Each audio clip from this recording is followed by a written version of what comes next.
Hello, hello, beautiful people of the internet. I didn't turn my camera on. I didn't take the, amateur hour. Hello, hello, beautiful people of the internet. Hello, Dr. Vishnevsky, Despotzini, Trashcoms, Broad Metalluck 2, Mastermaticus, JSEF MPGH, Antiwian, Chief Init, Apples and Fruits, Shadow of Tor, Eagledub, and Zubizlaya. Also, thank you, Mastermaticus, for the Prime sub. Very much appreciated. And Squigs, thank you for the Prime sub. Very much appreciated. And you've been a moderator for 1 year. Wonderful. That was, I suppose that would have been in advance of one of the battle brawls I did to kind of help the polls and predictions moving, which I think went pretty well. So much appreciated. Luckily, I feel like, and let's keep it this way, moderation activities, other than maybe the occasional bot, kick, ban, timeout, have been pretty minimal. You love to see it. You love to see it. We're off to a pretty golden start. Easy job, good. Good, good, good. That's how we like it. So, let's talk. Let's talk a little bit about the company, what our plans are, where we're going, what we've got so far. I was mentioning in the last stream how I've got some ideas for how I want to build the squad that are going to be a substantial departure from the phalanx based strategy of the previous attempt. And in some of the Discord conversations, I'm going to show you a picture which is courtesy of Apples and Fruits. Now, this is a bit of a maybe initial mess to look at, but if you look closely, you'll see that we've got the 2 spear bros that we've got right now, and we're gonna probably recruit more, holding off enemies on the sides, 2 dynamic duos in the center, and then a whole bunch of hybrids and marksmen kind of chilling in the back. Now, I'm not going to spend too much time specifically looking at that diagram, because I think the actual formation that the team takes could differ in large part depending on who realizes their potential and what we find and things like that. But I think it'll look something like that. I think that's going to be the company strategy. So that has some implications on how we're building the bros. One of the things that I kind of came to realize looking at Ryanok and Plaguebird is that these 2 bros are still totally great to turn into spear bros. However, I think I'm going to make a bit of a deviation from what I'd previously sort of planned, where I was talking, I kind of got baited isn't the right word, because I baited myself. I got drawn towards the idea of doing this nimble one with the shield stuff, but I think realistically, I've sort of forgotten. We really do have the opportunity to make these kind of all stats builds. Why would we not simply go parry, especially when both brothers have range defense talent stars? Only 1 each, but that just makes more sense. That just makes more sense. So I'm going to make a modification to the way we're going to build these brothers, not only in the first pass through, but when they realize their potential as well, because this, the stats that we apply, that sticks around even after they realize their potential. Nice. Squigs timed out Antiwian for 600 seconds. Got him. Got him. Ask and you shall receive. So yeah, so that's going to be an adjustment there. The other thing I was thinking is these bros that we have slated to be Reapers or using sword lances. I mean, if we look at this picture, and if the company actually ends up looking something like this, where are we going to put them? It's not like it wouldn't have utility at all. But I think on a brother like Dexter 713, it might make more sense for like this brother, given that he'll have access to Weapon Master. I mean, we can do a Sword Lance plus something else. Like that would be totally fine. But the Sword Lance as a only offensive weapon is maybe not the route we want to go. What happened yesterday?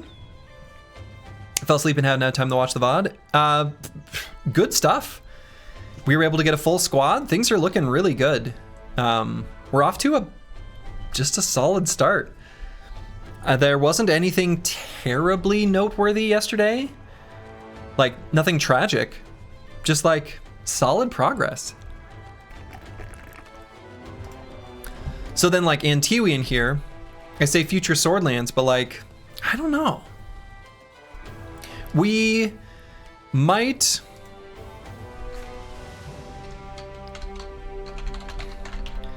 I'm gonna say future Strong Boy. Future Duo? I don't know. Sergi, you should cut me loose. Oh, we're getting there.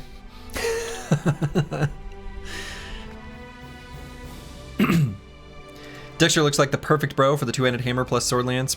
Yes. Yes, he does. He certainly does.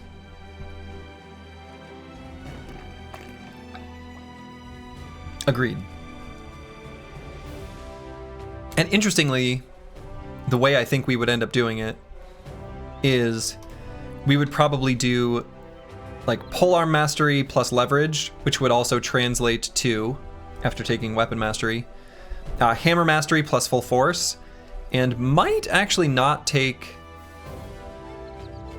the other two. So those would be long reach and breakthrough. I mean, I think they're okay, but I don't know that they're super high value. Unsure. Have you been picked? Casario, I don't believe so. You're gonna feel guilty if we get a superstition proc. I mean, we're not relying on events to accumulate bros, so I wouldn't feel bad about that. I think that's okay. We can get a superstition event and feel totally fine. So one of the things I was thinking too was future Bible hero. I mean, I think we'll still build him as a banner and build him as is. Though I think ideally we have a banner who can fight at range. I think we ideally have a brother who has the ranged combat perk not only for entrenched, but I don't know. I just feel like it's probably the way we want to go. If we are holding enemies back further away. Get you a sword lance and let you cut off heads. We could certainly go that way. Like, the thing is the brother still has all of the perks that could make them a really excellent member of a dynamic duo. Like, he's basically set. He's just gonna have higher than normal resolve. So like, I don't know. I might pivot on this brother. And it would mean that we've done a little bit of strange stat allocation a little bit. But I don't know that we want this to be the banner. Even though it'll have a really good resolve.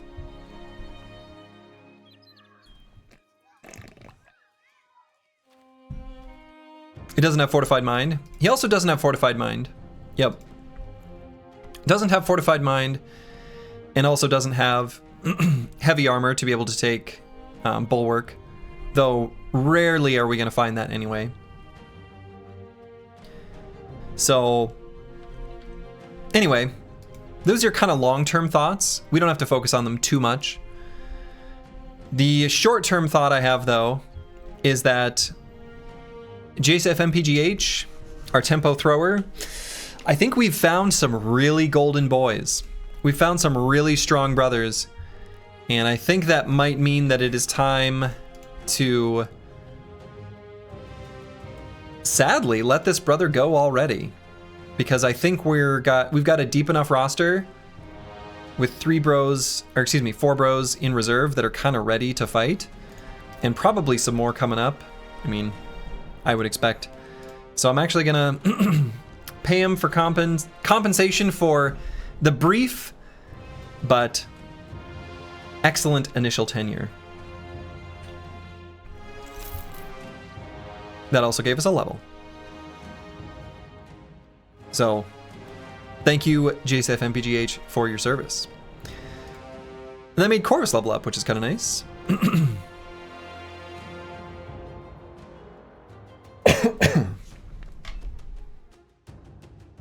All right, so this brother's going to be taking, I say Rebuke, Hammer, Anticipation. Sounds good to me.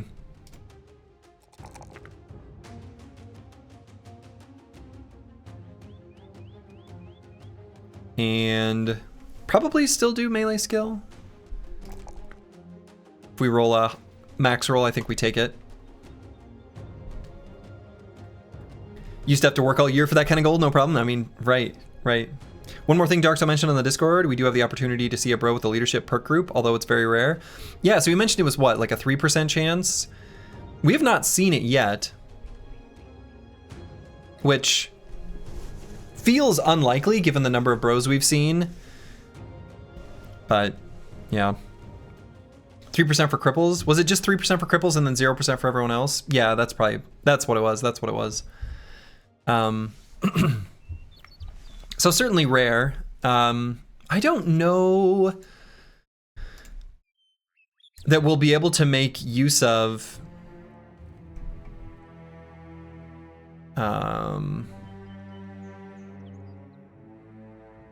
Inspiring Presence very well.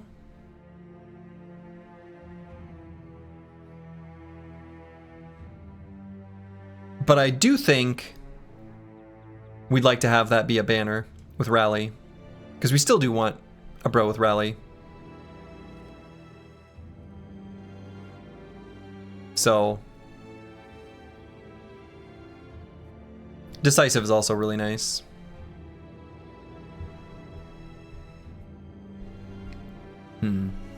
Anyway, we want to get Rally because we also want a Sergeant Sash. Might still be able to make use of a Inspiring Presence, but I'm not counting on it, I guess. So 1.5% for refugees and 0% for beggars. Okay. 42 people in the queue and 10ish already picked. Queue was never this popular. There should be like 14 picked, right? 14 or 15? 15. Yeah, 15 picked. 42 people in the queue. Yeah, queue's popping. Queue is popping. 42, good shot at an endgame, bro. I'll take it. That's the spirit. All right, so I think that's enough preamble. Let's get to building this brother. Do I feel like we have enough range defense to bother with anticipation now? Not really.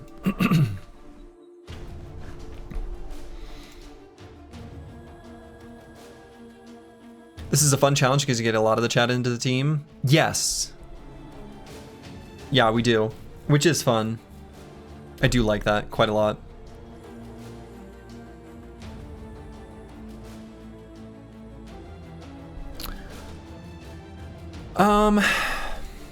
And this brother could grab exploit opening on this level. I still think that's an okay, like, tempo perk. Any sort of accuracy perk is just generally good. Quick hands. I don't know what we would quick hands to though. At least at this moment.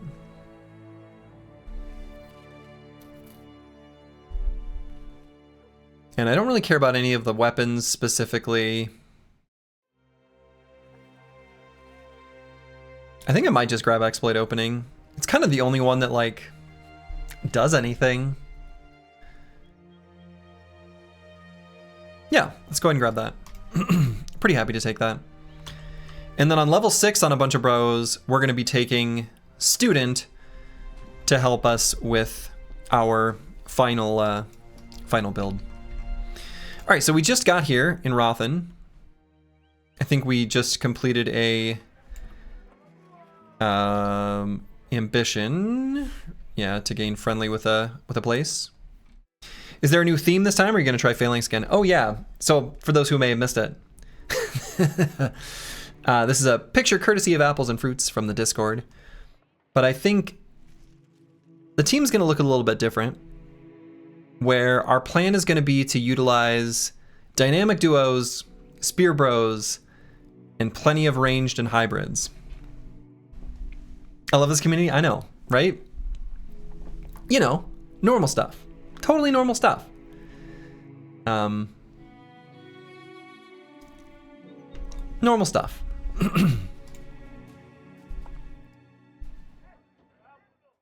Okay, so where to? We must have just bought these. We spent a lot of really productive time in the south. Armed courier to Alcácer. Might not be terrible.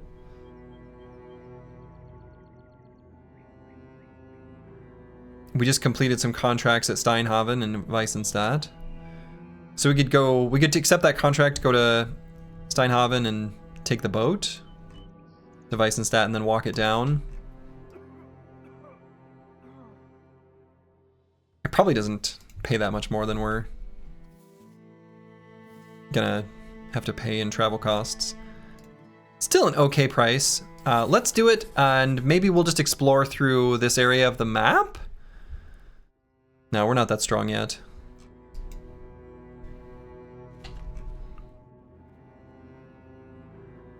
We're gonna be looking to grab more dogs. I guess that's another idea, is would it be worth it?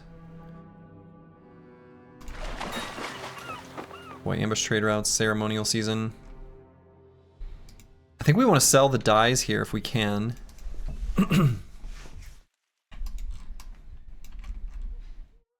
We are weak, we are dumb, we are cowards? Yes. Anyway, I'm wondering what the value prop is for spending our gold on warhounds. So we could go north and do that too. No, that wasn't very productive. I feel like that could be really good. We've got the money, right? So it feels like that might be a good good thing to do with it. Yeah, we really don't want to use our first 2 anticipation procs on shield hits, for sure. So yeah, as you guys are talking about, the idea behind maybe grabbing anticipation, which to be clear, they don't have available to them now. They would have to gain the agile perk group upon ascending. But the idea would be very similar to one of the things that I think we're going to do with some of these other bros. Like, I kind of talked about last time. Who was it which character was I looking at? Legend Carl T7. When I said the RDEF special, what I really mean is we have a 2-hander out. At least it'll be similar to this anyway.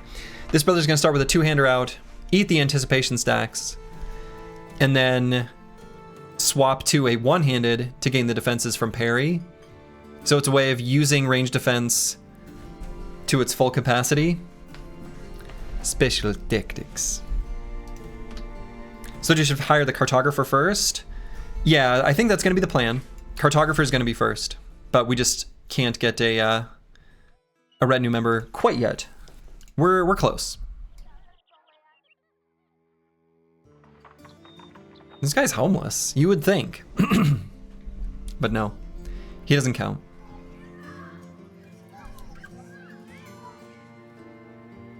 All right, so we're going to continue on to Alcácer. You inspired me to go for a run after 3 years of not playing the game. You're at day 416. You're having a blast. You got an Oath Taker level 18. Very nice. You make this game look effortless. Is that true? I feel like I make it look like it requires a lot of effort. Although some fights are kind of gimmies. This one should be pretty straightforward. George Rockland, hello, hello. Yeah, the homeless asked for too much crowns. Yeah, we need them to have been homeless for a while, where they've really been beaten down.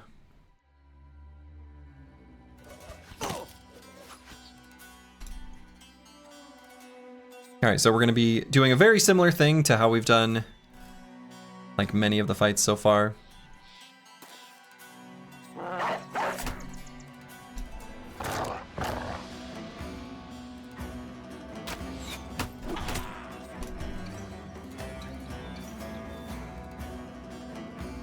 And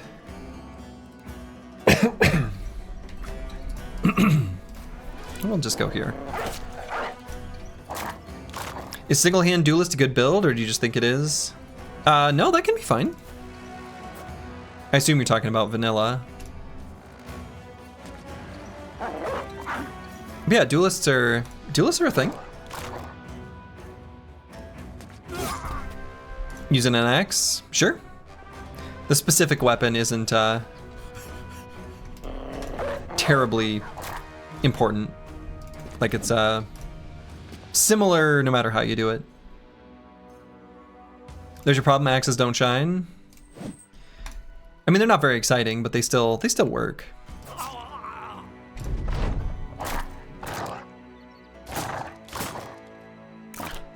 And this dog should get in range of their slinger, which is very exciting. Easy.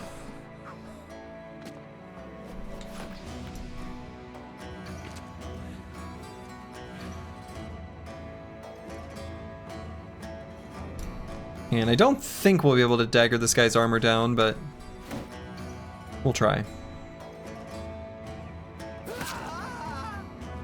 Axes don't shine. They do if you polish them. True. We could try to dagger down this slinger, perhaps. It's gonna be pretty tough to compete with the dogs.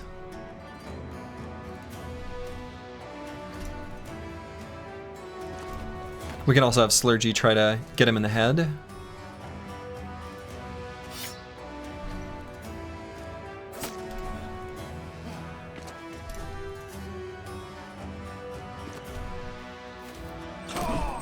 It's one way of getting armors. It's super effective.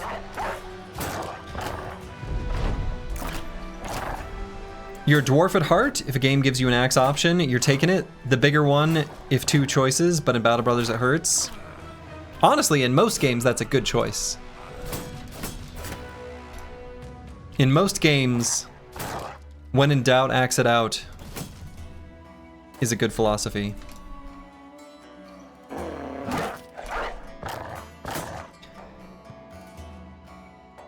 You got the Conqueror's Axe, a diabolical weapon from a chosen camp. 3 brothers died for that axe. I bet it's good. Cool. So we got one of these thick nomad robes. Pretty nice. We actually don't need the extra armors at the moment, but we can put it on an armor stand. These are going to be real bros. That will be the plan. Like, all of these bros are really good. We're actually pretty blessed. All right, Antiwian is leveled up. We really want this bro to level up because Determined and Exude Confidence is just such a powerful combination. One of the things I was thinking for this bro is if, let's show the picture. We do roll a formation that looks like this. Before we sort of spread out, fan out, create whatever that looks like, which will kind of be like a range bros scoot and shoot backwards, everyone else sort of fans out to the sides. We would probably still want it such that Antiwian started his turn adjacent to the Spear Bros specifically, because they're the ones who we're gonna want to have the benefit of his delightful stat spreading confident cheer. So.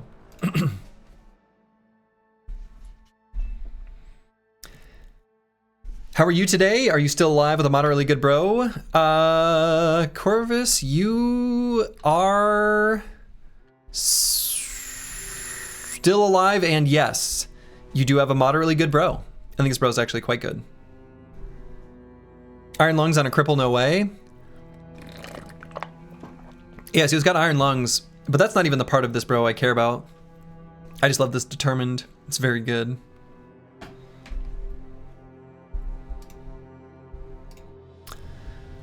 All right, Antiwian. We plan to make him part of a duo. He'll be able to make use of initiative for sure, possibly not range defense, so I'm not going to level that up. He's going to have good resolve.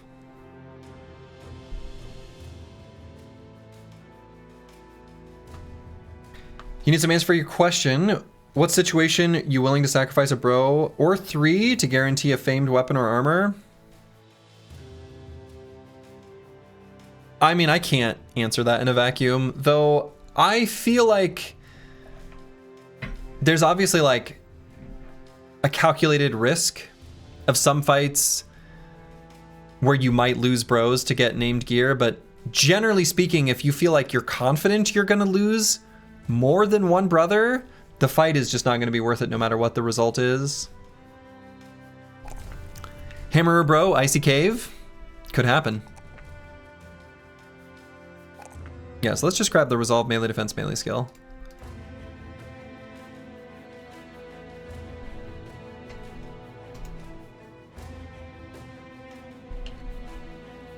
Rat catchers not merch. I mean, some rat catchers are.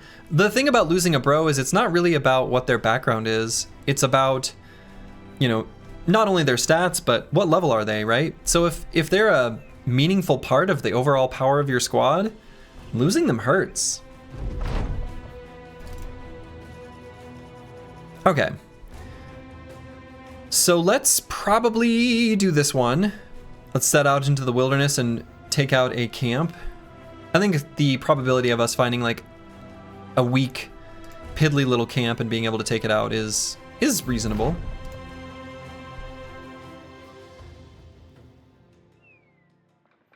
Okay, we have both a refugee and a cripple here. You love to see it. They had a warehouse burned down. You hate to see that. Okay, so we're gonna do this contract here. Let's hire these brothers and take a look at them. We're actually already at the point where we're gonna be a little bit picky, which feels crazy to say. You heard the madman likes to eat apples and fruits? Ah, a fruitarian. We'll have to give them something else, like celery and vegetables, chicken and meat.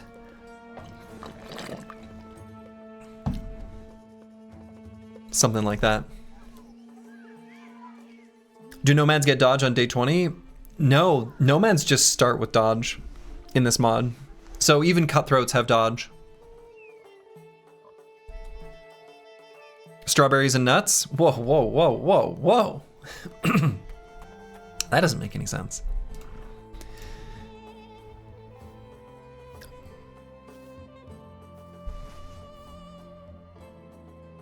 A lot of nice stuff on this, bro.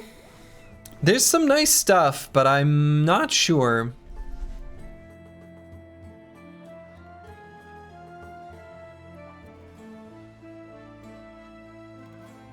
This is a tough call. He does have some nice stuff going on.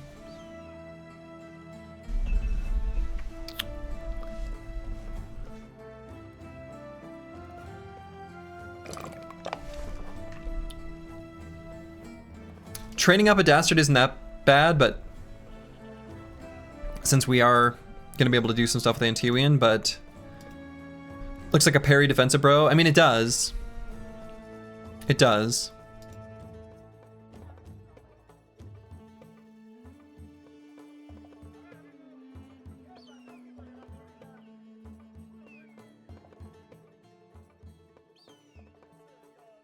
This bro can full force so hard.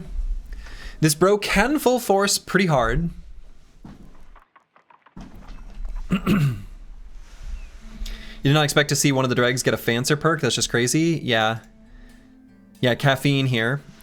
Appropriately titled, right? For the Fencer to be named Caffeine is perfect. I believe that's Caffeine Intervention from chat, and I just wasn't able to... Also, for what it's worth, Caffeine Intervention, if you want me to change that name somehow, I certainly can. But the full name doesn't fit, so that's why I just changed it to Caffeine! Which, I don't know. Feels like it works. Okay, but back to looking at this brother. I mean... He's got decent starting stats for the, you know, the backgrounds we're limited to. He's got decent starting stats across the board. If it's a defensive parry bro, the flail group is kind of nice. It is.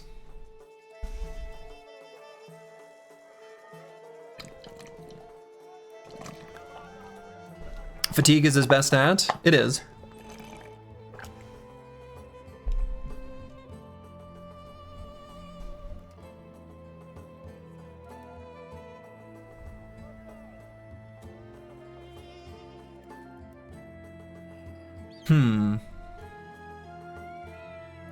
I feel like parry...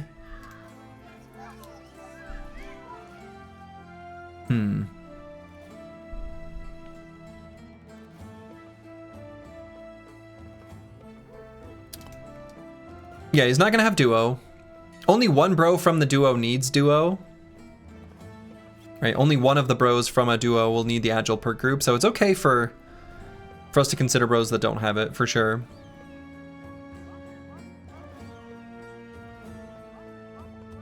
The other things I'm thinking you could do with a, you know, a parry bro, or to kind of send him off to do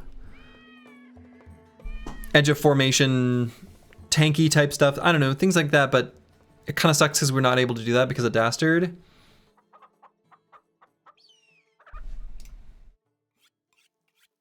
So the only way we can really keep a Dastard happy is to give him a couple turns next to like a bro like Antiwian. I don't know that we keep a Dastard. Like, his stats are good, but I don't know. I might not keep this brother.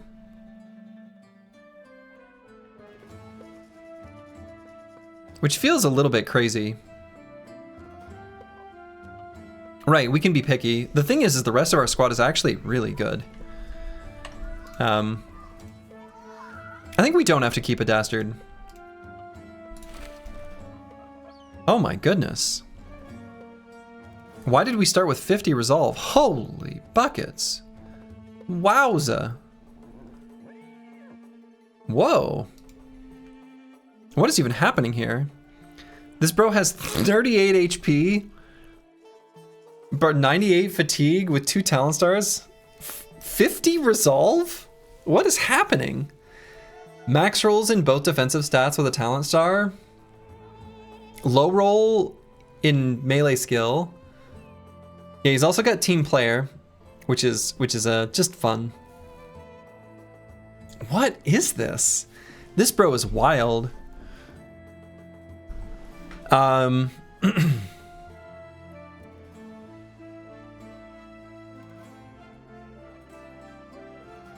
Solid frontliner except the HP. Yeah. And again, remember, I do plan on doing something like this. So the bro needs to fit a bit more narrow of a scope.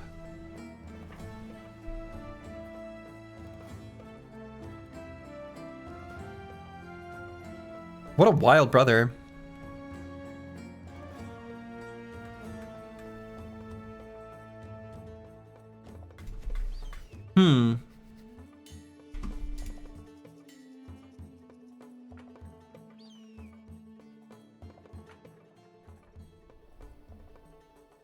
Almost a banner. Yeah, I mean, he's got high enough starting resolve that he absolutely could be. Again, I kind of want to have a ranged banner, I think, if I see it, but... Oh yeah, I'm drinking Rambler, by the way. The Rambler sparkling water people have talked about. Still had a few in the fridge. I think that was brought up yesterday. He's also a shittier version of last run's Plague Bird. I mean, he does actually have the pieces for that, it's true. Right. He's got the Anchor Lone Wolf kind of thing. It's kind of a different sort of thing. A+ sparkling water, yeah, it's pretty good. Something imitation, sincere flattery. Yes, that's right. Hello, Plaguebird. I mean, the thing is this brother actually is pretty capable of such a thing, and I think the way we would do it would be one-handed sword, which would be obviously different.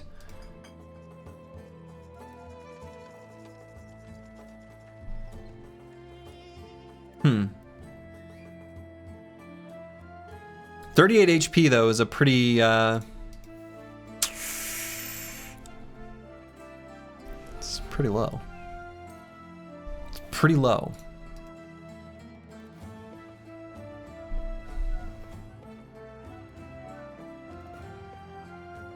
But that's basically like a full build right there. It pretty much wouldn't deviate from that too much.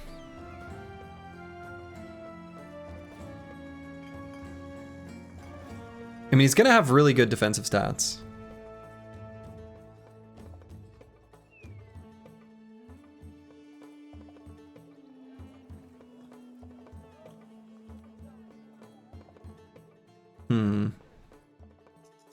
Also, I guess thinking about this double strike, this is gonna work pretty well with Riposte as well. Huh, hadn't thought about that till just now. Just don't get hit. This bro's pretty good at not getting hit. Like, really good at it, actually. Kind of insanely good at it. Missing underdog? Yeah, missing underdog. Underdog would be nice.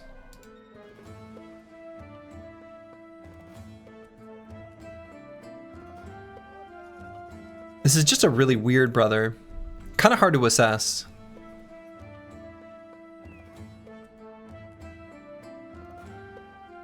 He's gonna be pretty bad at hitting the enemy. And he's not gonna have like Indom unless we happen to get that perk group or something like that. I don't think the Lone Wolf thing works with the spears. It still could. We could still make it work. I think there's still ways of finding value with that.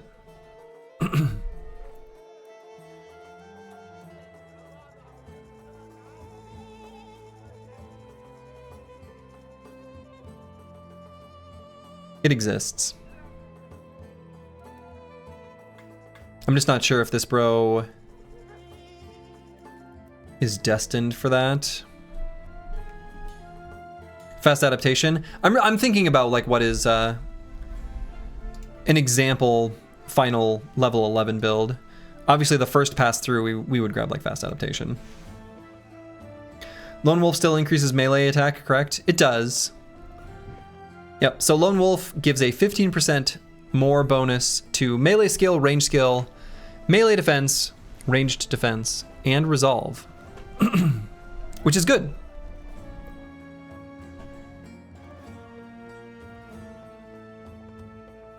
Looks like a shield breaker to you with such low melee skill. Yeah, I don't really want a shield breaker. I'd rather just have a bro with high melee skill and just kill the enemy. If we plan on getting him surrounded, dodge will not be super helpful. Yeah, it'd be one of those things where we only want him to be a little bit surrounded. Just like a little baby surround. It'd be funny if Realized Potential gives you 15 vision, it would.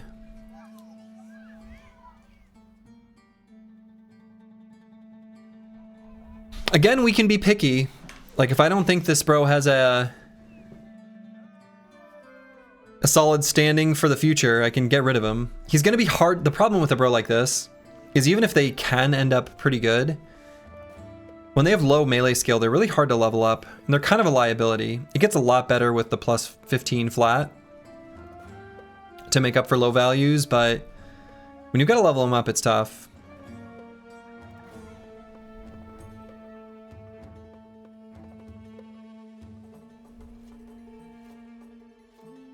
If he's lone wolf, it's not easy to keep him from being surrounded. It depends on where you send him. Depends on where you send him. You can sort of like send him to the edge of the enemy's formation to sort of bait out a few, but it's tough to control how much they're gonna surround him. His HP is gonna be a stat stink while leveling. Yeah, the thing is his low HP and low melee skill makes him really hard to level up. I don't think I'm gonna keep him. Again, we've got actually a really solid 14 we've already got on the squad. So like, I'm okay being picky.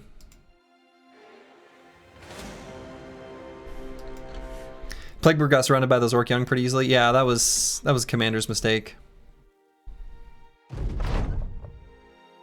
I blame the Commander. The Sergeant, if you will. He messed up.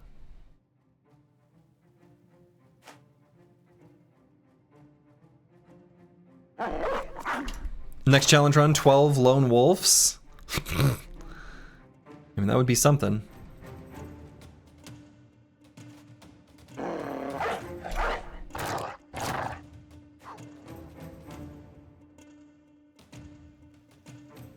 Okay, so all they've got left is the marksman. Or poacher. Marksman. Why would I call him a marksman? He's but a mere poacher. Peddler's only run must be the worst. Yeah, that'd be pretty rough.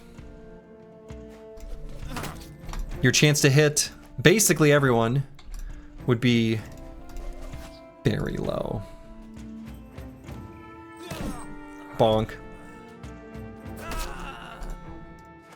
Using the pole flail to target the head specifically, pretty nice.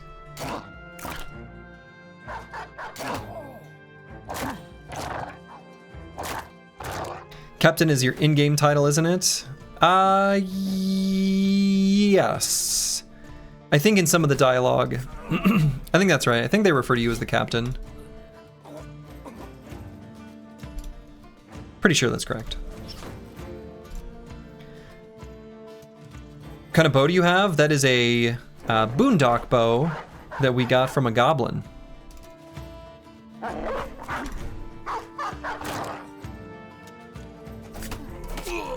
A goblin very generously donated a boondock bow. How very kind. If you'll notice, we've also got some other goblin weapons on the front line. Cruel Falchion, Goblin Skewer. We found some, two small little groups of goblins yesterday. One of them was a isolated group of wolf riders. A very small group of wolf riders, keep in mind. It was just 3. And then we fought another group of goblins that was 2 wolf riders, a fighter, which is, or was it the skirmisher? I think it was the skirmisher. And then not the ambusher. So skirmisher and ambusher are the vanilla names, but they've stratified them into their lower and upper forms. They were the lower version, which I think might be skirmisher, and then fighter is the upper. And then it's ambusher and I can't remember the names, but it was the lower tier of them. What traits did you roll on this bad boy? Oh yeah, so you've got fear of greenskins and an optimist. Seeing the glass half full.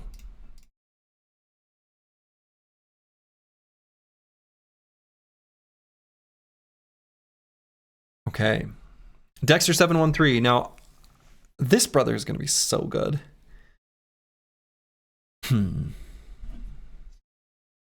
Your interaction with greenskins is a disturbing trend. True. Luke Solas, hello, hello. Caught the Slurgy? You caught the Slurgy. I am here. I will still grab these for fatigue. This brother I say is a Reaper. He still really could. We'll see. The nice thing about this brother, we can level him up with Sword Lance and potentially in the future with like Weapon Master, make him a master of weapons. Duh. But there's stuff we can do here. This brother's really, like, really cracked primary stats, so.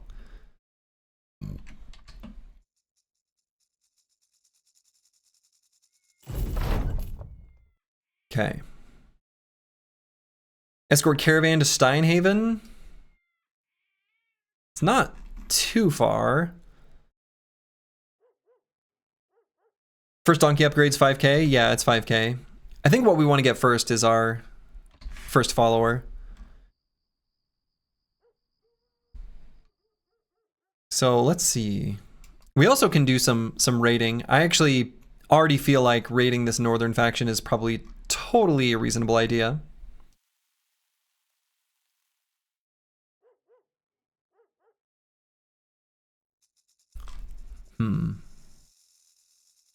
Well, let's head through the desert again.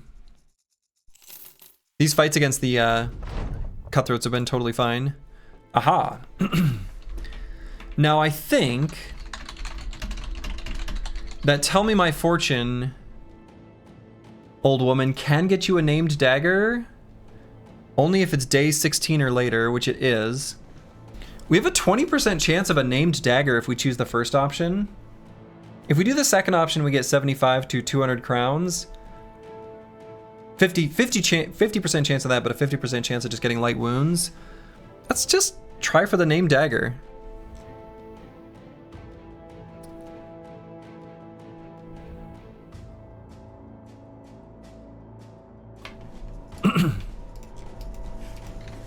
We didn't get it. Okay. Ryanok is leveled up. This is going to be one of our spear bros. I don't think I've ever gotten the dagger from that event. I don't think I have either. So we're choosing these every time. And we really want to see a high roll in Resolve to patch that. You don't understand Cartographer first? We are too weak to explore the wilds and farm camps, so what's the point of Cartographer? Oh, you see random camps along the side of the road pretty frequently. It's going to be better net money than the Negotiator, that's for sure. Negotiator was a disaster. It'll still net us a decent amount of money. Even if we're not going out exploring too far. And we are going to go off-roading some. Yeah. Cartographer pays for itself in 30 days. Negotiator pays for himself in like 100. Yeah. It's one of the few followers that gives more money. Like, it probably slows us down on the way to our first cart upgrade. So debatably, maybe we should wait until we like have that. But each of the negotiate. Yeah, I did Luke Solas. And it was terrible. I did in the last run. It was pretty disappointing. So yeah, either hit points or melee defense here. If we end up with somewhat light armor,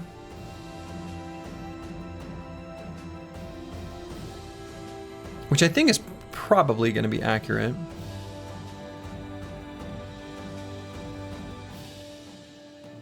Negotiator may be good on normal, but on dregs, no, I don't know. I feel like we were constantly negotiating. Like, we were using the negotiation constantly. If anything, I feel like we were locked out from the rest of the map, so we were only able to do contracts. So the negotiation process, I feel like the Negotiator had its best opportunity to shine with this company specifically, and I was pretty disappointed.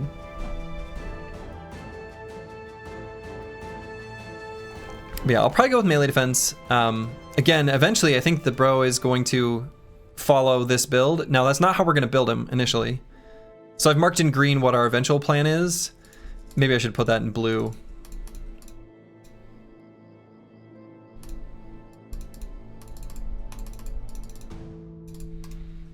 And actually, it won't be nimble, it'll be flexible. Now we could totally grab, for armor farming purposes, like through the gaps and then swap to a spear now. We also could just take like fast adaptation, take an accuracy perk while we level him up. And I think that's pretty okay as well.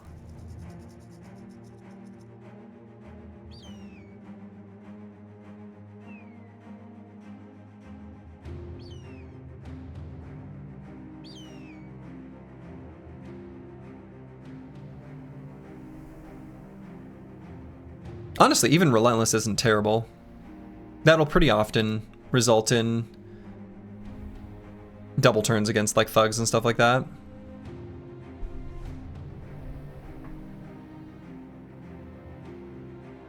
And of course, exploit opening. Pretty okay. Since the enemies are inaccurate too.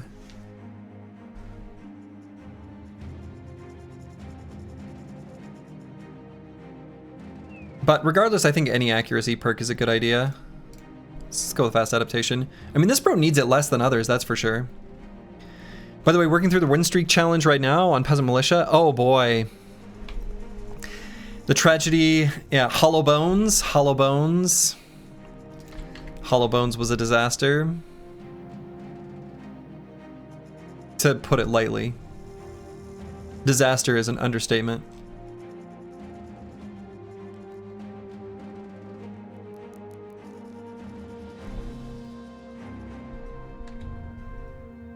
Yeah, complete disaster. Ambush trade routes and mustering troops. Oh my goodness, we have anything to sell? Holy sale price. Yowza. Wowza wowza. This is incredible.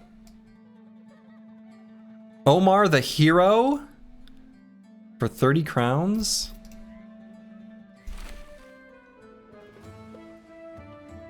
Oh shit.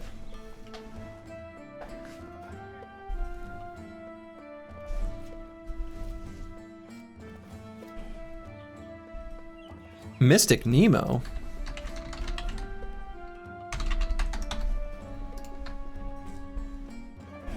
Cool. A nice Omar, a nice Mystic Nemo.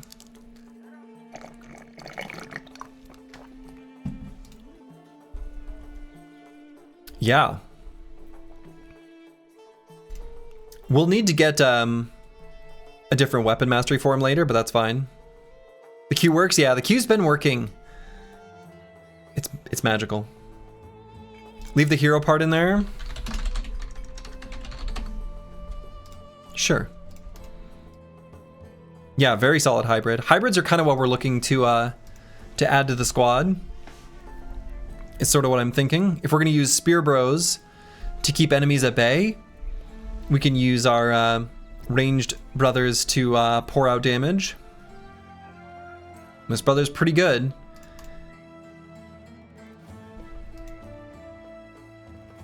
Yeah. Okay. Let's roll with it. 2 hybrid and buy a crossbow or bow, see if it gets potential. So what I think we would do is, since promised potential gives 1 random shared perk group and 2 random weapon perk groups, I feel like I'm reluctant to buy any perk groups on any brother until they realize their potential. Not only because I might be spending a huge expense on a brother who's just gonna get let go, but also they might, you know, this brother might get bow or crossbow from that. And I'm okay leveling up without it. Like, I think this bro can level up with throwing mastery and that's totally fine. So we can hold off until that time, and when that time comes, you know, if he gets crossbow or bow, then we're good. If he doesn't, you know, or if he does get those, yeah, maybe we get like medium armor or something, but yeah, this bro's really good. Like really good.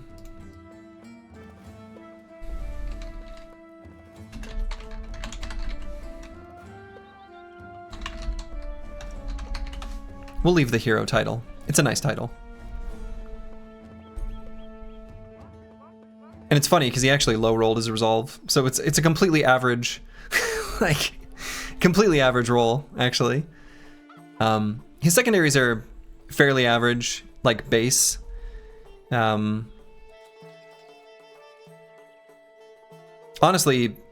the talent stars aren't that exciting to me, really, where they are. What I'm mostly excited about is a relatively high roll in range skill, the single talent star, and the ranged combat fighting style all together. And the fact that he's like otherwise still good enough, like serviceable. So we'll pretty easily be able to make this into a proper fighting hybrid.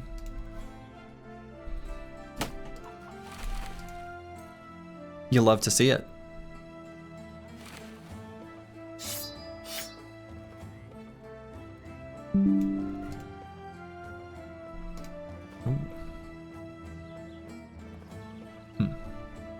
Got a text, and it's something that is a problem, but not my problem.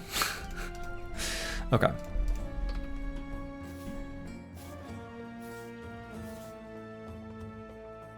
So let's sell some of our excess stuff.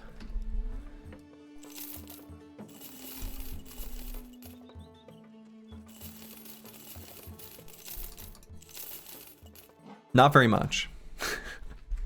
Best kind of problem, it really is. What's going on in the arena? Nachos? How about we drive off some nomads? Oh yeah, the nomad retreat. And we are gonna need some food. I just didn't want to buy it at El Hadet given what was going on there.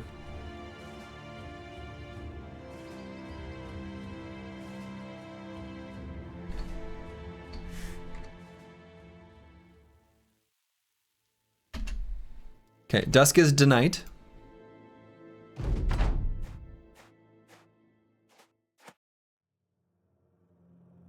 Alright, so this guy's a little bit of a threat. The other one's not so much. Let's scoot and shoot because I don't want to move forward and let this guy get an attack next turn.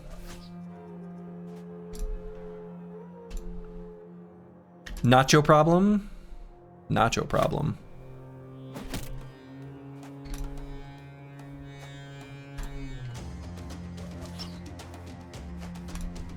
Alright, well, we missed.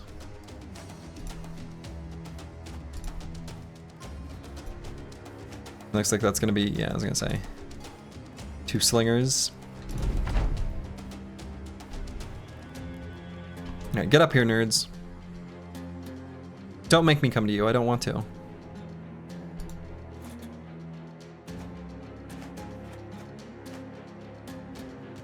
Yeah, that guy's still hanging back in the same spot. Now we could jump him on this turn too. I think that's also fine. Do we have a counter of fallen dogs? We do not. I don't think it's even that high right now.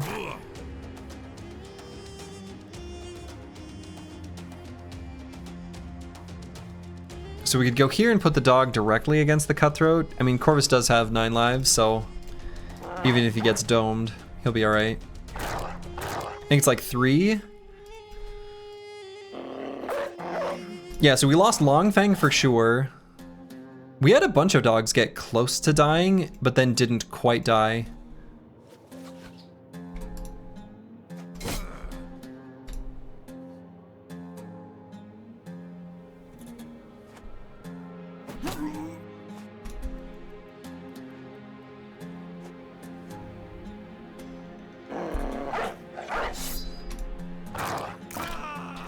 We lost 1 fight in each goblin fight, or one dog in each goblin fight. That sounds right. Was that one of the ones where Longfang died, though?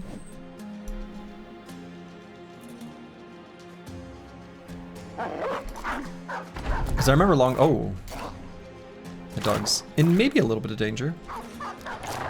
Long Fang, always in our hearts. Always in our hearts.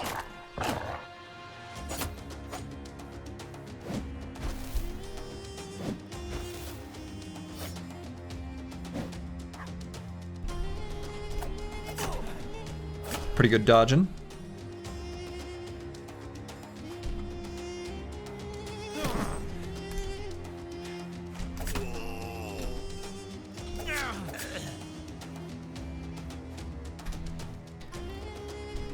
Throwing sand in a dog's eyes, only the kind of satisfaction Battle Brothers can deliver.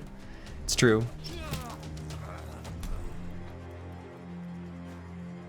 Throwing sand at my dogs, kind of mean.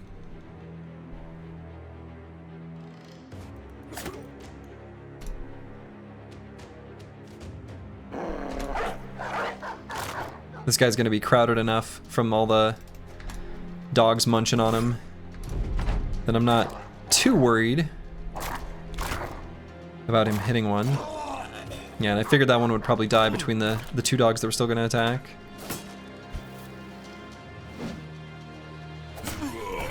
Pet cemetery next to legendary location. It'd be so sad.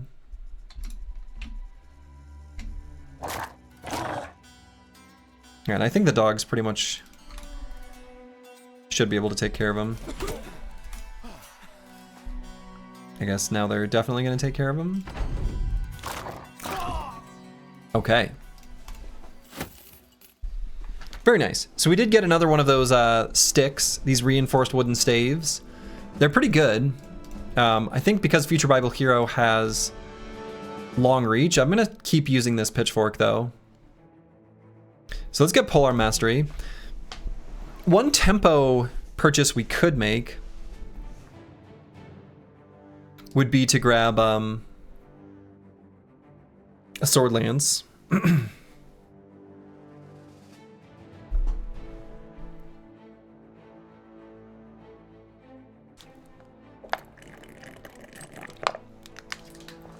Because it's very good against the enemies that we're going to be fighting for a little while.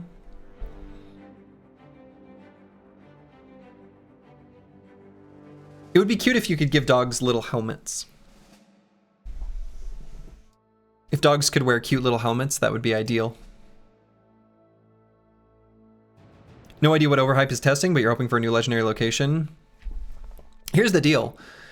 Nobody... Well, I guess I can't speak for everyone. I didn't expect that around a year ago, or however long ago it was, that we would get an update with a new legendary location. 2 new legendary locations, actually.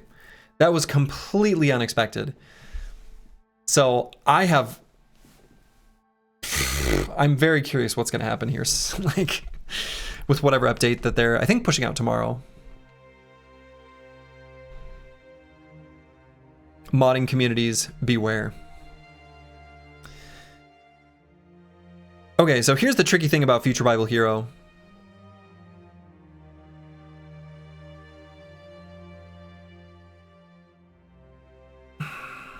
We can still make him a banner. I'm still going to roll him as a banner. At least for now.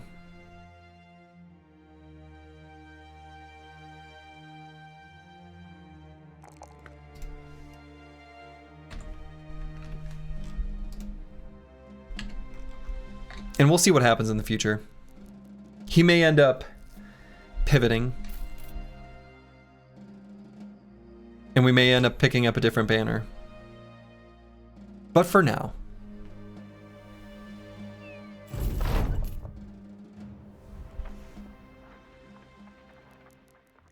Alright, escort caravan to Varel. This little podunk town here.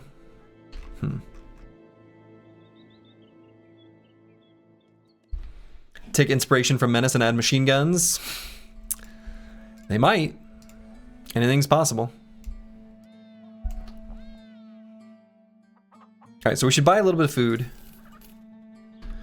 And where are we going to go? Are we going to go into the desert again? Maybe to Alfire and Karakhan and maybe just fight more in the desert? It's gone pretty well. Oh, Plaguebird leveled up. Lovely. All right, very happy about those 2 stats. And a little bit more fatigue is going to go a long way on this brother.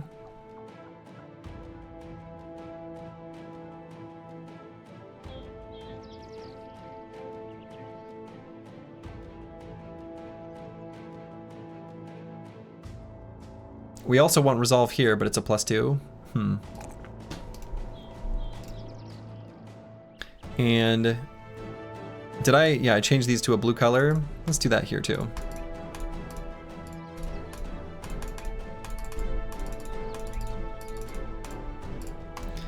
And we're gonna grab fast adaptation as we level.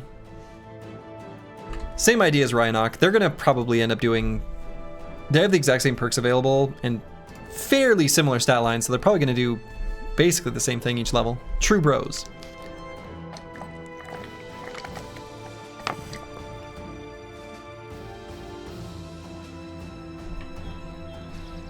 Okay. So yeah, let's just keep going east.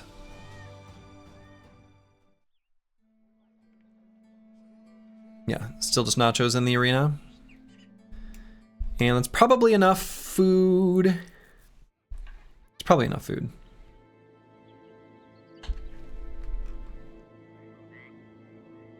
I would like to complete this ambition too. Then we'll be able to get our follower. A tiny little nomad camp would be perfectly reasonable.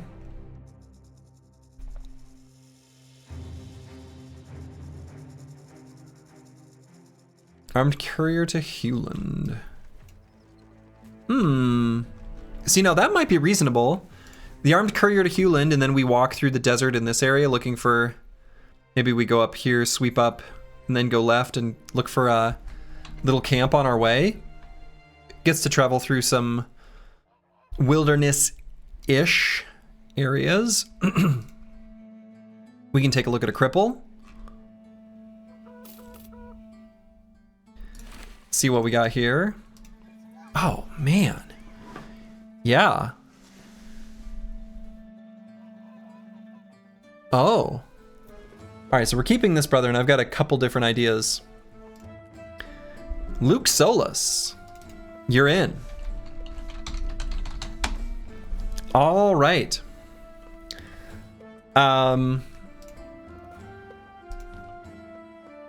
So this brother has got some serious potential.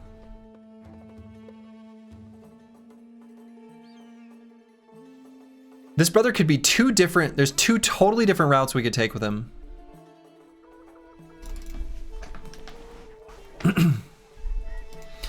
Yeah, this could be our hybrid banner. Exactly. Fear of the Undead is not so great. Pessimist is kind of whatever. Would you say that he has promised potential? I don't know, you'd have to ask him.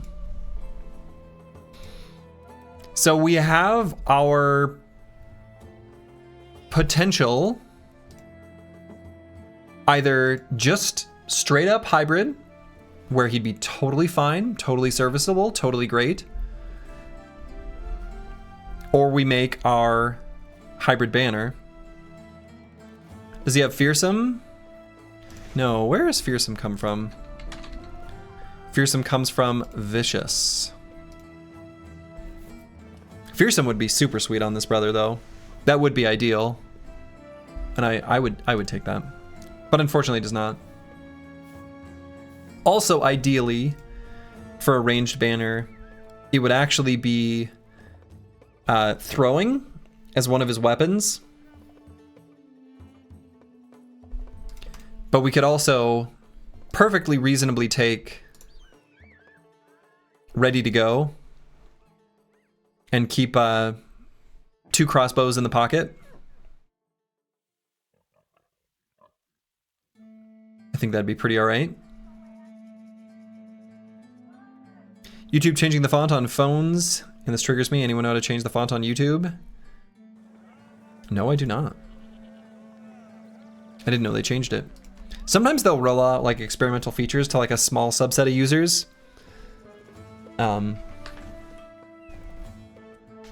just to see if people hate it.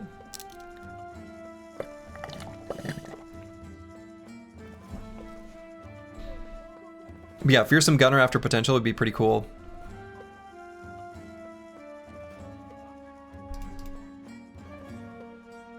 The nice thing about making him like ranged banner is we can actually totally go 2 different banner builds and not only still use both if they realize their potential, but like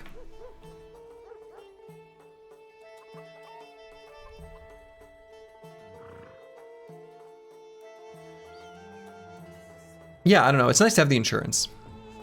And I really like a ranged banner specifically because of Entrenched.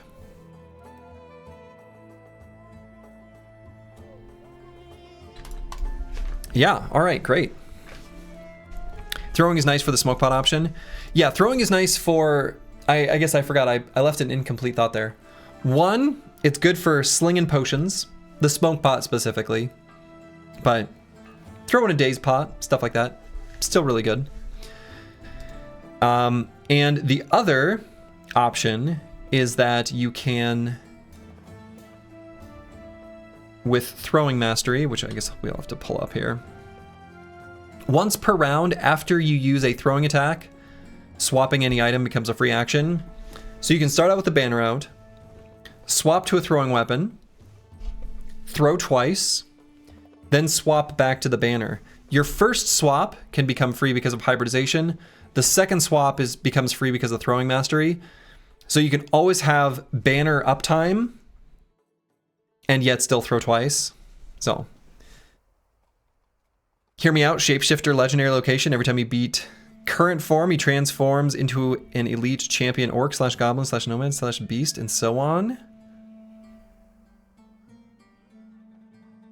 That's kind of a cool idea. I think that's a really neat idea. Okay, so we're accumulating hybrids, which is great. Like, really great.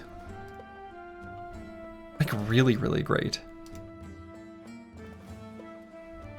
Okay.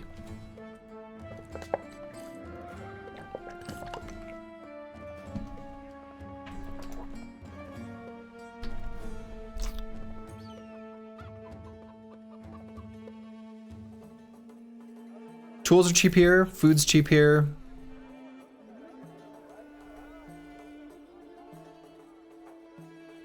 The silk is kind of cheap.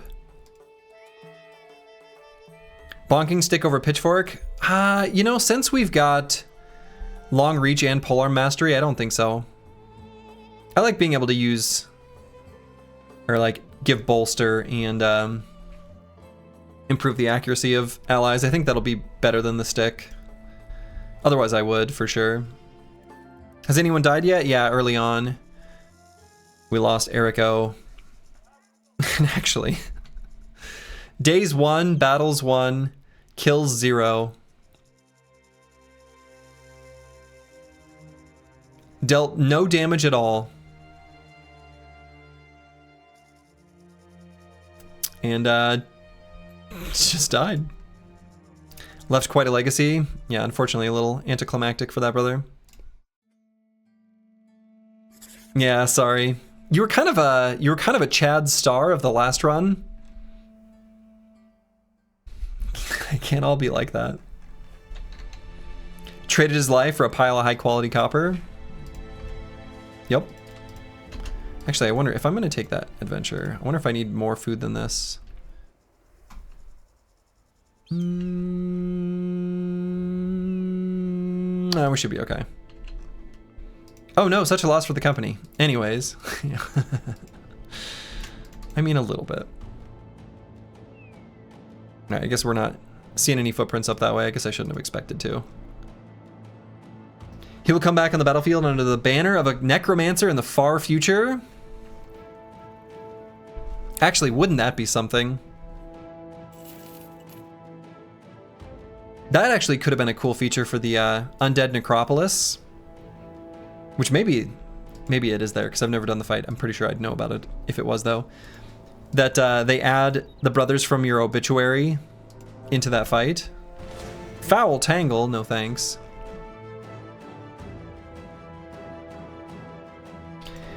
There's a mod that adds retired bros back into the world as mercenaries. Oh, that's cool.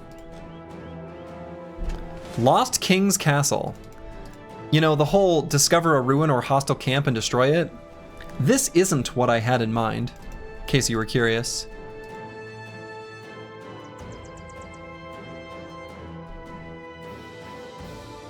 Any brother that dies before level 11 would have... Yeah, they would have failed their potential anyway, for sure. Sergi, I need some advice. I'm debating between Colossus and 9 Lives on a Nomad. You plan to make him a spear bro. Not sure if one-handed or two-handed. He has the perks and stats for both. Is this Hardened or vanilla? Hardened, yes. I think... So, generally, 9 Lives is going to be a little bit better on 2 different axes, but then worse on also 2. So it's going to be better in overall survivability. So if you really value the bro, 9 Lives is going to be better. And it's also like net more hit points actually, like on average. Slice the Elder, thank you for the subscription, very much appreciated. And Colossus will prevent morale problems from happening as quickly, and it will also make him a little bit more injury resistant, but it doesn't have quite the same long-term value that 9 Lives does. Generally speaking, I'm going to prefer 9 Lives. The answer is it depends, but if I were to give a percentage of which one I thought provided more value, I'd say 9 Lives in general. Snowstorms? Wow, pretty far south for snowstorms. Sounds like 9, thanks. Hey, you're welcome. All right, we'll return a stolen item.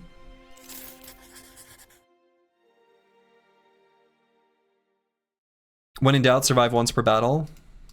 Yeah. When in doubt, survive once per battle.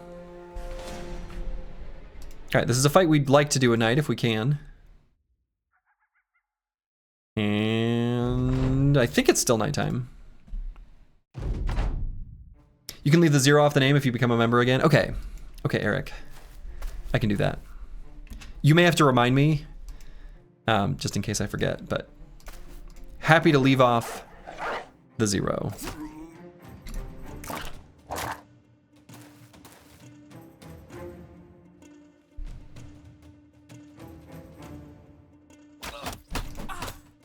Got him. I should have put the dog out.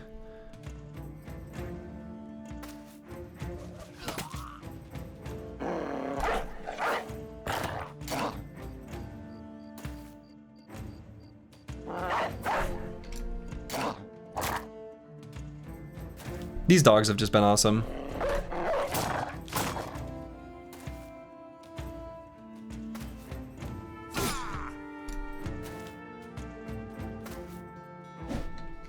I missed.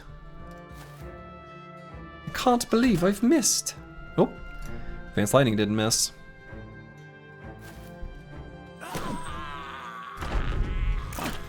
This company's actually just dogs and their leash holders? Yeah, it's true. And dogs are just awesome. Like, dogs in general are awesome. Oh. Getting hit by one of these, pickaxes. It's a lot of armor damage.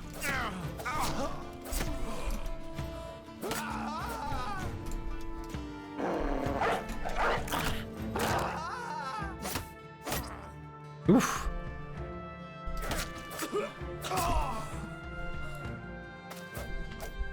These goblin weapons are certainly doing pretty well.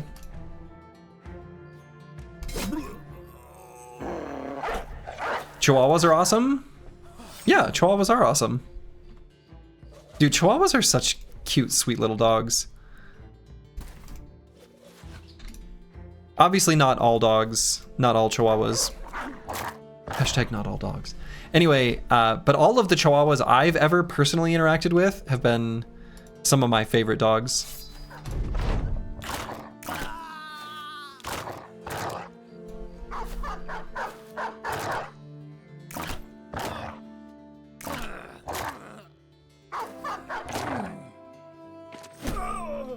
Bonk.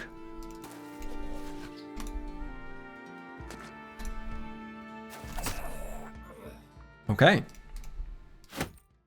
Pretty easy little fight. Let's collect our pay.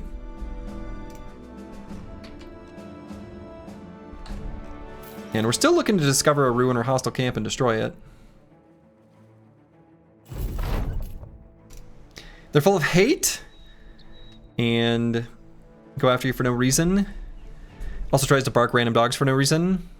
I mean, they are a very like vocal dog and they're very barky, but all of the Chihuahuas, at least that I've personally interacted with, they come on strong, but they've all been very sweet.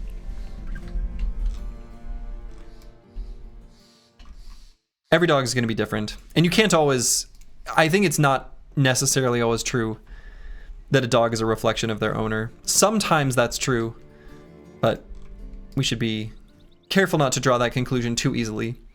Like considering Susie and Mango, they're both good dogs, they're both very sweet, but they are absolute polar opposites in how they interact with the world and how they are at social situations and everything like that. So, how'd you get yours? Mango was like an accident. Well, accident. We were applying to shelters for different dogs and failing. And for supposedly there being so many excess dogs in shelters, I applied for like a dozen dogs, and you have to fill out like an application, tell them like, you know, the home, you know, because they don't want to return, right? So I'm not faulting them for that process. And we only ever went to meet one dog, and the dog was a little bit too active of a breed for us to take good care of. I think we sort of figured out, so we didn't take him. Anyway, my wife applies to one, and he's a puppy, because it was Mango was a whole story, and she gets him. So today I learned Sturdy's basically a criminal since he couldn't adopt a dog. I mean, I'm not. I thought it was a very nice. I don't understand. Like, I thought the applications were really good. And they asked like what I think are baiting questions of like, now your dog does something annoying. Do you hit them? It's like, no, you use positive reinforcement techniques, blah, blah, blah. Like, I don't understand why. Maybe we were only applying to dogs that were too like appealing. I'm not sure.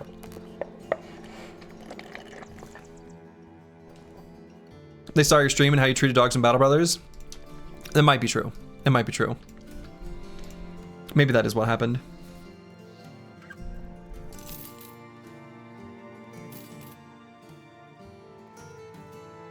It could also be that I have, I don't know, very little social media presence. They might be like looking at that and they couldn't find anything.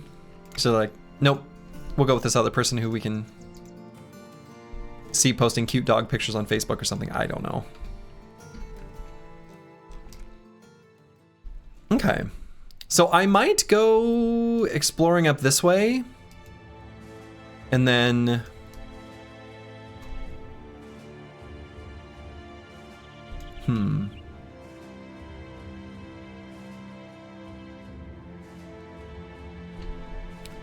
yeah, sure. Actually, have there been any tavern rumors for? There have been. I guess we're pretty close to getting. Yeah, we'll just like explore up, we'll loop up through here and then we'll go to Grubenheim.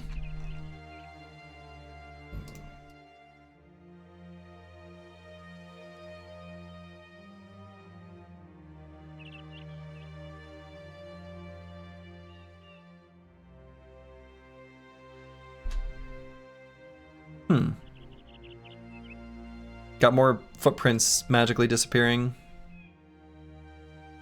Seems that happens more in Hardened than Vanilla. It also happens quite a bit in Vanilla.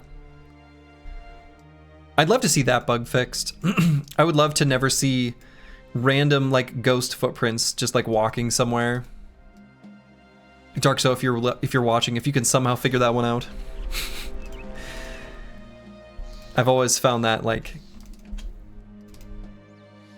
annoying and confusing.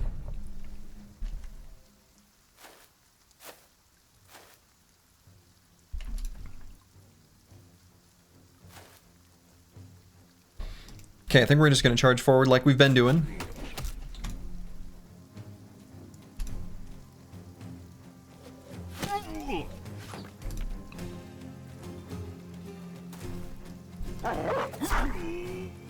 Got him. Did you guys pick smaller dogs on purpose? Find it strange that a tall dude like you picks a small dog? Yeah, we did. I don't know. It's convenient to have a small dog, and it's also a little bit easier to have people take care of them when we need them. So like when we go on vacations and things like that, we've got one of our elderly friends who is like just an absolute sweet old lady, and she would only be able to handle a small dog. So like that's one of the reasons, is like kind of her specifically.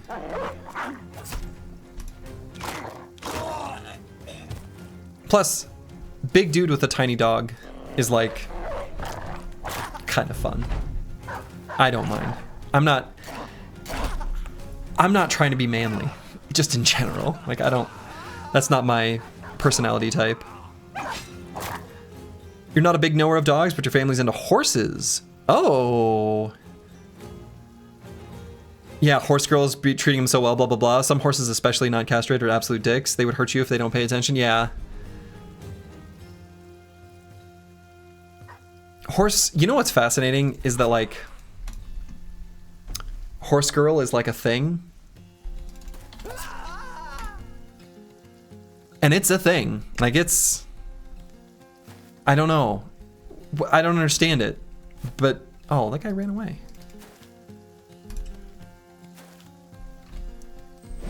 Oh, we missed.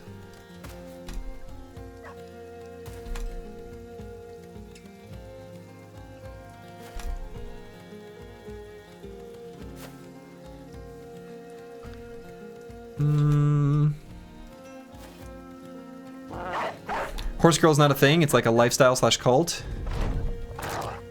I mean thing in the Vegas sense of that word. There's just some people who are really, really into horses. And it's really common, like it seems like a common thing for ladies. I don't. It's like a trope, but it's a common enough trope that there's something to it. I don't understand it. Is trope even the right word? Stereotype? I guess I'm going in for stereotype, but... Started to be wary around dogs. You've had too many bad experiences lately. Oh, that sucks.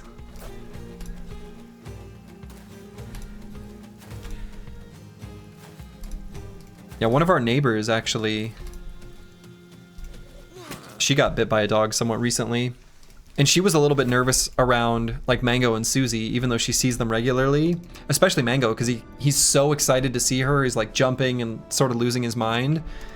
But like, I don't know, that kind of hurt to see. And I totally like, if you've had bad experiences, you got bad experiences. And it's like, it sucks. Don't get me wrong, some horses are super sweet and follow you blindly, but some you have to, you know, well, yeah. Yeah, I mean, different animals are gonna have different personalities. Your mom loved horses and has had one most of her life. She's definitely a horse girl. Yeah, and like, the people that I've met that I would describe as horse girls, almost universally, are like, very sweet.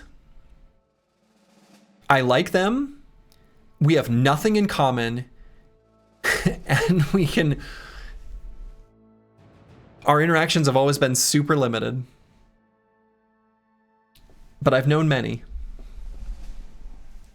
But I'm like the opposite of a horse girl. As like a dude video game nerd. It feels like polar opposites in some way that I can't describe.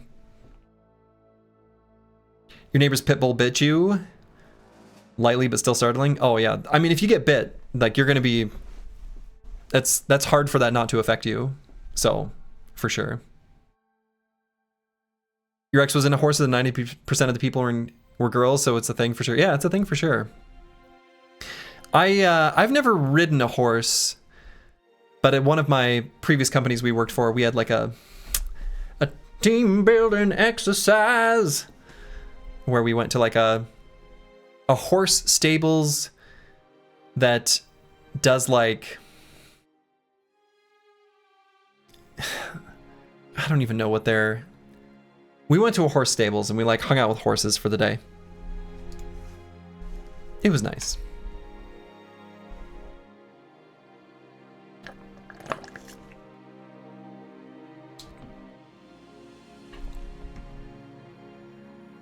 All right, so Antiwi in here. Yeah, this is our determined Iron Lungs bro.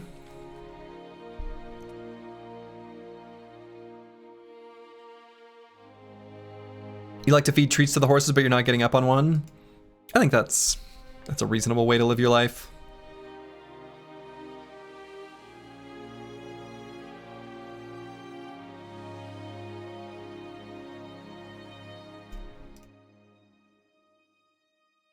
So let's go with the resolve, melee defense, and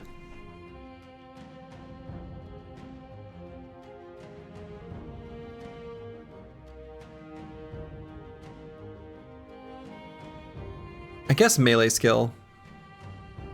I don't know. I'm starting to wonder if higher secondary, like the more I think about the way secondaries function, the higher and higher I value them.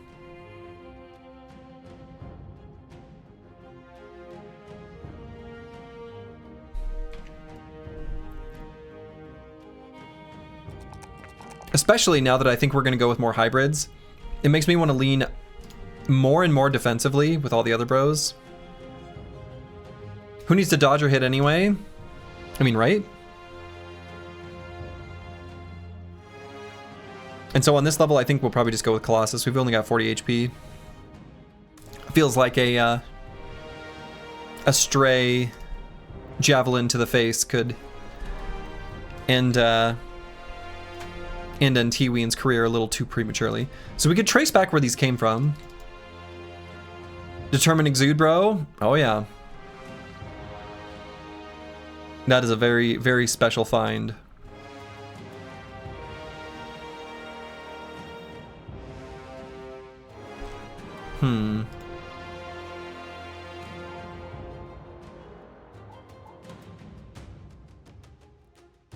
Gotta get to bed. Wish all the dregs the best luck. Hey, thank you, Luke Solus. Gute Nacht.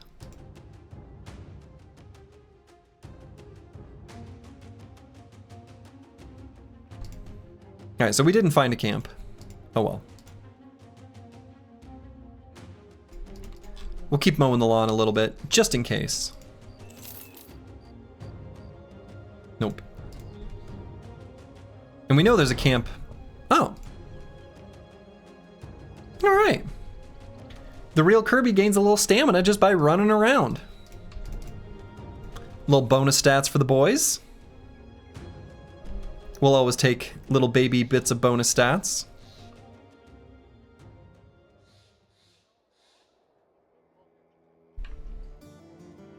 Drive off brigands and return stolen item.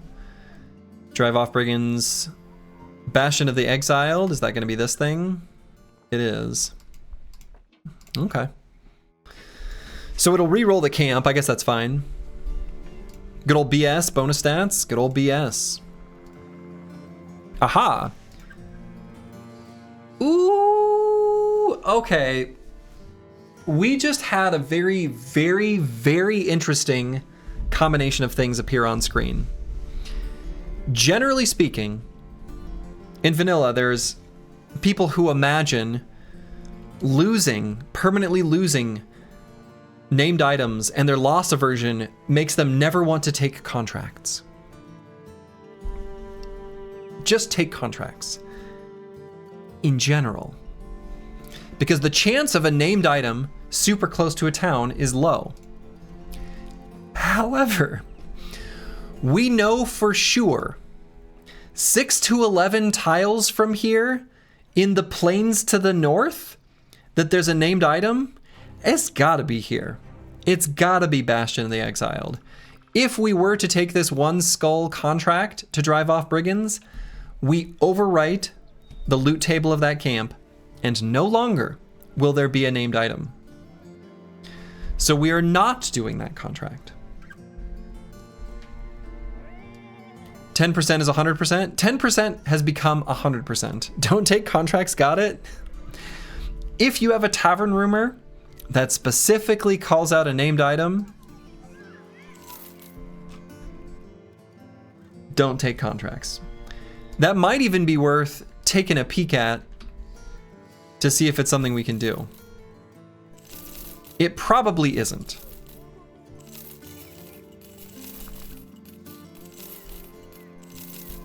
But we're gonna take a peek.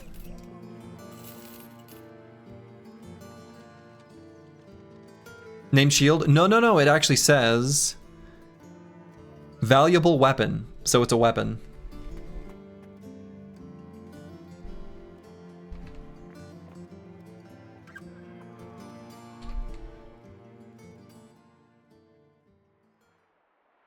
In fact, let's go take a peek real quick right now. Let's just see what the camp's got. If it's not doable, we just walk back and then do that return stolen item contract.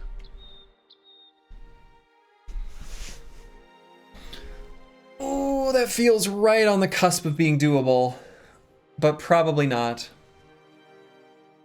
I don't think we fight highwaymen, even if we surround them with dogs. Yeah, I don't think so. We don't need everyone to survive. We don't need everyone to survive, but we do need some brothers to survive. 14 minimum. 14 minimum. Yeah, 14 minimum enemies. Yeah, we're just not gonna be able to do this. Like, this is more than we don't need everyone to survive. This is a we don't win that fight. Like, we just lose the fight and lose the run. Looks like a party wipe 80% of the time. I think that's about right. Like, there's a slim chance of winning, but it's slim.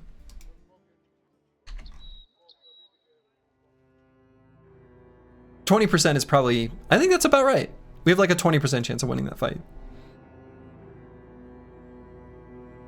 20% of the time it works every time. 20% of the time it works every time. But that's not quite good enough.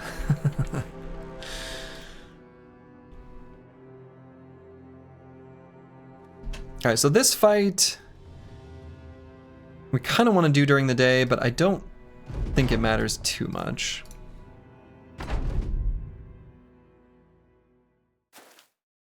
Interesting high ground. Let's see how they approach. High grounds can sometimes make the enemy be a little weird.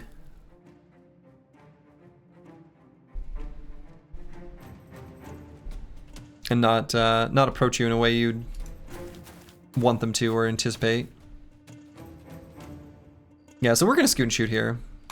Oh, we can't even see him?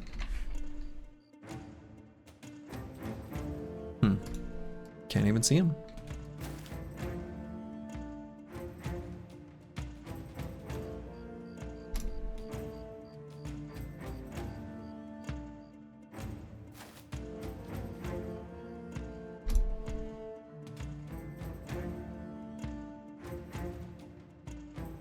And yeah, the famed item will be there for forever.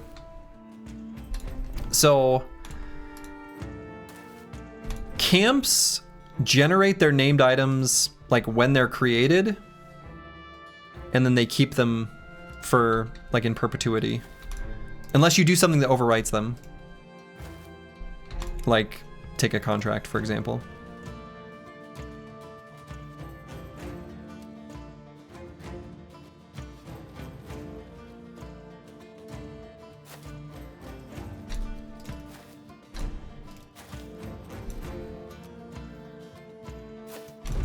Okay.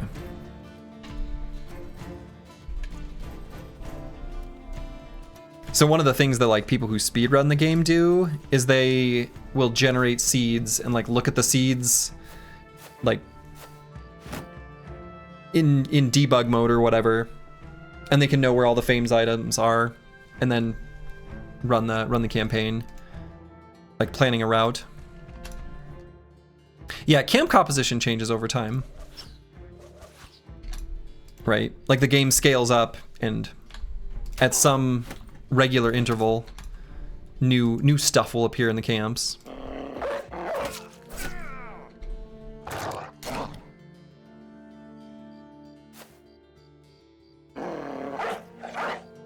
That's part of why you only take any percent types of runs seriously, like just in general or in Battle Brothers. I mean, yeah, I just don't think Battle Brothers is a very good game for speed running generally. Like, I just don't think it's...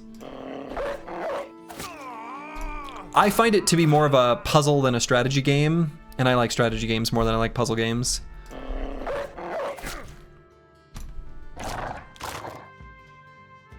Can we know the scaling rhythm of the game? Do you want to know? You mean like what's the sort of frequency? Yeah, I don't know how to put that into words.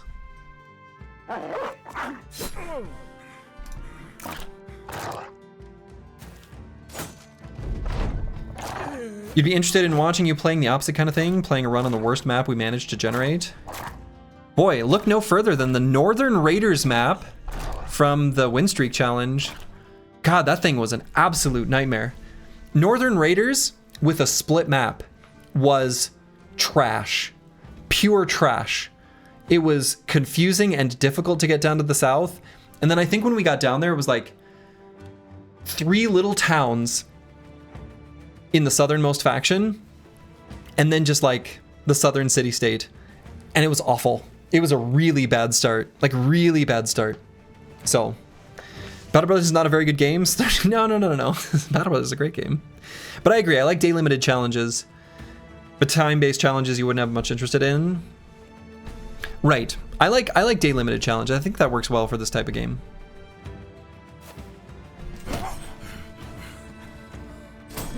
Oh man. Vigilant. Giving us 2 attacks there. In vanilla, nomads get dodge on day 40. That's the only thing you really need to know. Yeah, first, what you need to know for scaling, I agree. That is pretty much the only thing you need to know.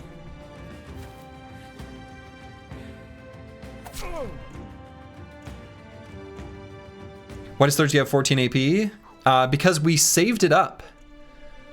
So with Vigilant, at the end of your turn, gain half of your remaining action points, rounded down as additional action points taken during your next turn. So what did we do on the first round? We backed up 2 hexes, and then second round must not have done anything. So yeah. Then we had at 16. Is our dog bleeding? Nope. Just a grazed eye socket. So, yeah, Ancient Dead, that's correct, Eagledub. Ancient Dead gain Polearm Mastery at day 100. Also in the Win Streak series, I was going to do, in the Manhunters run, I was gonna do Black Monolith by day 100. Just to do it. Just because I could. Ow. And so that they wouldn't have Polearm Mastery. And I timed it exactly wrong, where I think I did it on day 101. It was just slightly too slow in getting there. But it already drank all the, like, you know, second wind potions and stuff like that. So I just said, screw it. I'm fighting anyway. And it went fine.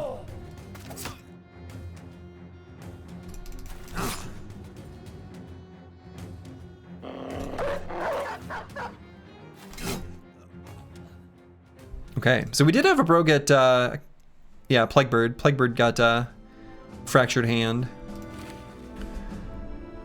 And we got our regular pointy stick dagger. We like that. We like getting those.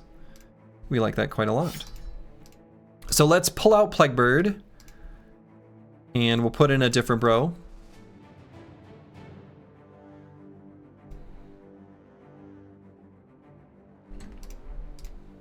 Okay. So Dexter 713. We'll leave his title as Reaper, but who knows exactly how this bro will function in the end, eventually. He's going to be an absolute... He's capable, anyway, of being an absolute damage nozzle with Unstoppable and Trained. Like, that's pretty cracked. Like, that's extremely cracked.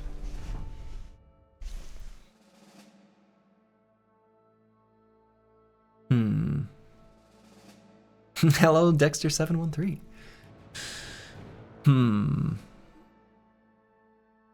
On this level, we could just grab Colossus, though. I think that would be totally fine.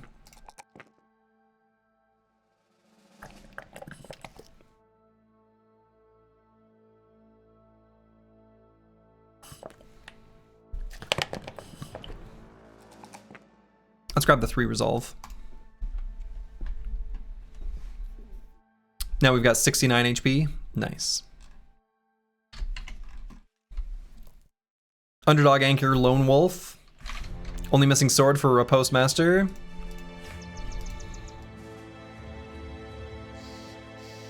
I mean, it's true. Anytime we have Unstoppable, we're going to have Lone Wolf and Anchor. Right, it will always pair these two together. And you're correct, that would also have Underdog. I think for that kind of bro, we would want a super defensive brother, whereas this is more of a super offensive brother. So, like the kind of brother that we want to do that kind of thing would need a ton of resolve and melee defense. And this brother's focus is more like fatigue and melee skill. You've got that Smoker's Lung? Yeah, I got that Smoker's Lung. The Chaucer, hello, hello. The Chaucer, hello, hello.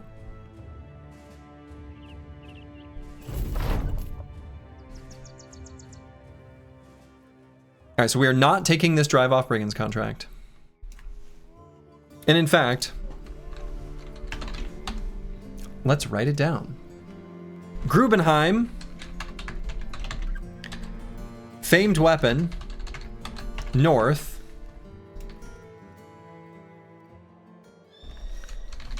pretty sure it's Bastion of the Exiled. Okay, I like to have that written down. So we're gonna cancel this contract. Dismissed, which we can do with a simple right click. What incredible power. So I'll click on all these things again just because I don't know why. I guess we will sell stuff. Every time I do this, you believe your stream bugged. Every time I do this, you believe your stream bugged. Interesting.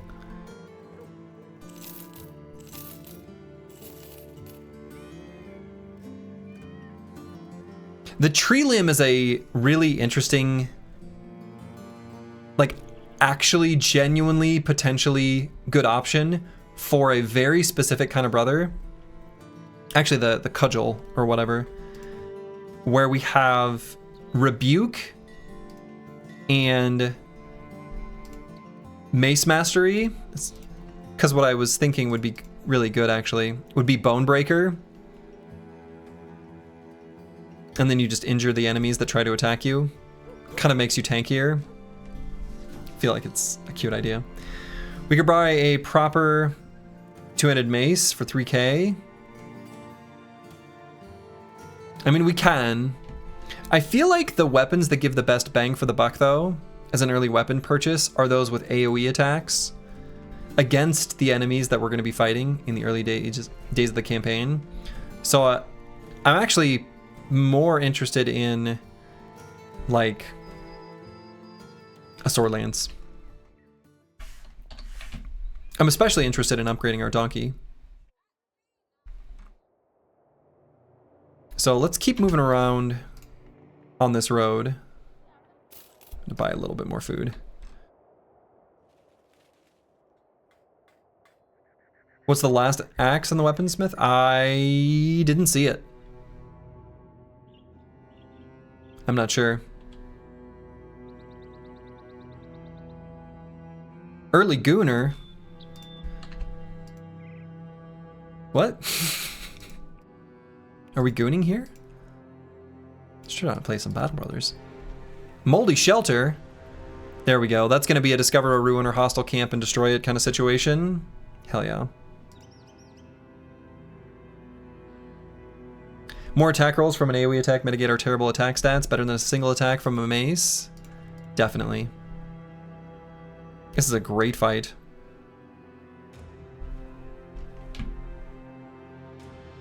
Thugs and Scoundrels. You love to see it. Okay, so they've got some hooked blades. Those could be good weapons for us, but this is a little bit spooky. Like, we'll just have to be careful around the hooked blades. We could scoot and shoot, but I feel like they're going to get tripped up on this terrain where I might do the similar pushing forward. Oh, we need to get the real Kirby a dog.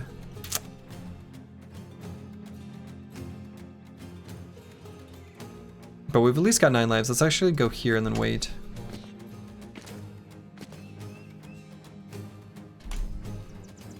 So we're gonna get the dogs down for the big surround.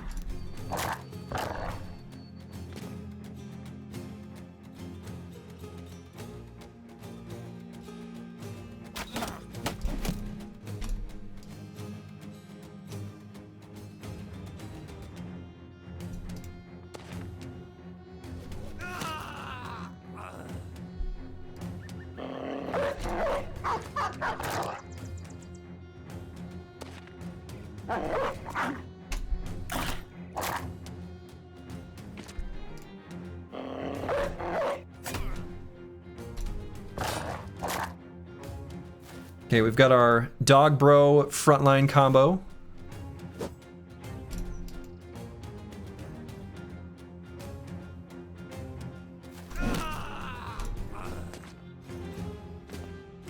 Okay, they went down that way.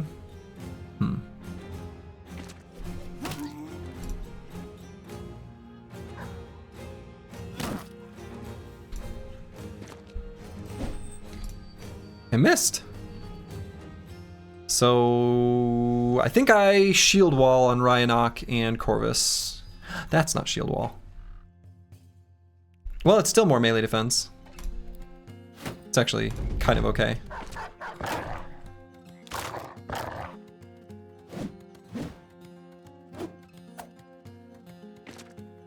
Something something RTS player.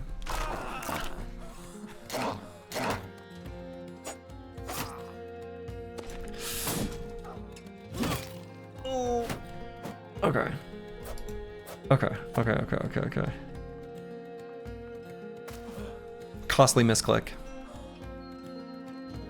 Yeah, let's run over here to get this guy crowded.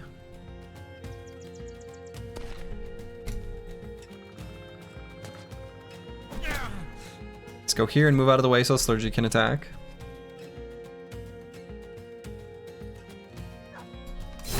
Attack, get the dog down. Hopefully the dog goes here. Okay, that's also fine actually.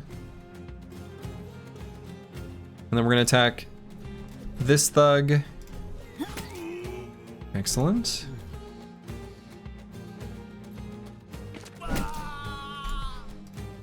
Slurgy's gotta hit this.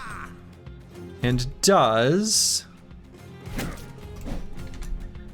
Advanced Lightning's gotta hit one of these. And does.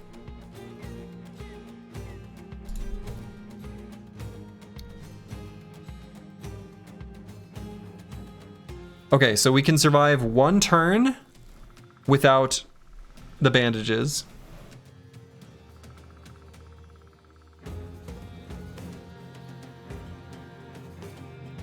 Yeah, I'm pretty sure I've got that correct. The cut neck vein doesn't actually do any bleeding, it's just when you receive it. Okay. So we should be able to bandage ourselves, so I think we're safe to run back here and end turn. I think that's true. That feels very spooky.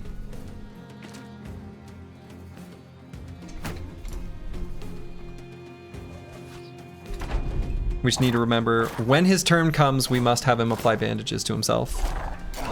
Whew.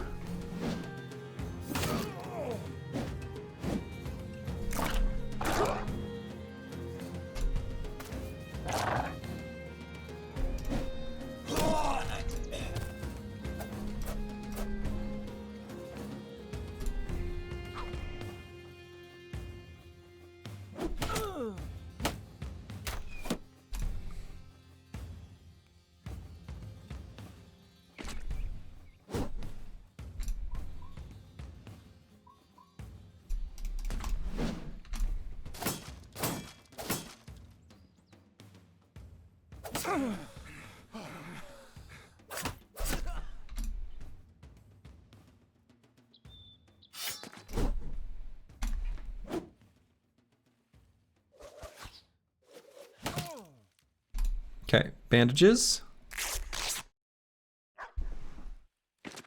We're good. And let's get Slurgy in here for the surround.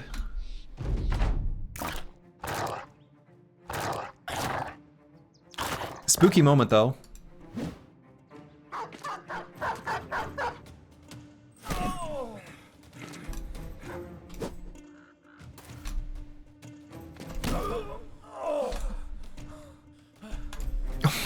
Shoot.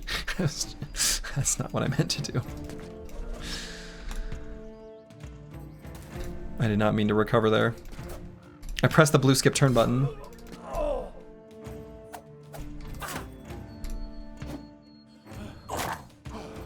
It's not gonna matter. Richard's not gonna die to him.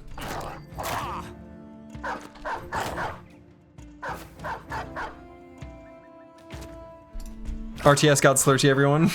Well, now hold on. Just because I enjoy RTS. Be careful with such a word. Okay. We got some salt. And these 2 hooked blades. The hooked blades are really good. We are cowards, we are weak, we are dumb, and we can't afford misclicks. We can't afford misclicks. Yeah. So, alright, Rhinox gonna step out. And let's put in... I guess caffeine.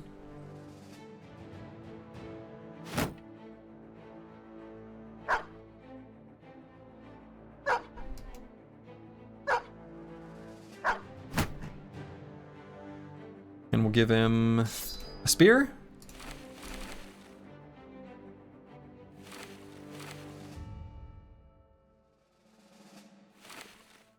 And then we're gonna give Future Bible Hero one of these hooked blades. And I suppose it's pretty similar to the Reinforced Wooden Staff. Reinforced Wooden Staff is just a little bit better. So we'll go with that. But they're pretty similar. Blue button bad even without taking it as a talent? It's true.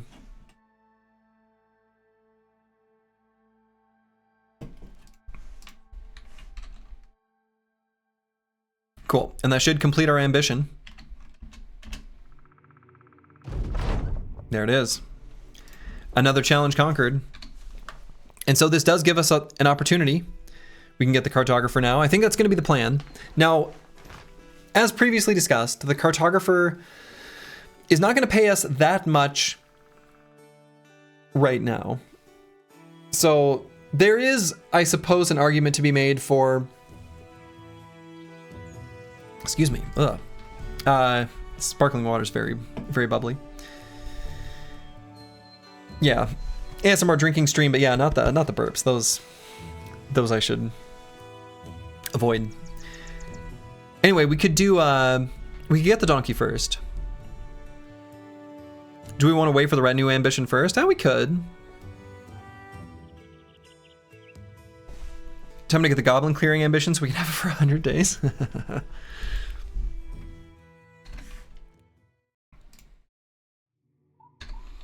Yeah, I don't know. We could wait for the first retinue ambition.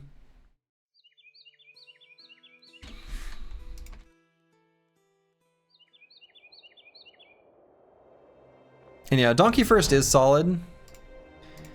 I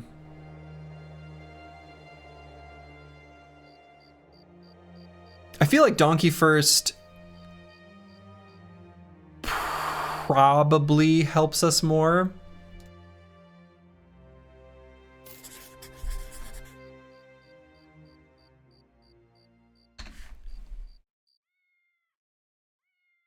Just being able to field an extra bro is pretty dang nice.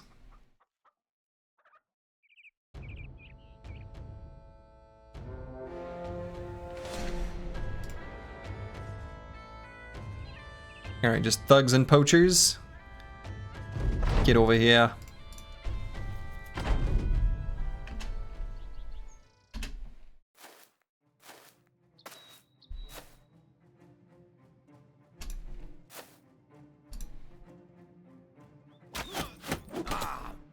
Got him.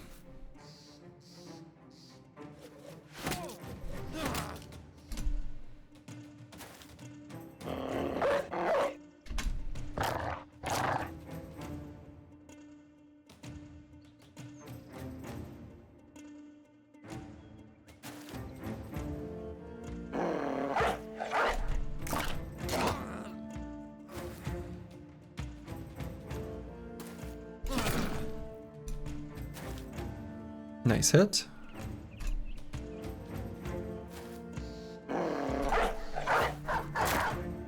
It's a pretty nice move by the dog there.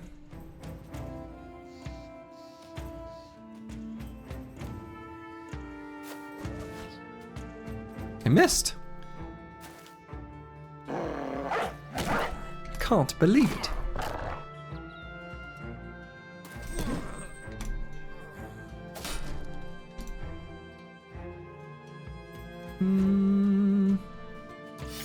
We don't need to push forward there.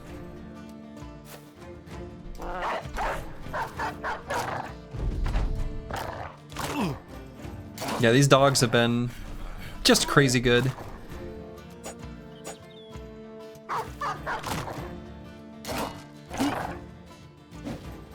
Given our origin, I'm surprised Slurgy isn't mock surprised when we actually hit rather than missing. No, I believe in this squad. I know they can do it. See?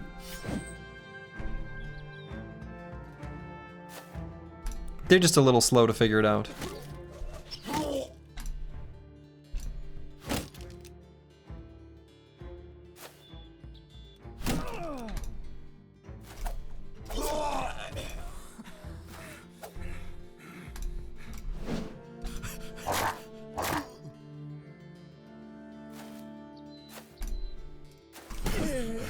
Bonk. Good puppy. Got some very good little doggos here. Some good pups. They're fierce. That's how we like them.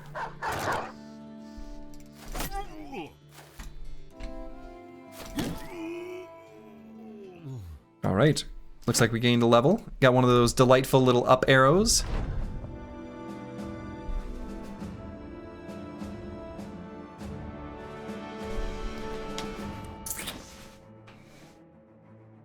I know a good deal when I see one.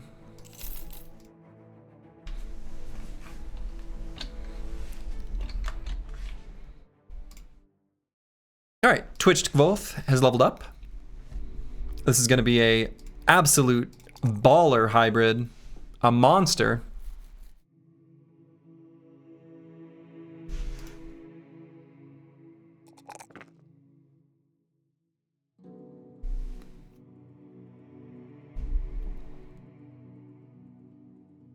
Hit points, maybe?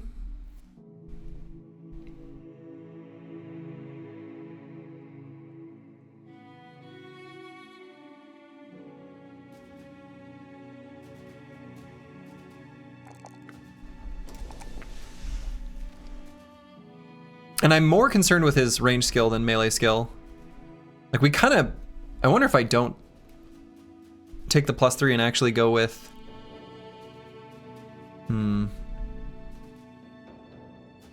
Is Promise Potential scripted from the start when getting a bro, or is it RNG on level 11? I don't know the answer to that. I think someone asked that and we made a determination, actually. But I can't remember what the conclusion was and why. Oh no, it is predetermined when you create them, basically so that you can't save scum it. So I'm pretty sure it is, it's predetermined. It's nice to get the hybridization bonus ASAP. Oh, that's true. I mean, it does give us the extra 10 range defense as soon as we get over to 70. Yeah, we felt it was scripted so you couldn't save scum. Slurgy remembered. Yeah, yep. Yeah, that's what it was.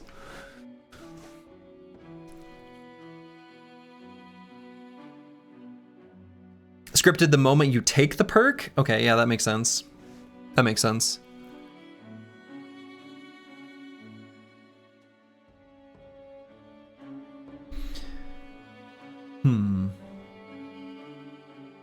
Yeah, I mean, it's still good for now.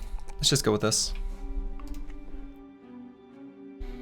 And then, what else? What perk do we take now?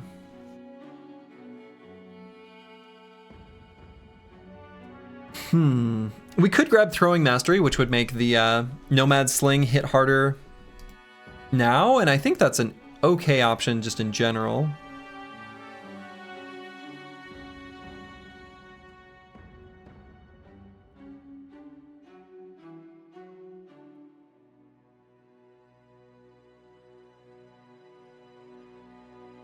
We could grab Fast Adaptation, but I feel like this brother practically doesn't need it. Even already, like even now, it's pretty minimal benefit. Probably just Throwing Mastery.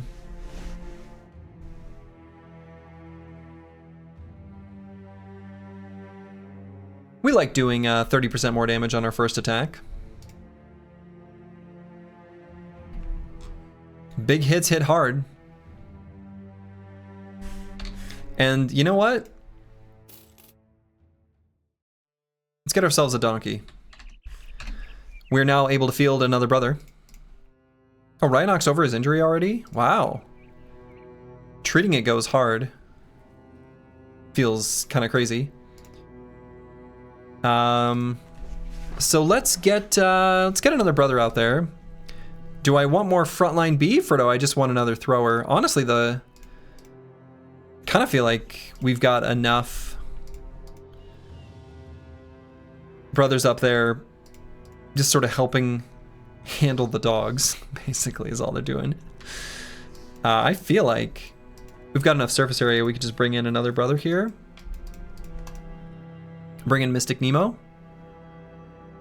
Or maybe... I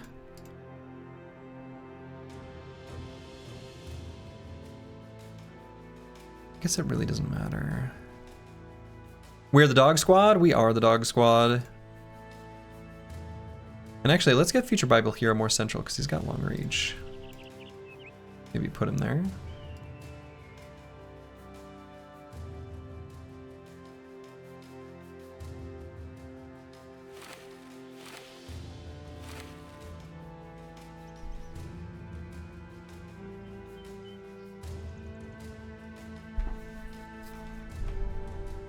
Yeah, I think I like this.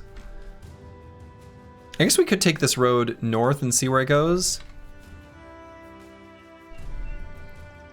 I mean, it goes somewhere. Got enough food and crowns.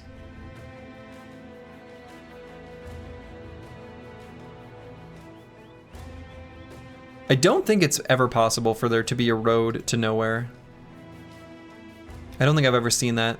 So, must be against the map generation rules. A road's always gotta terminate at a town.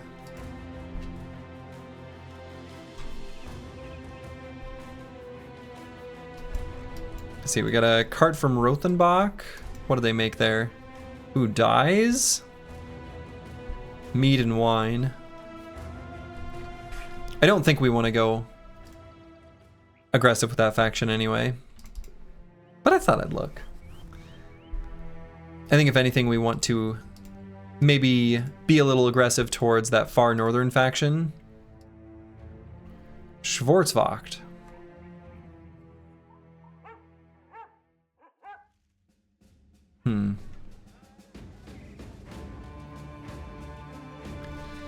Cheap dog, but we're a little low on crowns.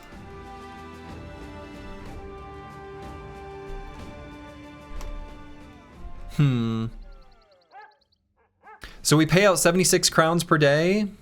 Is it the first kennel we've seen? No. There's kennels up here. Yeah, an Azengard. Kalkovel. Looks like just those two. And they're northern. You really like the northern kennels if possible because they get the war hounds which are just going to be, especially early on, quite durable, like much better than the War Dogs. Yeah, we could sell the salt, but we're not able to sell it for a good price here. So if we were to buy this dog, that'd leave us with like, I don't know, just 2 days of wages. Which is maybe fine. But it's a little bit low. We could sell stuff to make it 3. I don't think I sell the salt though.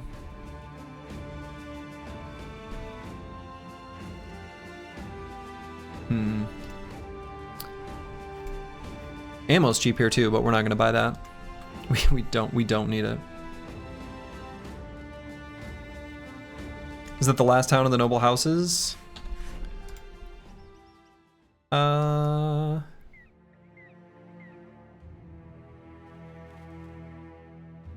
What do you mean?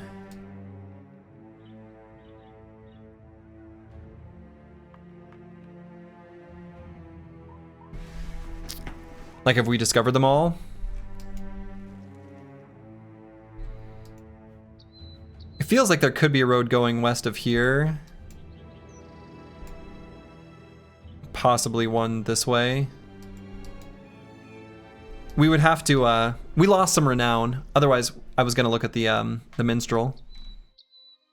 We'd have to check the minstrel. This road could continue on. And this is a really nice seed from a named item perspective. If that is the last one. We've got a really big wilderness area to the right side.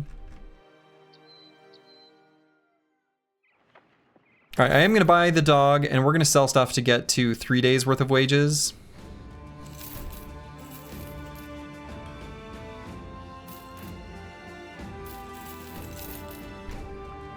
And do we have any knives we want to equip?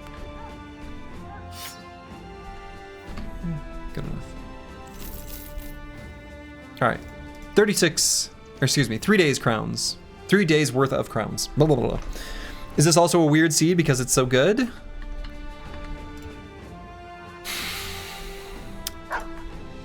I guess so. I think that's true. Let's make sure this is a terminal. Yeah, looks like it is. And so we could make our way back to Trogan via this wildernessy path. I guess let's do that. Aha.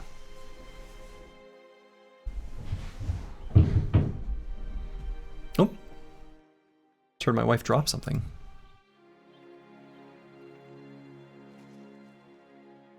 All seeds are weird, no exceptions. True.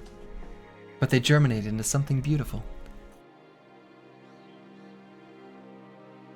So these all kind of suck. We're probably gonna raid 4 caravans, let's be real.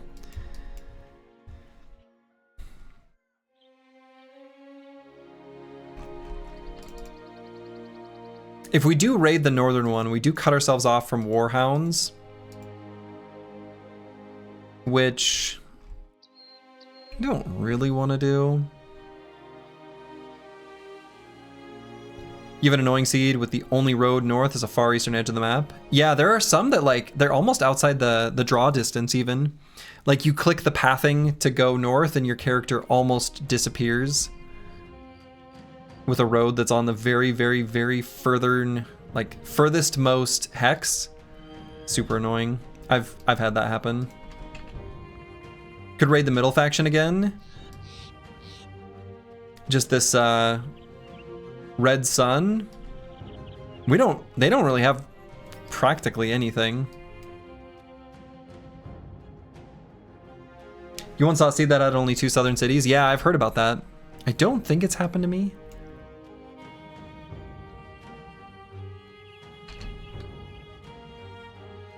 I've definitely had seeds where one southern city-state, actually I guess I've even had ones where it's a northern town, is like practically inaccessible. Like you can technically get there, But it's like an island with no port. Nope. Advanced Lightning just got hit by bird shit. It's a sign of good luck. Alright, so there's nothing here. Gotta move on. Let's go to Rothenbach. Southern spawn on an isolated island that you can't get to kind of thing. Well, you can actually, for the southern city-states, upon map generation, like seed generation, you can actually click factions and relations and scroll down and see them. Okay, there we go. Some Briggies running from something. They should be running from me. Can't wait for Sludgy to accidentally find his first one-way port and get really mad. I've never had a one-way port, I'm pretty sure.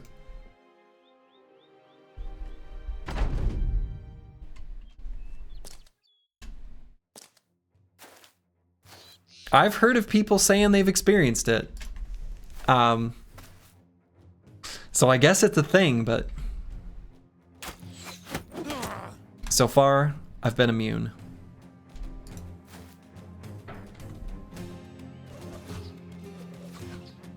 What? I missed.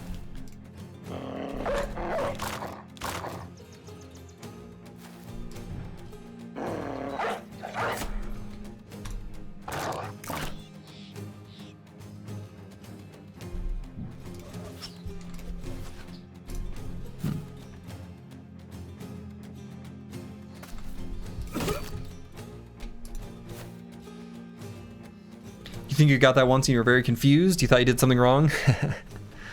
You've had seeds with 3 one-way ports? Wow.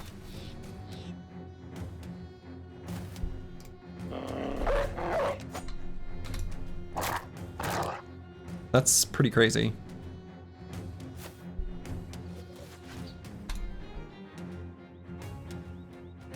And the real Kirby does have 9 lives. So we can go up there.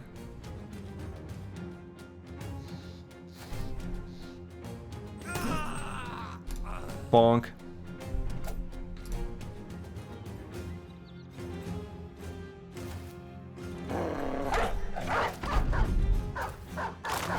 Okay, alright. Seth, alright, Seth's got a creative solution to every problem. Oh, Seth. Seth is in danger.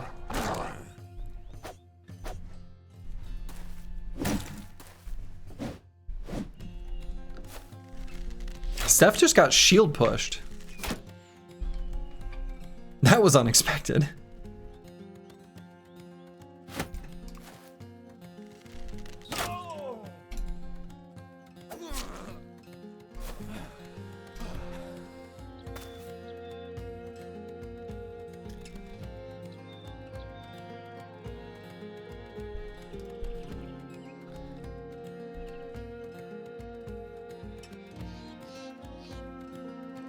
Pierced arm muscles. Sure, we'll go here. Shield push saved him? Yeah, kinda did.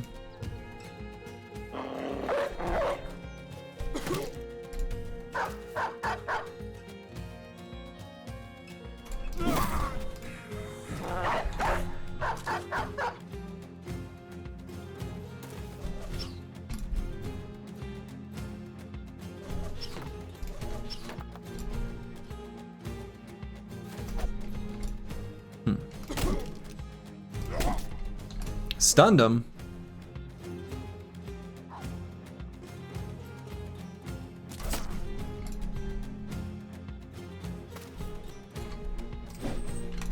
I missed. Not there though.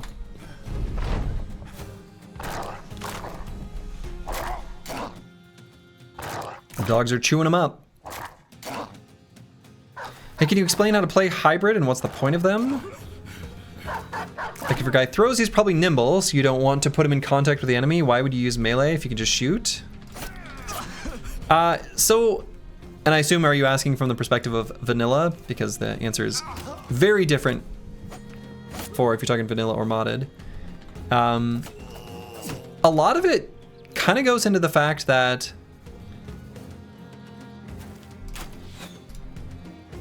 Since it is a offensive brother, you don't really have that many stats that are super valuable. Like,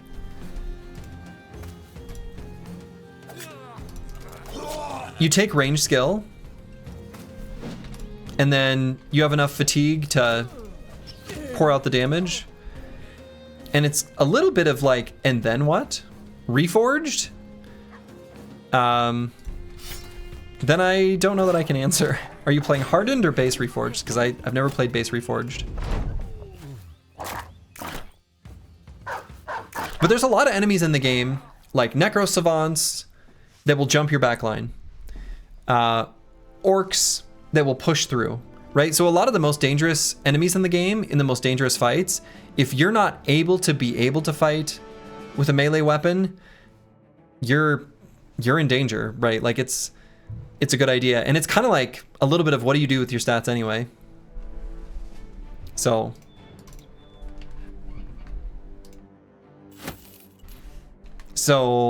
I feel like that answers the question for vanilla, and it pretty much applies to Reforged, only Reforged gets even better.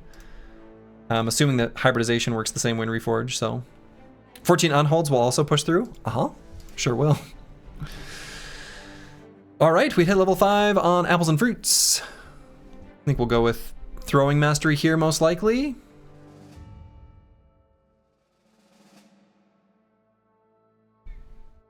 Not seeing anything else here that is calling to me.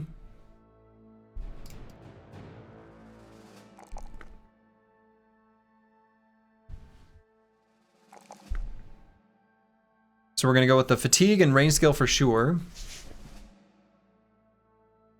You just don't know how to use them? You find yourself throwing with them and never using melee in the end?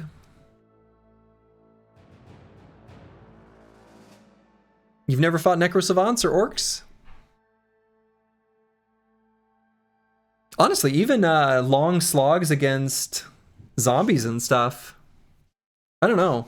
I think there's lots of situations where I find that I use the melee weapon. Or even in like, honestly, even in fights against Chosen, sometimes if you've got like a bonk, you take one step and use a mace or a hammer or something instead of your throwing weapon. And I don't know. There's lots of situations. You just don't put them in dangerous spots, but there's lots of times. You might want to help another bro get a surround.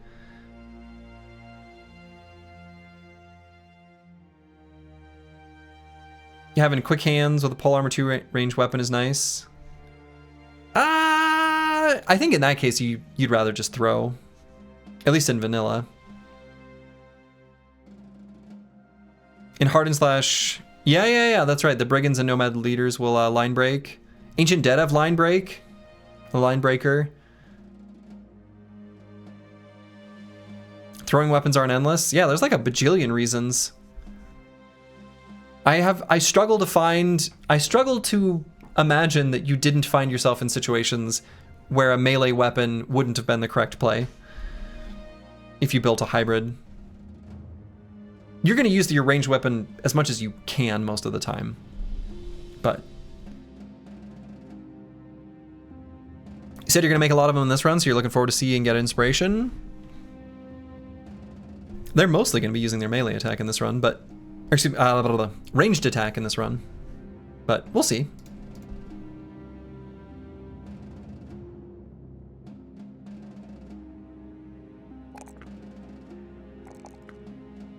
All right, I think I'm just gonna grab the hit points.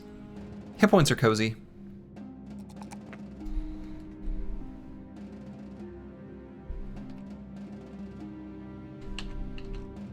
But yeah, I will be making a bunch of hybrids and they're gonna use melee weapons some of the time. But if things go according to plan, we should have a pretty solid setup to keep enemies at bay. Escort caravan to Al Hadid. That's not where we want to go, so we'll keep moving on. You like to use hybrids on the outer edges of the back line, throw for a while, and then melee when everything gets mad and swamps the flanks. Yeah, it's another good way of doing it. This sounds pretty solid to me.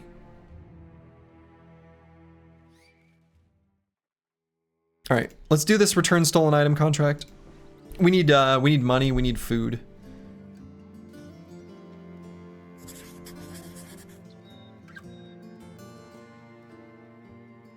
hopefully we've got enough food to at least make it back.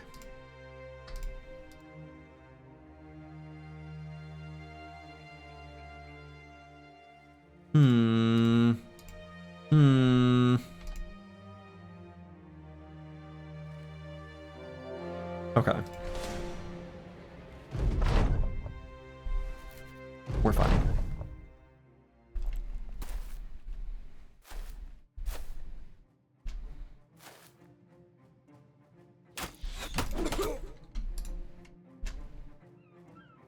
That's right, we got him cornered.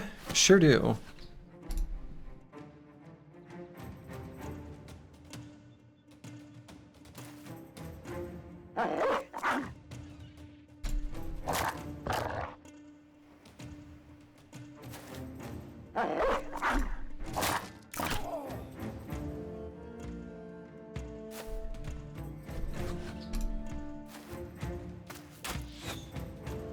Rude.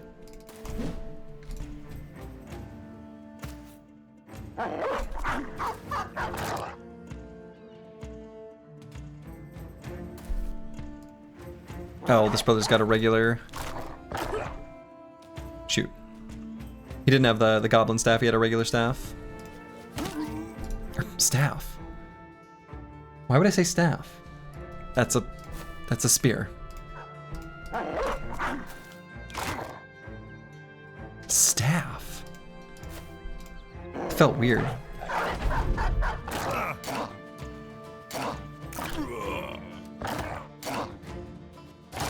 Anyway, if he had the 3 AP weapon, he would have been able to attack, but I wasn't paying close enough attention. It's a pretty easy fight here, though.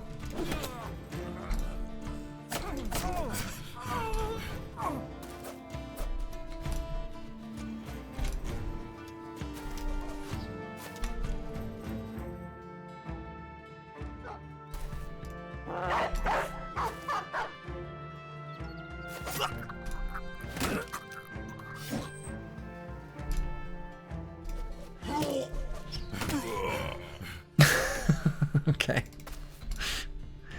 That was pretty funny. Alright, dog should probably finish him off. I'm guessing anyway. Okay, they all missed until that dog decided to take 2 of them out. Lovely. Alright, let's collect our pay, make our way back to Steinhaven.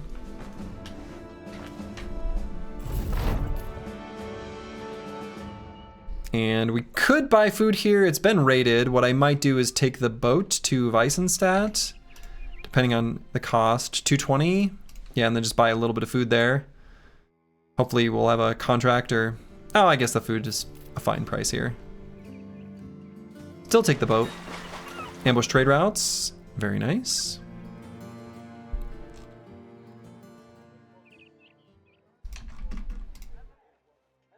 So let's see what they got for bros. Theodore the Grotesque. Incredible. I do love the names that they give him, the titles.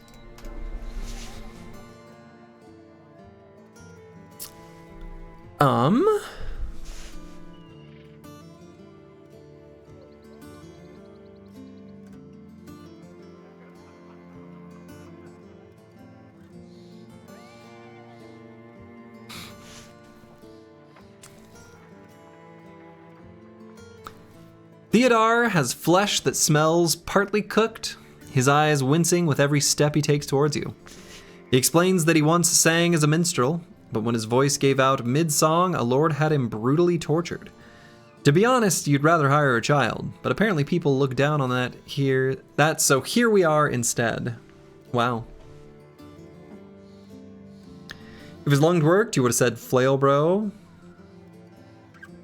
I can still use a flail. Yeah, it looks like a 2-handed riposte build. Doesn't have riposte though. Or he has riposte. Doesn't have rebuke. So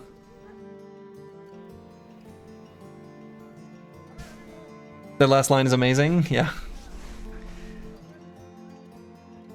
But apparently people look down on that, so here we are instead.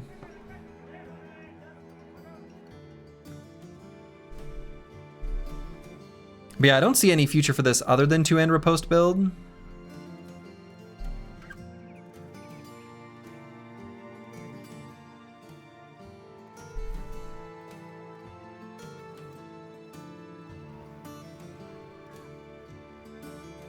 I don't really like that with Asthmatic. It's fine. He's got good starting stats, but...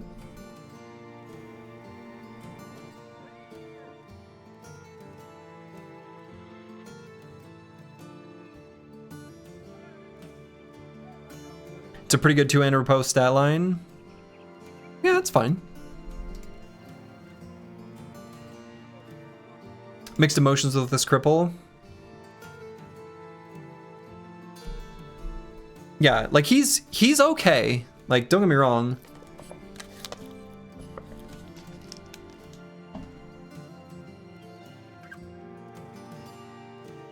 We can be picky, and he's pretty okay.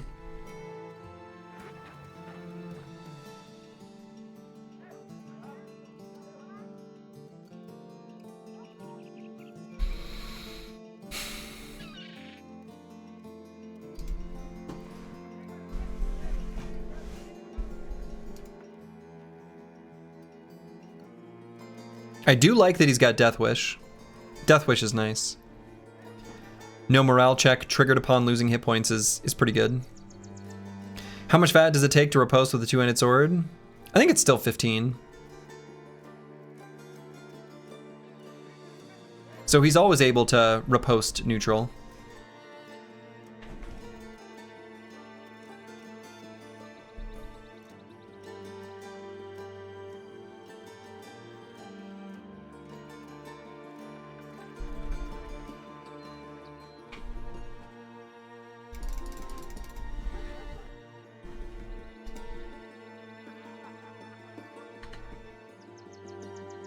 Flexiforged riposte neutral then?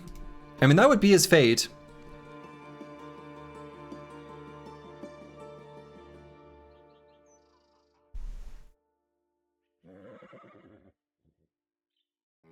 And he would be able to do this sort of shenaniganry if we wanted him to.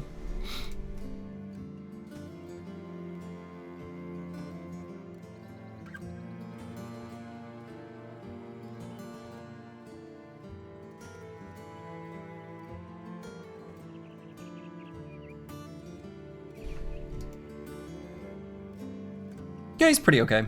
Let's keep him. All right. Alico 9-0.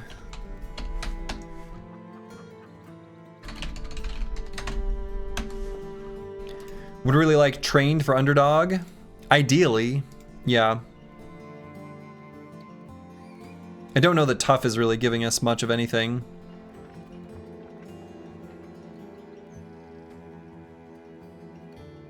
Pretty much just killing frenzy.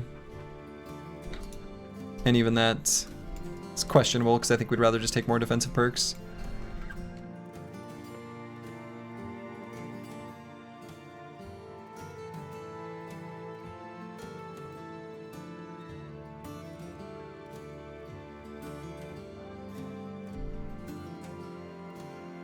I don't know. I think we've got a deep enough roster. Maybe I shouldn't have. I might let Alico 9-0 be the next bro we find. Because we've got some pretty dang good brothers. And we've got good ones in reserve. Like, really quite good.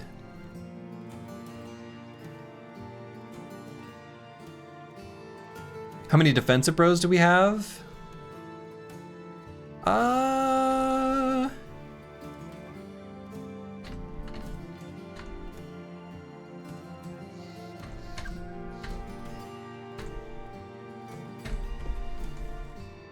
6, and then the 2 spear bros.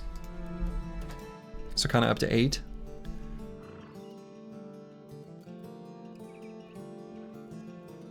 Yeah, I don't know. I feel like that's enough. Well, I don't know. He's actually not bad. He does have kind of good stats. I think I'm gonna keep him. I'm gonna keep him. I like Death Wish. It's good.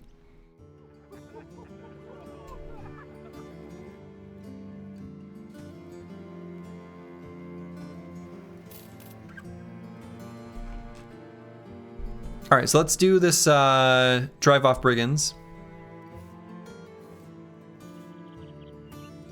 So let's sell stuff first and then we'll do it.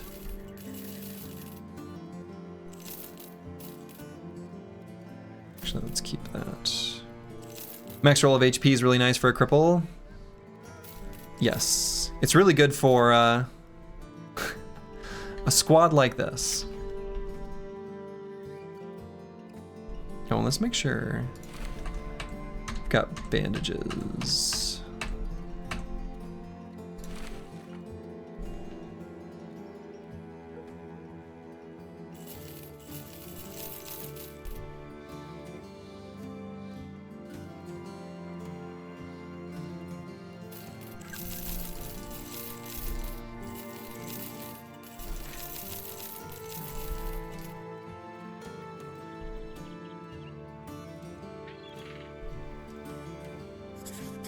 All right, so we're gonna fight some briggies here.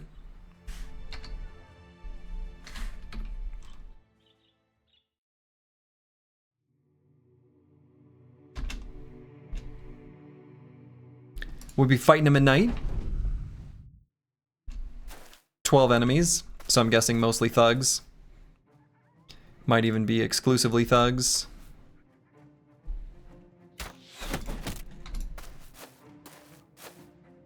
Looking pretty thugalicious.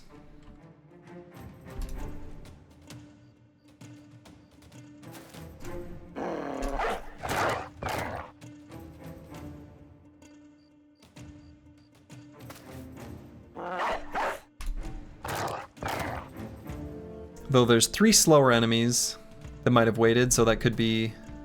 Oh. It's a mix, I guess. What?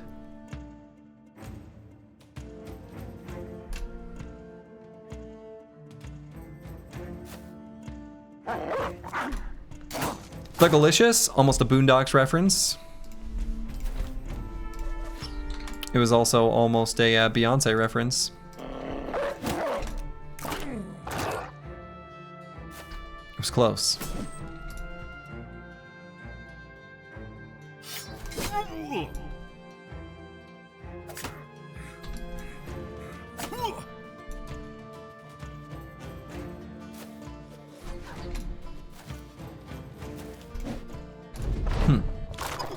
We did a lot of missing.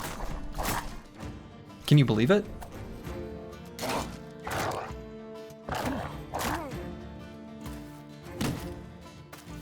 Ooh. You're shocked? Me too. Alright, caffeine could be in a little bit of danger.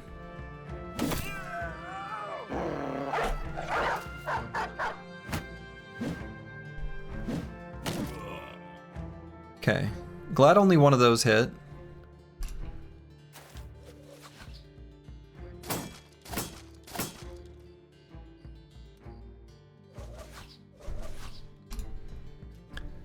So let's get this brother up and then do an attack.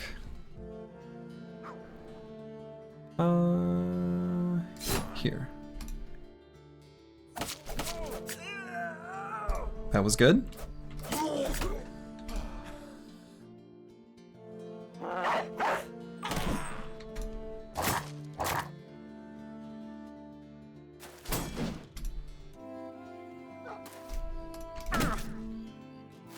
Got a nice stun there.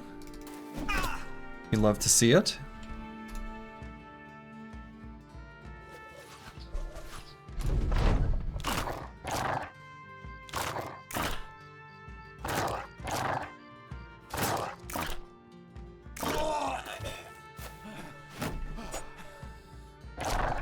Some pretty good dog attacks there.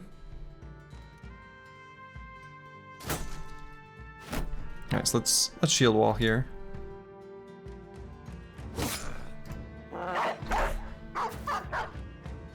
Who knows where that dog's going? That dog's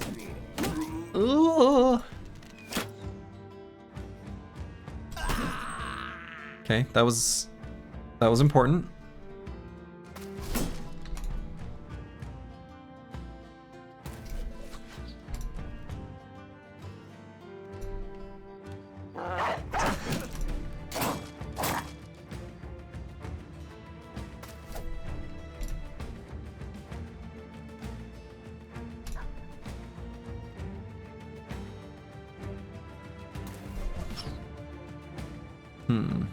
Surely you're fine?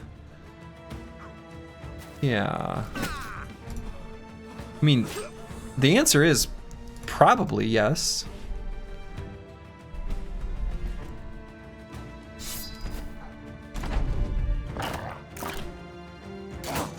Thought you wouldn't leave me to die, you must have a plan? Yeah. No, I think you're okay. Yeah, you're fine. You know, Slurgy would never leave you to die. He's like cool like that, or whatever. Totally chill. Very helpful. Etc, etc.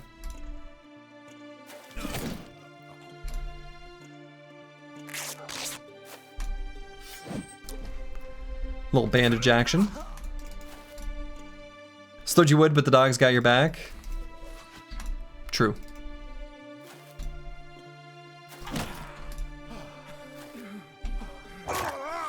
A bro's best friend, after all.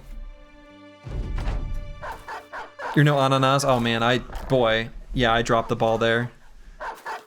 That was a big failure on my behalf. Slurgy doesn't have backstabber for no reason. Exactly.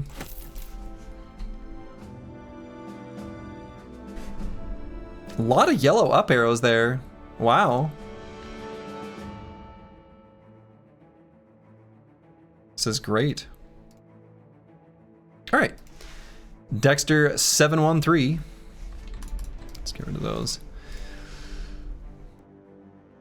God, this is a good brother.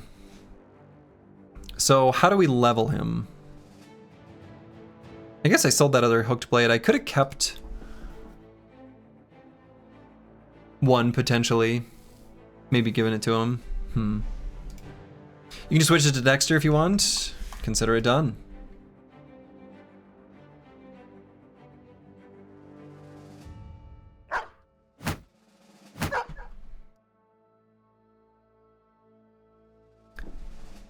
So many great asthmatics on the squad. Loving the representation. It's nice, isn't it?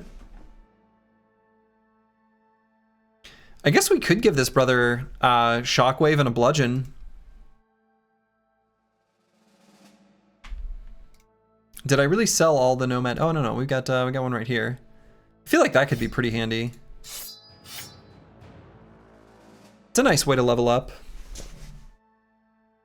Still works with the stat line. We're going to keep pumping on this brother as well.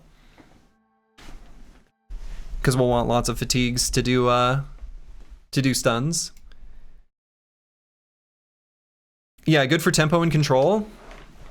Right, for a brother who's going to have a bunch of melee skill and fatigue. I feel like that's a pretty natural use for him.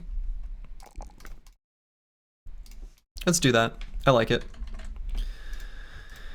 All right, and Tiwian's getting very close to his exude confidence. Really looking forward to that one.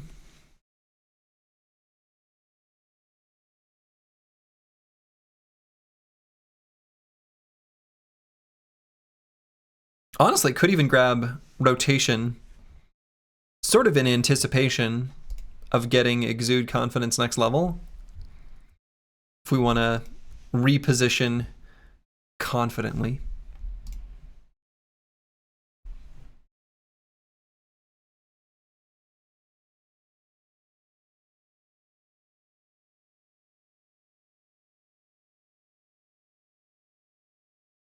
I think it's either that or survival instinct.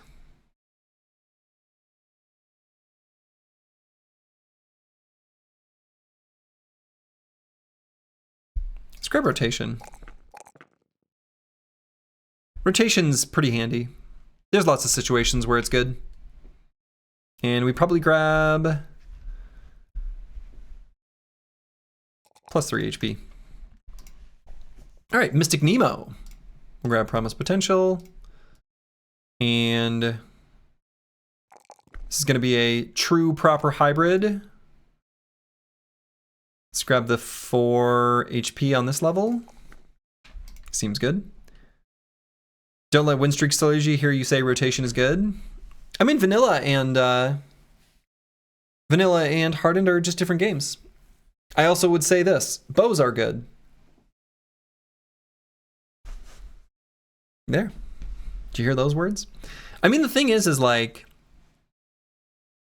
even in vanilla, rotation is actually like kind of nice. And I think I was always at least sometimes advocating for like 1 or 2 rotation bros on the squad, especially the banner. All right, Advanced Lightning here. Head Ranger. I think we'll go ahead and grab hybridization, I suppose. Bows are good in vanilla too, they just get outscaled. Oh yeah, like if you get an early warbow from, say, like a wandering group of mercenaries that you take out, it is a huge power spike. It just isn't going to do as much damage as a thrower with duelist later on. But that's like a really high bar.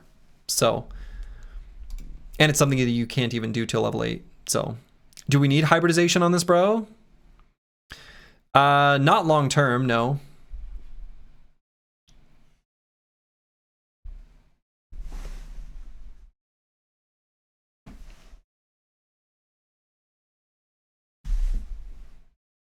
Do we even need it for the short term?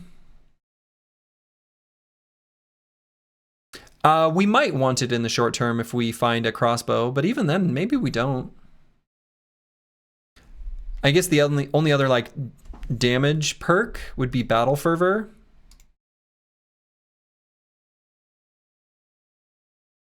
With ranged weapons anyway. I feel like Battle Fervor would be alright.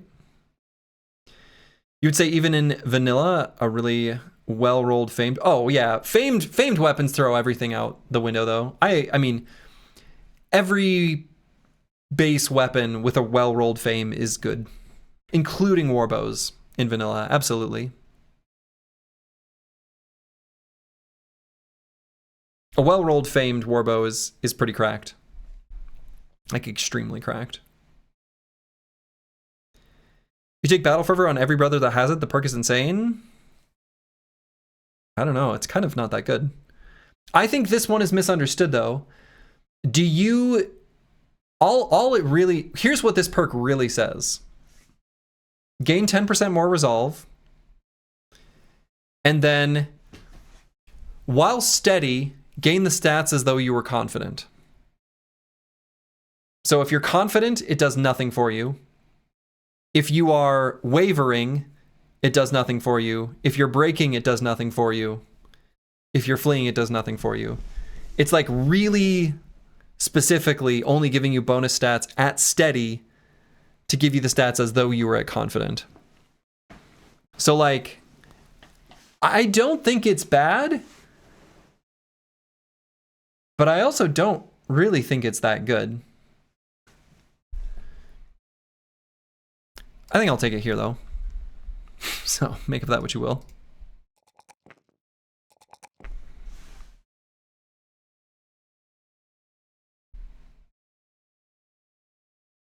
And I think a juicy 4 hit points seems good.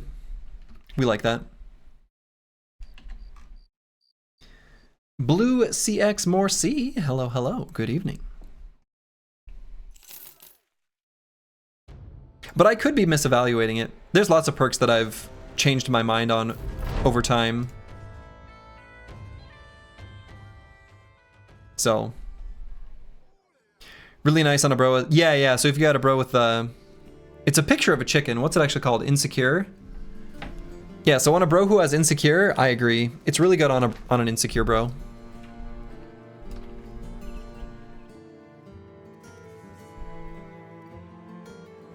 You've never tried Reforged before? You might convince me to take up this game again. Haha. Oh, well then.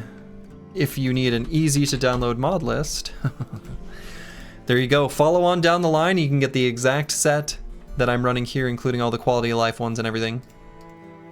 Easy peasy.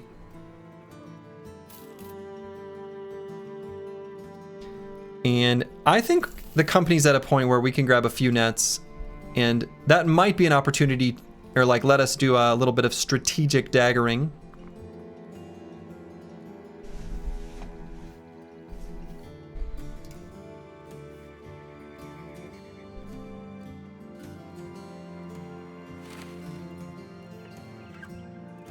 Could maybe convince myself to buy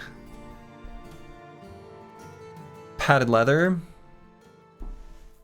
Maybe even both of them. I think they'll serve us well for a little bit of time still.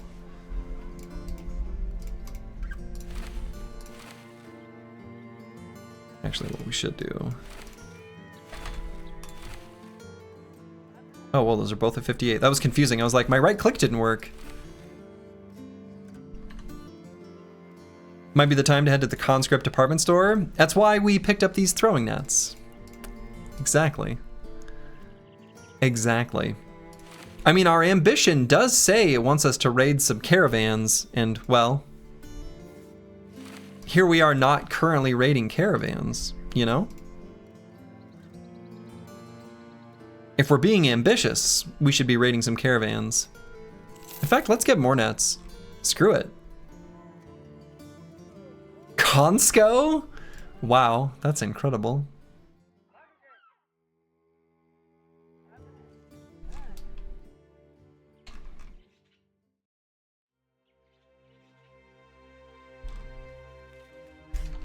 Yeah, I feel like that was really good last time. We got some really, really big power spike by daggering down conscripts. We've got enough bros with 9 lives. We've got enough nets now.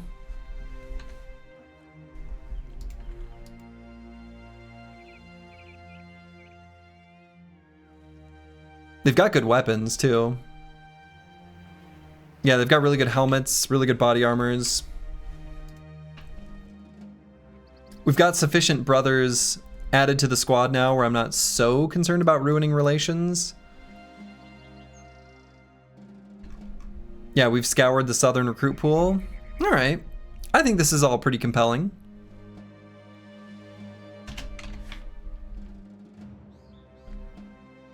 I'm convinced.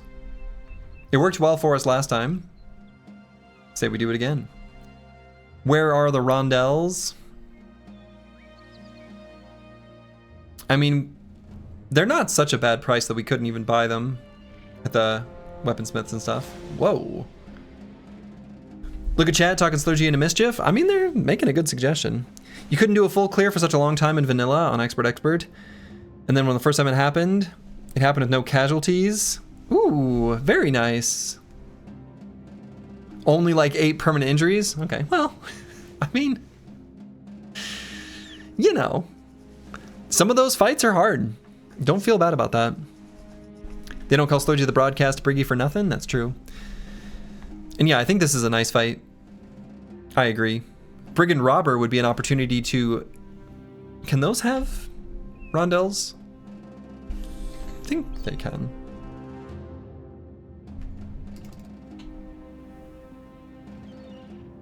But yeah, this is a mildly spooky brigand fight, but still a really good one.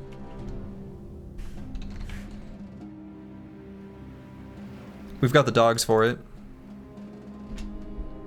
I don't think they're going to have any armors we want to dagger down, though. Hopefully it's closer to 11 than 15. Split the difference. Yeah, just a regular dagger here. Robber's got a Spetum, though. It could be actually a decent weapon for us, potentially.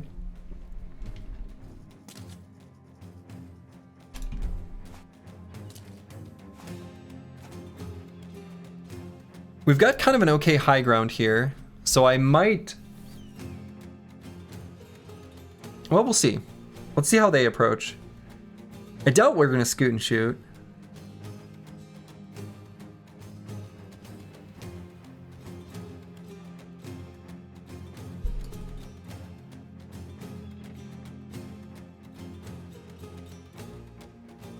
So maybe I just attack now.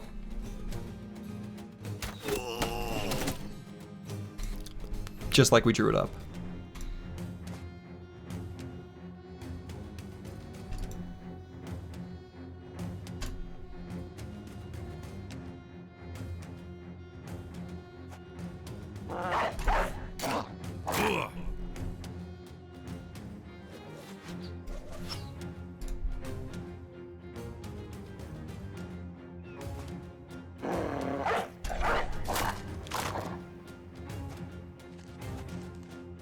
Rotation?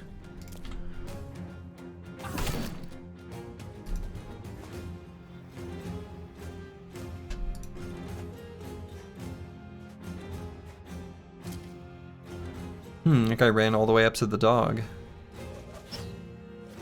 The dog got spooked. And should I go here or here? I guess we go here.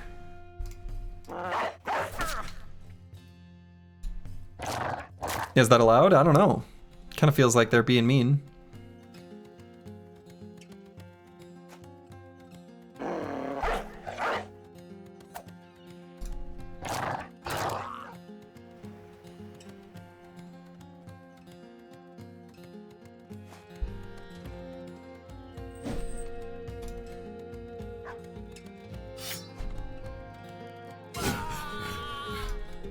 Nice.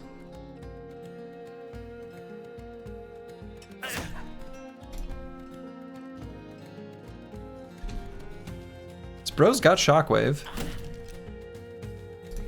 but not Mace Mastery.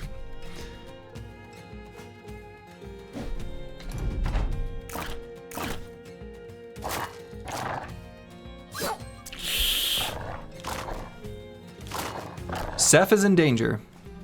Seth just took a Spedum to the face.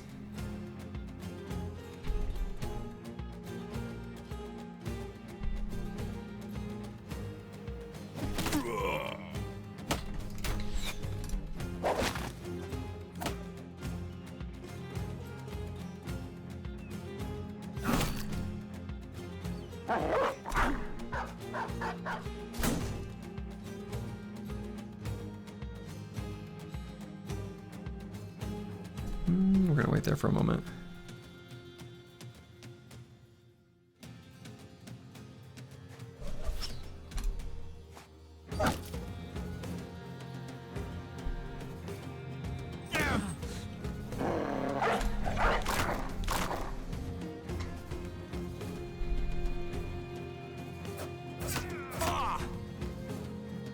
Okay.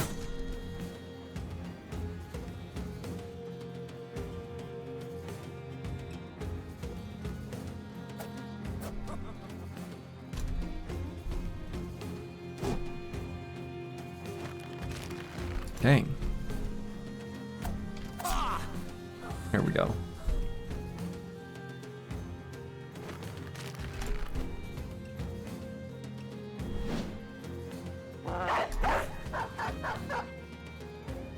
It's a little ambitious.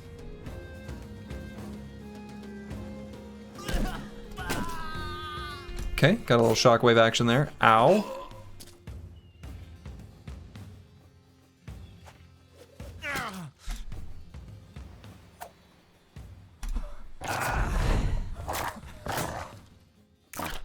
Brigand Robber will probably step up and attack. Hopefully he doesn't attack the dog again. Man, one of our prized warhounds just fell.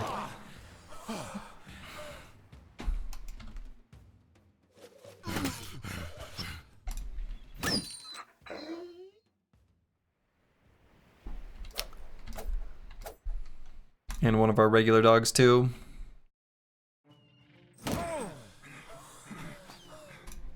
Is Robber Armor good? It is. It's pretty efficient too.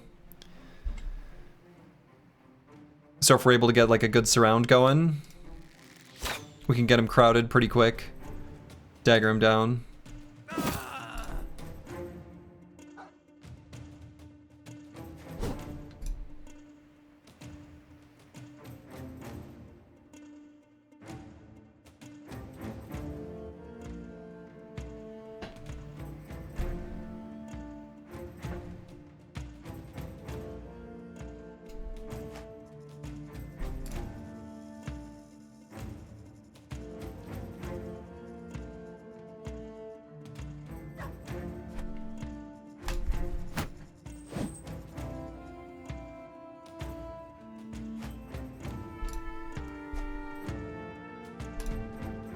He's not breaking, which is sad.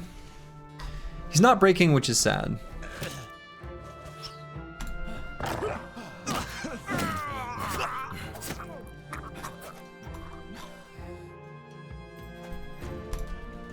There should be a mod that adds dogs to your obituary. Oh boy. You'd have a pretty depressingly long obituary in some situations.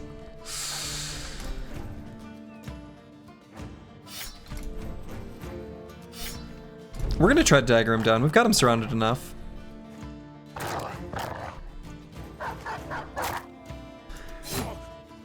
Ow. T-Wing got hit in the head, huh?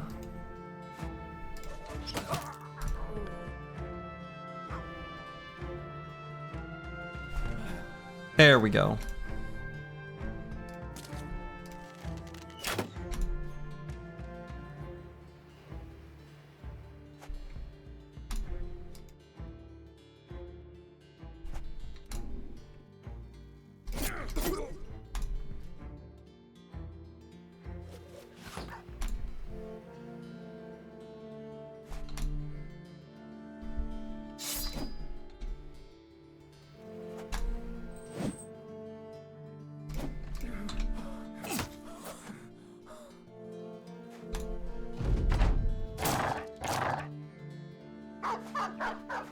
That's right. Get in here, dogs. Help me out.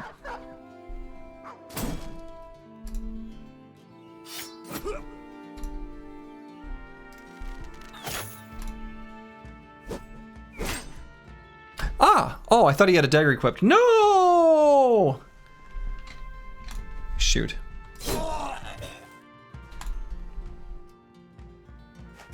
Something something RTS something something.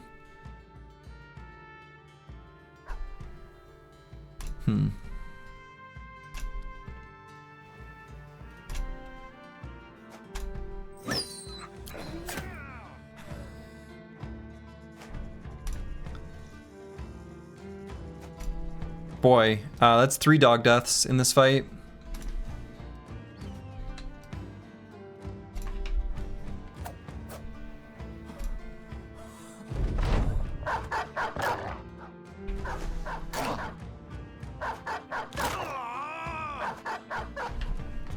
Including our extremely well-armored Warhound.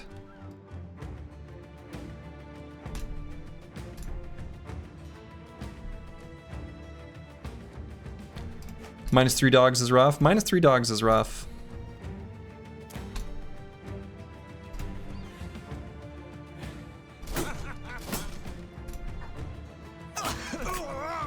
He's laughing at me.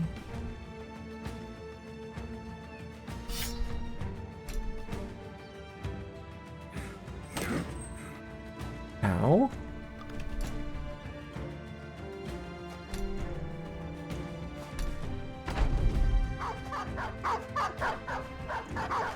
Day 1 MVP Seth is down. Sad. Yeah, that's extremely sad.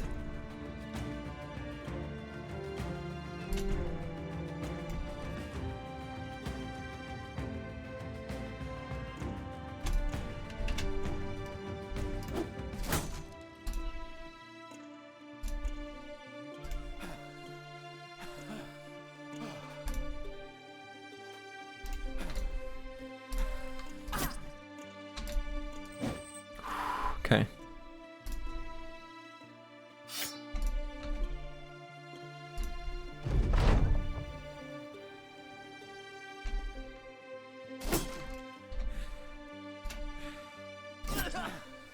There we go. Whew. So we still actually got one of those armors, Dark Rugged Surcoat. Got our patched mail shirt as well there at the end. Got a dagger, got some pretty good experience and other things from it, but...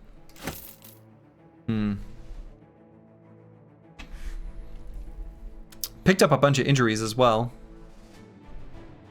Very good at collecting injuries.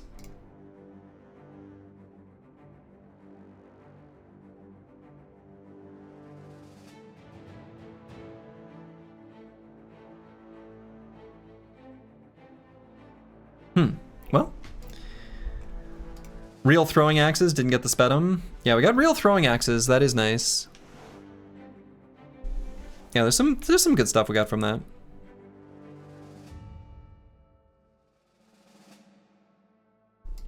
All right, so we're gonna replace the injured boys.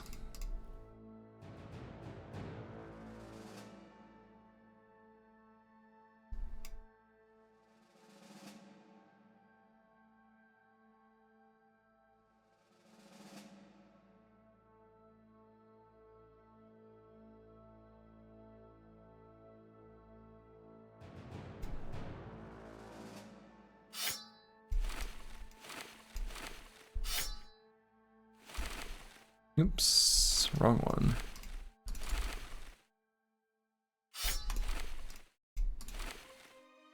I think we should try to hoard a bit less. Are we hoarding?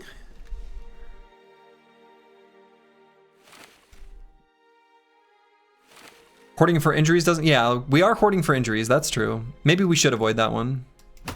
That one seems good to avoid, I agree.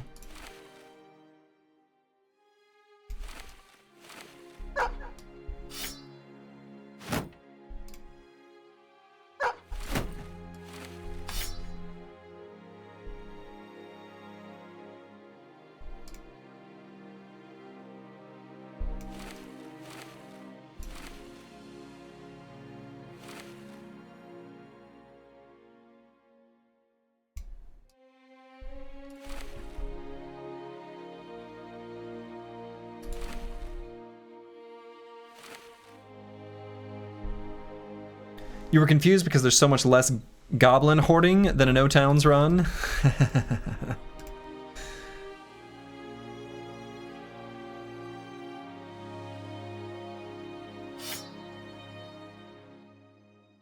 Poor doggos, poor doggos.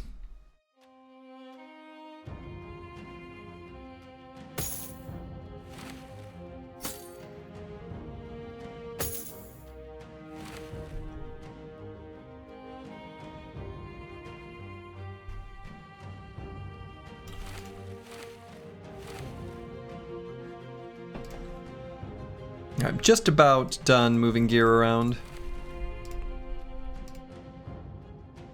I think we're there. Alright, so we do have a level here on Ryanok that we can apply. And what's his range defense in at? 4? Yeah, we're not ready for grabbing parry yet. I guess, honestly, taking Fortified Mind on this level is totally reasonable. We're gonna grab this for Resolve because that's unacceptably low for how we plan on using this brother. And we could grab it now.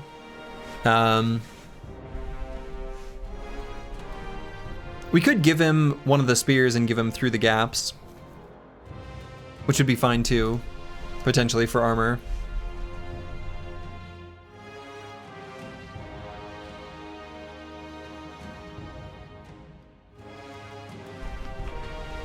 But I think I like Fortified Mind.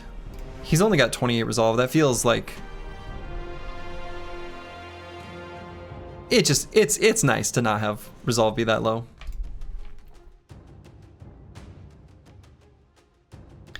So our overall dog situation has become, unfortunately, suddenly quite bad.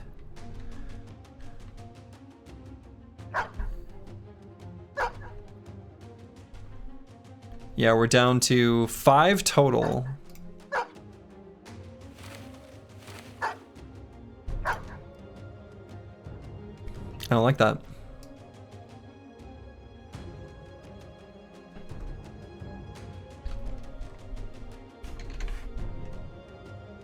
Oh, we should equip this armor. What am I doing? Fortified Mind seems like the right choice. Liability without it, it's 28 morale. Yeah, it's just a little bit too easy for morale to sort of fall apart at numbers that low.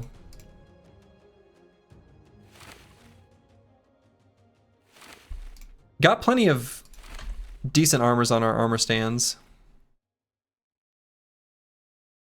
which is what they are right now because they're injured.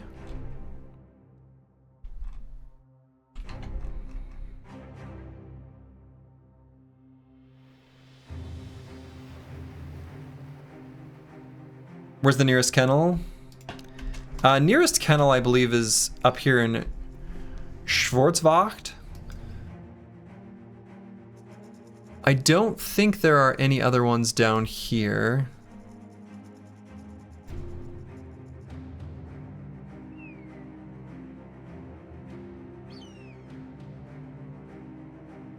Yep, the rest are all in the north.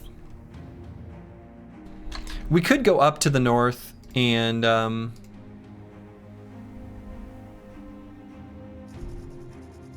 buy some dogs and then maybe raid some caravans.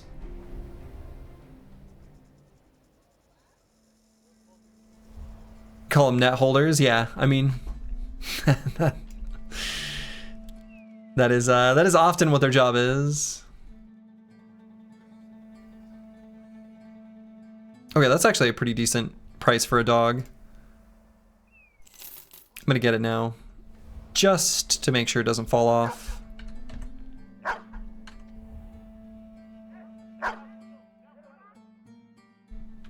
All right, so then I'm gonna do this fine location.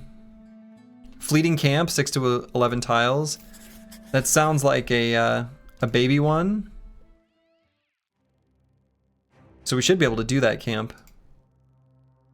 You may or may not have a couple of semi-retired brothers with bags and belts holding nets for your dagger. Yeah. That is actually the birth, originally, of this emote. There was a chatter who, Roxanne, it's me, aha, who was often relegated to that job. Like, he would get retired but not sent out to pasture. We would just get bags and belts, and he would joke that he was supplying the team with warm towels and cucumber water. And thus, cucumber water as an emote was born on that day.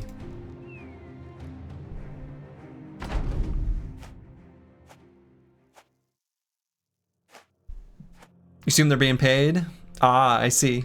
Well, they're at least being fed.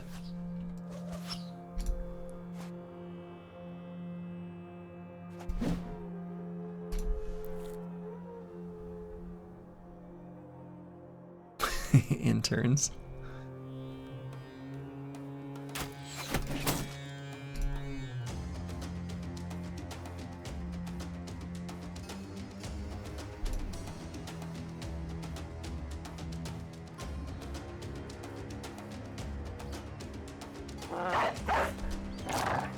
Each bags and belts bro on the bench is like half a card upgrade. Depending on how many slots you're able to make use of.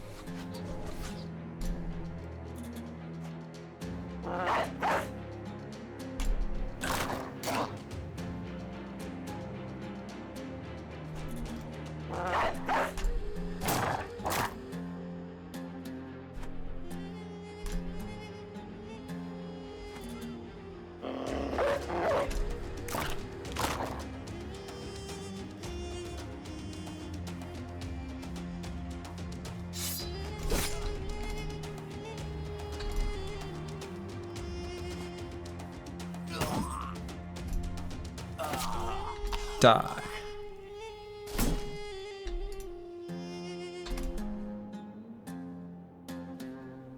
And let's shield wall there.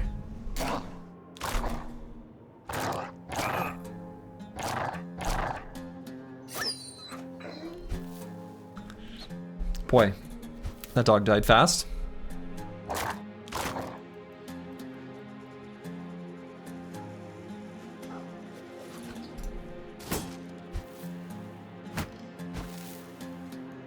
Got some sand throwers here.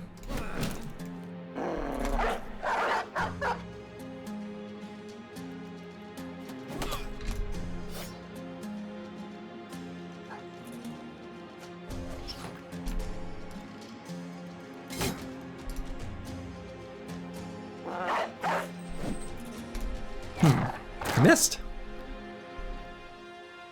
A hit. This feels oddly prescient for this run. Beggars can't really choose what kind of jobs they get.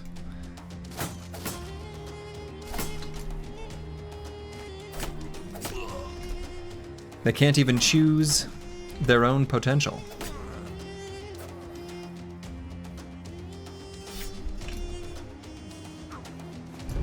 And whether they realize it or not, only the fates decide.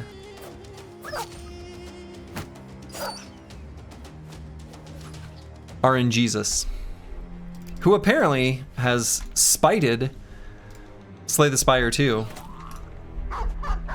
where one of the problems that was uncovered in Spire 1 was a concept of correlated randomness or correlated RNG, where you could determine future situations based on previous, not determine, but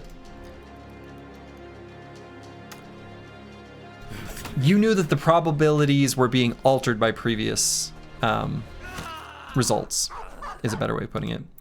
Anyway, they figured out that that is also present in Spire 2. It's something they're gonna need to fix.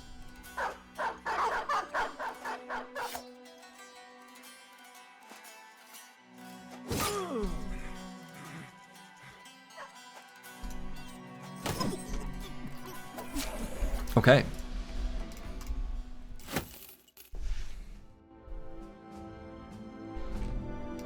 Got ourselves a new helmet, I guess.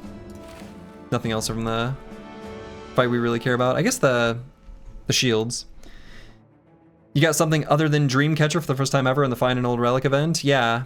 And if you thought that Niao's Bones, where you get 2 relics and a curse, boy, it sure seemed like that was giving you debt out of these random curses more frequently than it should have. Well, you're right. And no, Choppy Cat, I'm not referring to that. So that's another thing that happens in Spire and Spire 2, where when you see a relic, you know you'll never see it again, but that's not what I'm talking about. That's like by design. It's that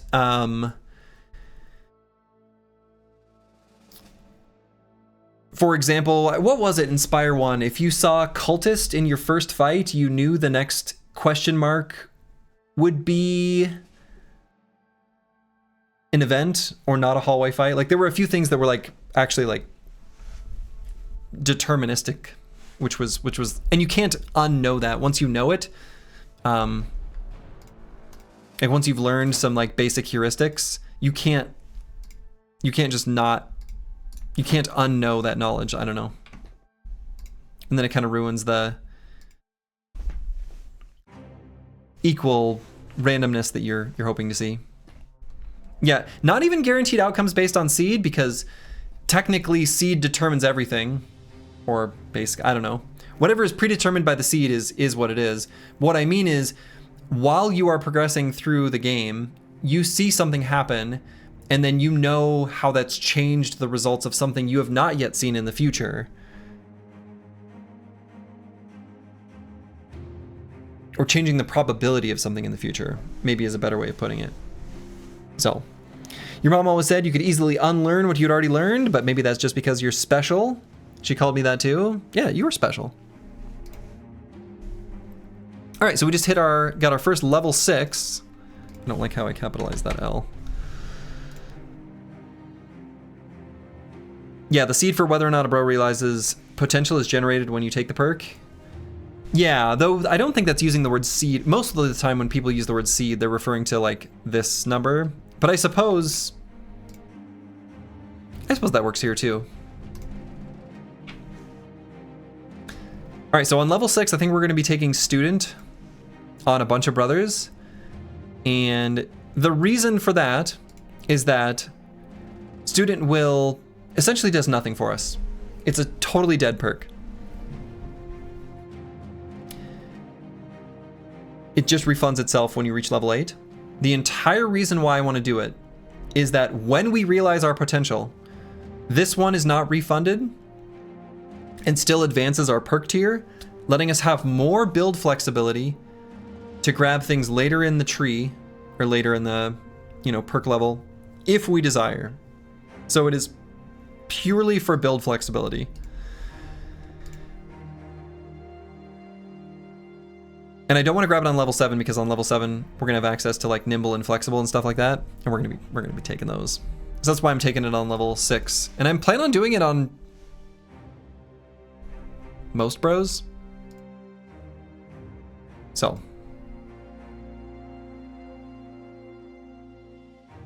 the plan for Slurgy eventually is that Slurgy is going to be a extremely defensive shield rebukey bro.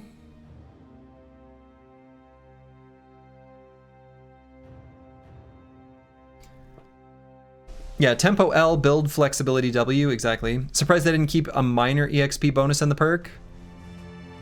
No, I like it. I think it's a cool design.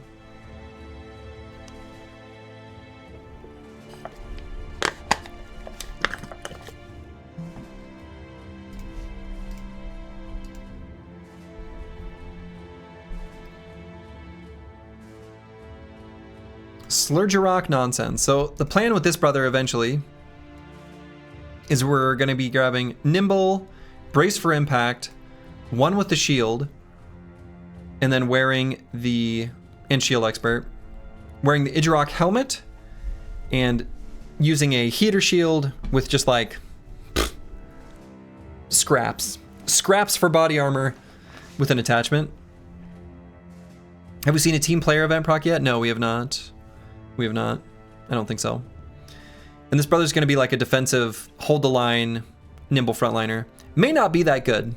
So Slurgy might get benched a lot of the time later. Now, what's he going to do with his turn? Like, what's he actually going to do? Like, attack? I don't know. I don't know, man. We just hope that we get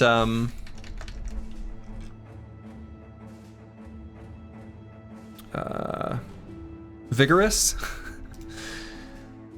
Otherwise we could trade sword mastery and use riposte.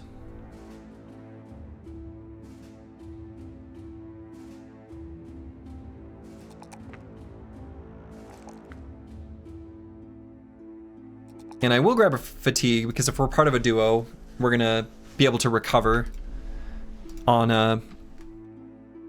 like every other turn potentially, and then reposition ourselves to the front of our duo. What's the highest level bro so far? That's the one. Slurgy is level 6. Mace Rebuke with the injury perk is also cute. Oh, it's so cute.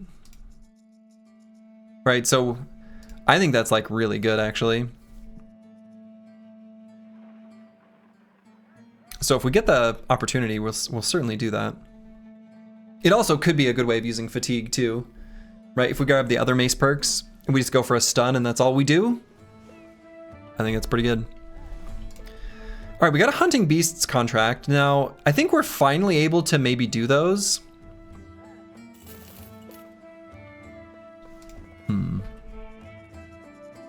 Especially if his duo is an Executioner. Ooh, that's a cute little combination. I like that a lot. I like that a lot. Got a Sword Lance here for sale for 1,600.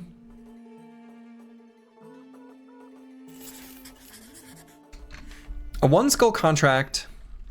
This could be okay.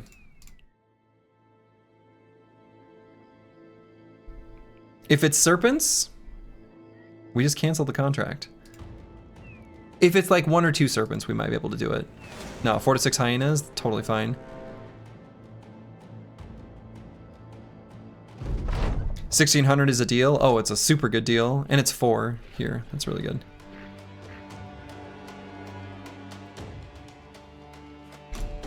And so let's, I guess not scoot and shoot, but, oh yeah. Mostly just scoot. Scoot to be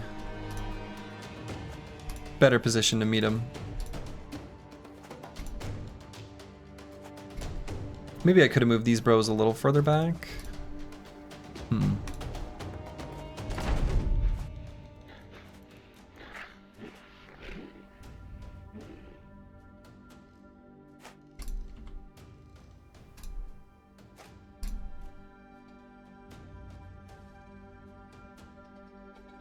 They're coming to bite Slurgy.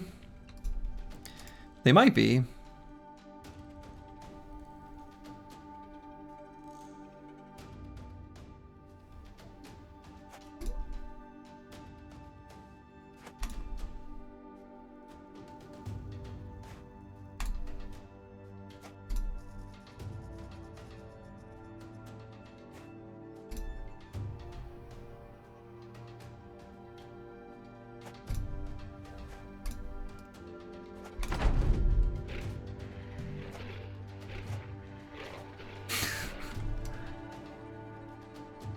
Big flank.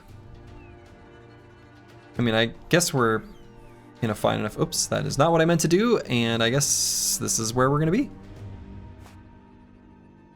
But I think this seems fine.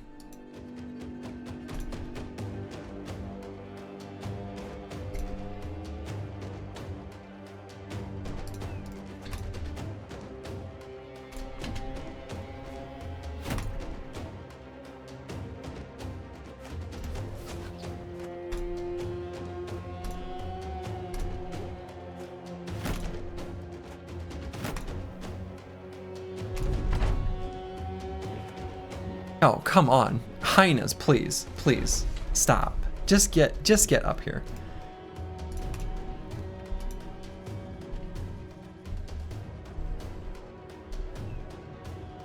Are you serious? There we go. There it is. So these two, oh wow. They're like separated in a weird way? Huh.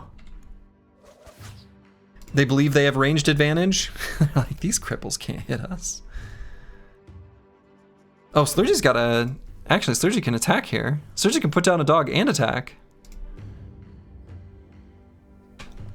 Vigilant. Hmm.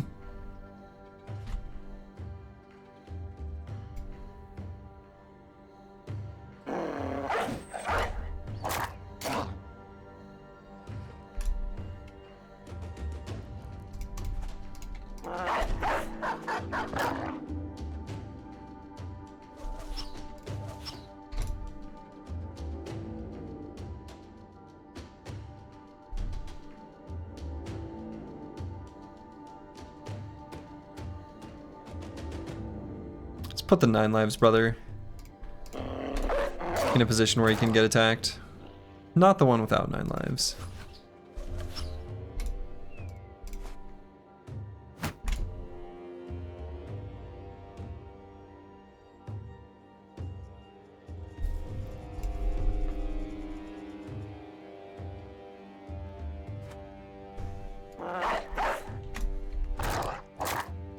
Dexter's confident. I believe in him.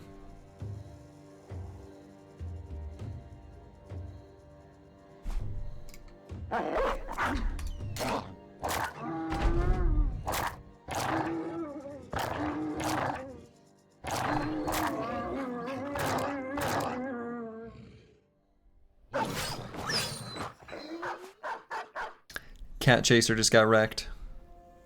Blaze, why would you not attack the one you're right next to? Blaze, please.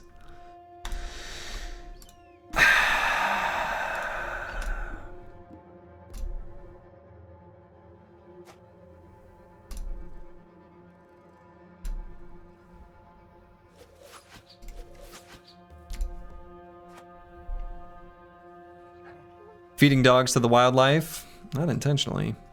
Blaze got this. He tried to escape zone of control?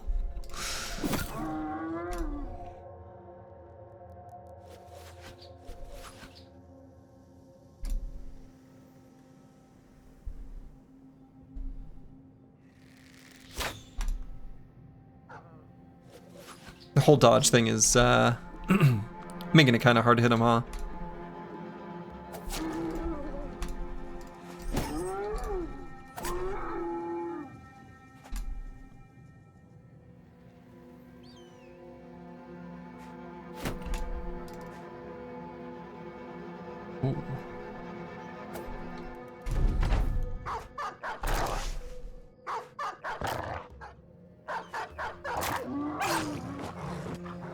Ooh. He tried to move out his zone of control before he attacked. Alright, looks like we got him now.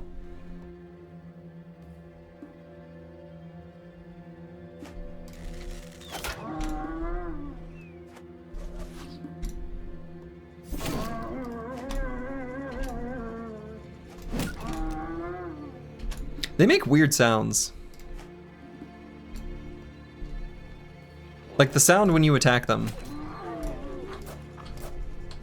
It's like weirdly deep. It's like low pitch. I don't know. It's a strange sound. Alright, we did not get any pelts. Damn. Just the acidic saliva? Worthless. Hyenas makes weird sounds IRL. I mean, I believe that. Wouldn't surprise me. Alright, Brewski. Let's grab that Promise Potential. This is going to be Rebuke, Flail, Initiative, Range Defense. I love this.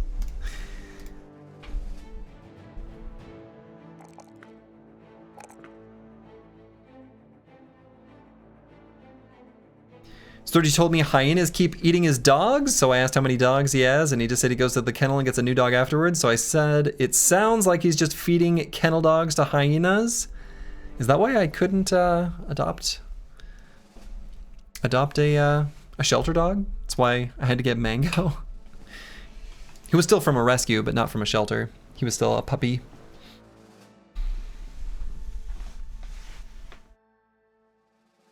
They didn't have any real hyenas, so they just hit the sound guy's drunk uncle. You'd be surprised how many different sounds in your video games have at least some component of some sort of weird mouth sound gone through a bunch of filters. All right, and we'll grab this juicy +4 resolve. Never tell the kennel what happened to the others. Yeah, don't tell him that. On this, oh yeah, I was gonna say on this early level, let's grab Colossus, but we already grabbed Promise Potential. Then we'll make our way back here.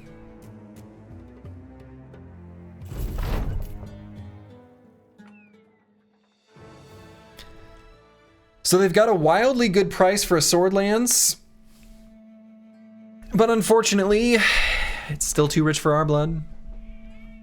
Don't use any of us as a reference if you try to get another dog. Tools are super cheap too. I'm actually gonna buy both stacks here. And we'll make our way to El Hadet. We will... Oh. What is this? Hangman. Oh.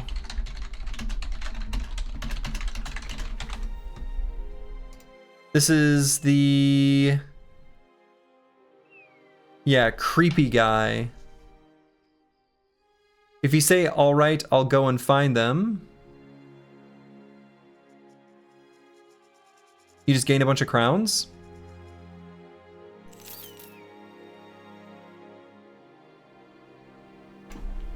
Cool.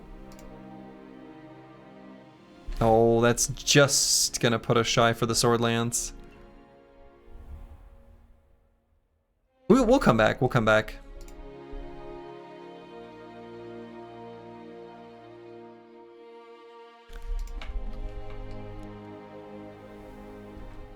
Or we could sell just like a little bit of stuff.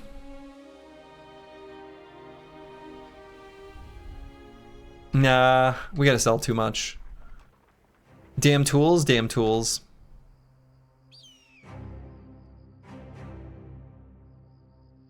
So if we see a juicy caravan, that's not what I had in mind. I don't think we want to attack this faction.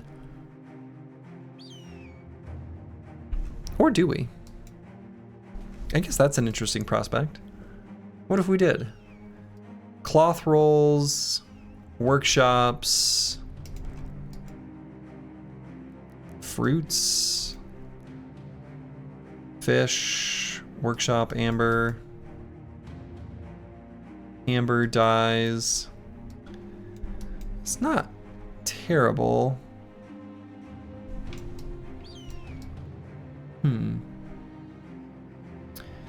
They're quite big, also in the middle of the map.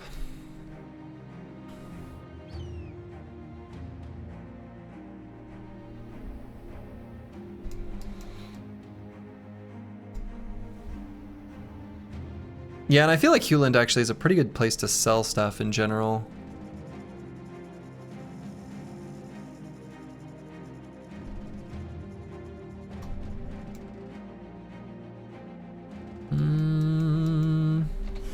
Oh yeah, let's see the minstrel.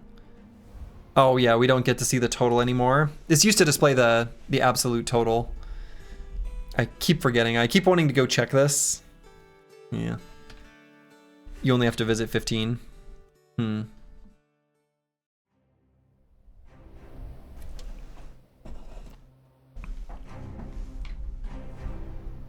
Might be better to raid one of the southern cities.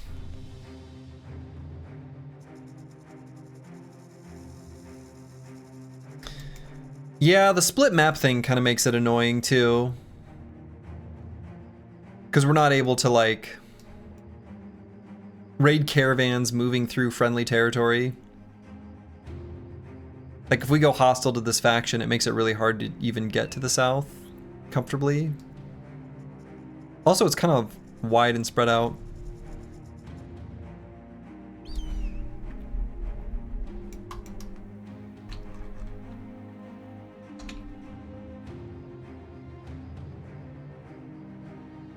Weird Seed, yeah.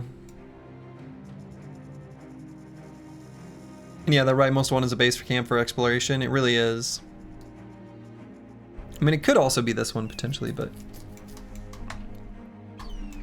yeah, I don't know. Especially if the first crisis is orc or undead, we could be cutting ourselves off a little bit too much. Actually, now that I think about it.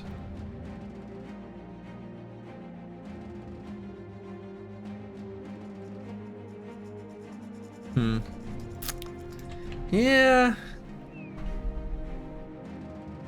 I mean, I guess I don't have to go hostile to a faction, but I may as well.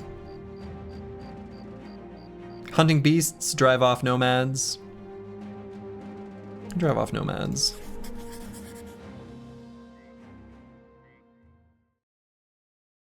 Oh wow, it's way over here. What? That's so far away.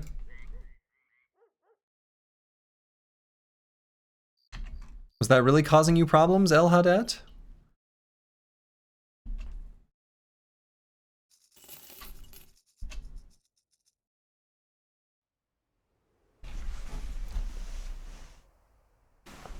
Wait, from city-state of El Hadet? Why is it moving this direction? Wait, what? Have you been smartly engaging in your fights today? So far. I mean, I guess we can cancel this contract and then take out a single conscript. This is obviously not from El Hadet, though.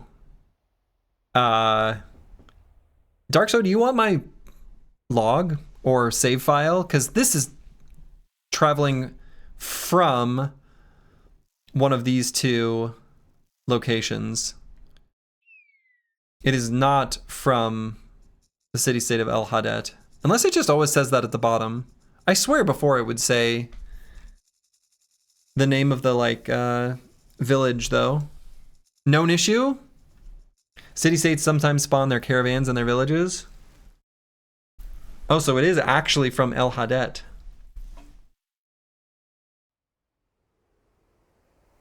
All right.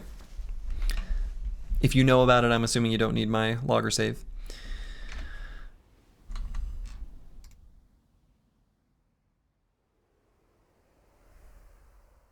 Let's make sure we got our knives equipped. And instead of these nomad slings,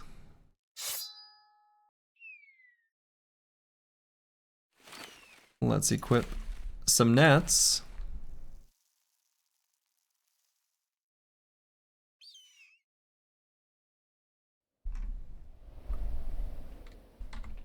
Oops. Did I accidentally just attack them? Okay, not a super exciting body armor, but a very good helmet.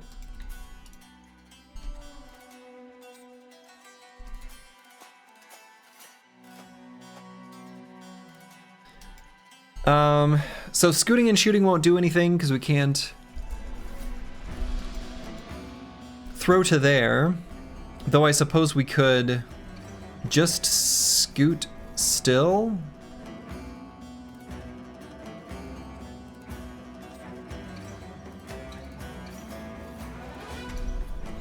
Did pillars always appear on the backs of bros if they're... Oh yeah, so you can see what's in Bro's pockets. Is that what you're talking about, Bright Future 64? That is a aspect of Hardened. And it is configurable, you can turn it off.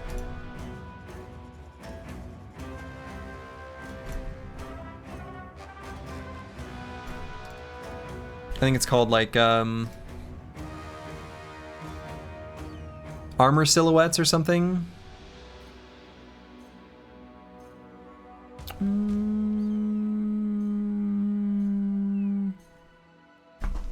I don't know, it's somewhere here.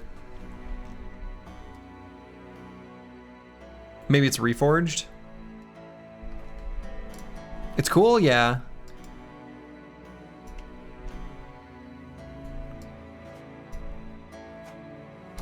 If the information's gonna be in the tooltip anyway,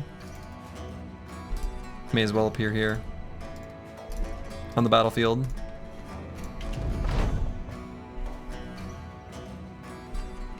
In vanilla, you get no such information. All right, running forward real aggressively. Okay. So we're gonna have to deal with the caravan hands first.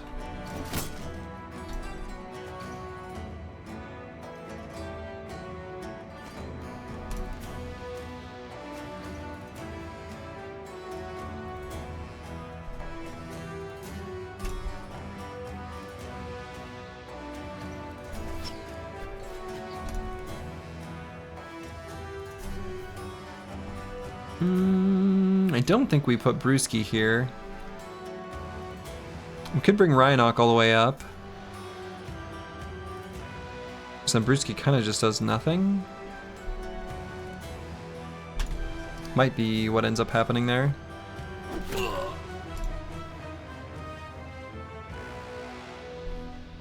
And these two bros are just gonna shield wall.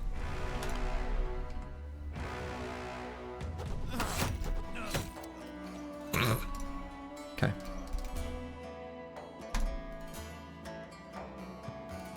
And Slurgy can move up and attack. Seems good.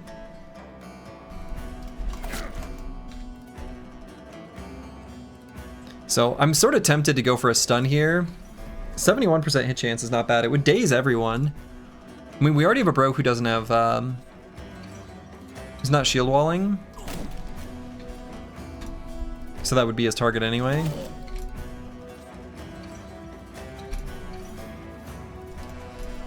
Shockwave, pretty good. So on this bro who's shield walling, who won't have reach advantage, we'll go ahead and swap. Swap to the dagger. So Brewski could go here. He's not really able to get surrounded.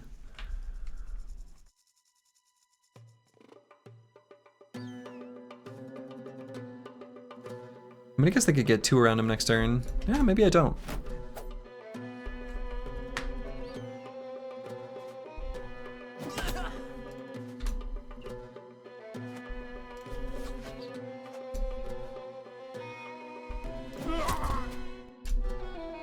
Got him.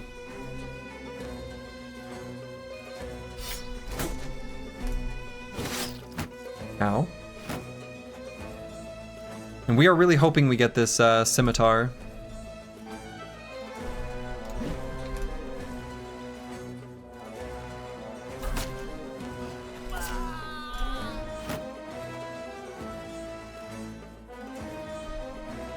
Go for another stun here, maybe? Or maybe I just attack him twice.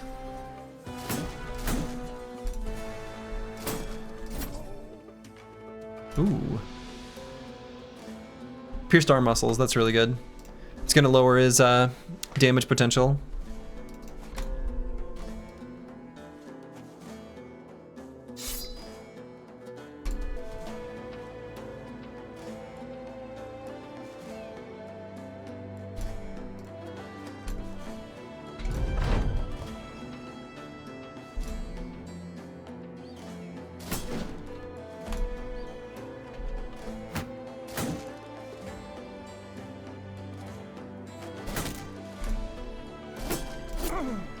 There we go.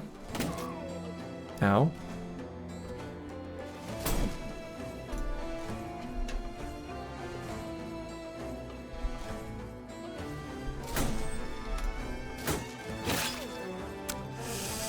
Boy, he still had enough fatigue for 2 attacks, huh? Caused a bleed.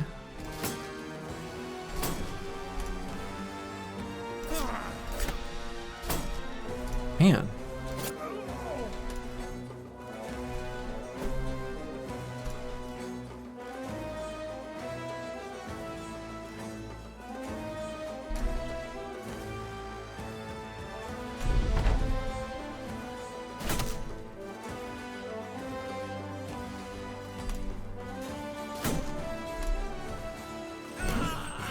There we go. There it is. There it is.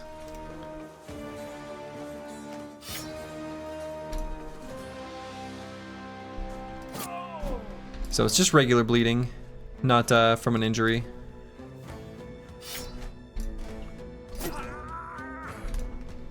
Lovely.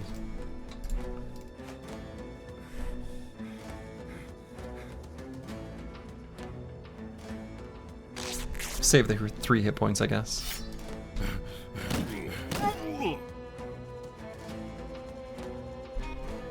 Run him down.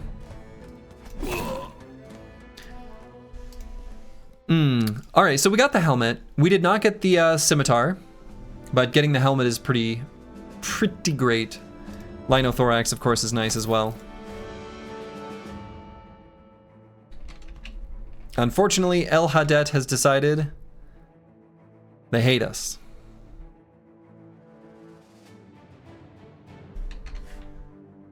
How could they decide such a thing? We're the good guys.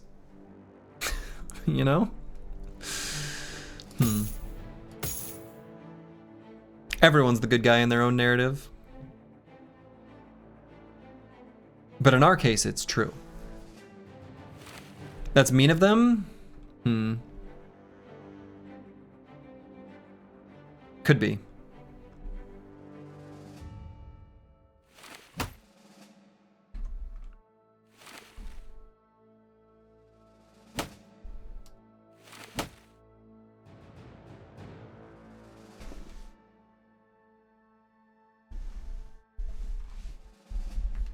And we've got lots of ammo, so we can use these, like, big boy throwing axes.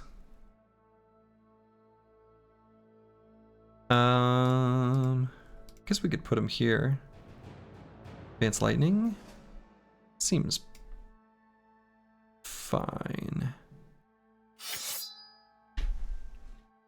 And we'll still keep the nomad sling in the pocket. All right, Alico gained his promised potential. Promised. So if this is going to be a riposte two-hander,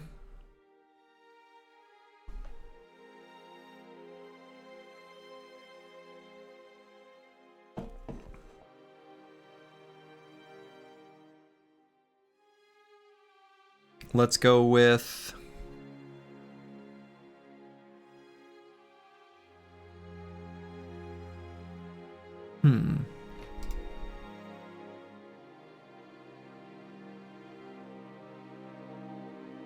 Actually, let's pause and think about this. Do I want to do a riposte two-hander?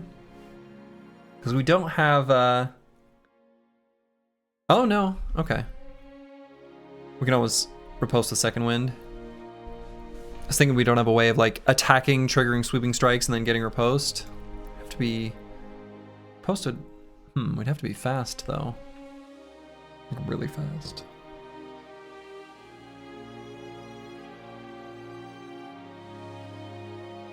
The bro is not fast.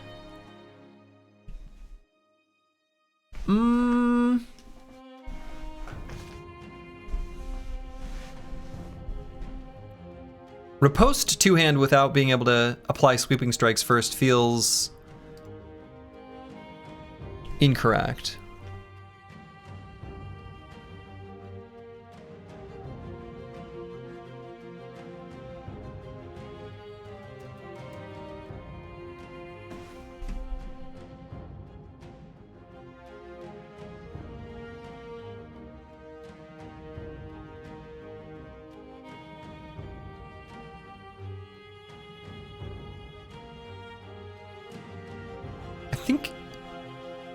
Might just make him a parry bro, even without the talent star and range defense.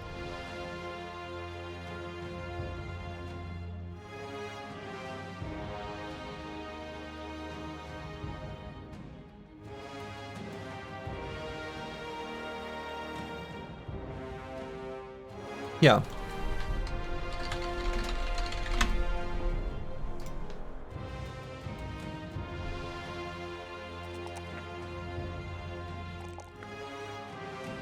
Two's down the ball. Well, we'll see what happens with that, bro. Luke Solus. We'll go and grab Promise Potential. Ranged Banner, huh? Love seeing those +5s. And do we care about initiative?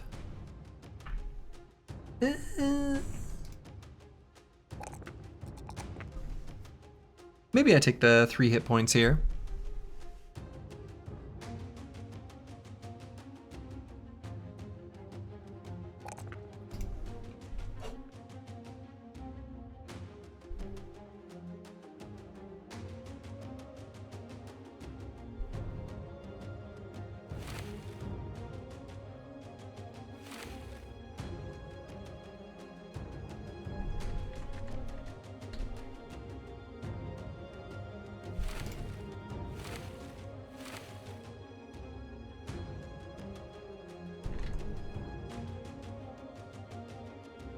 We have at least 2 cripples, the max roll HP. It's pretty nice. All right, so El Haddad hates us. So we're gonna have to, I guess, skedaddle from there. Goodbye, cheap sword lance.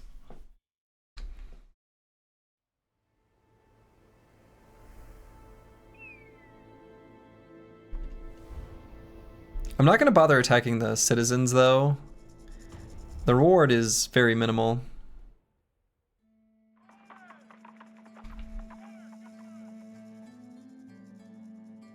Alright, let's sell this strange meat.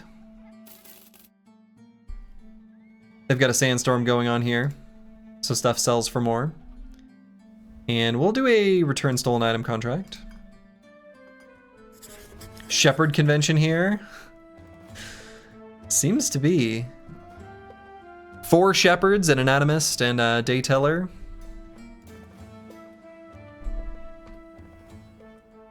Shepherds are they're a cute background. Goodbye, cheap sword lance. Hello, free sword lance in the future. I like that. That's the right spirit. Can something happen if we eat strange meat?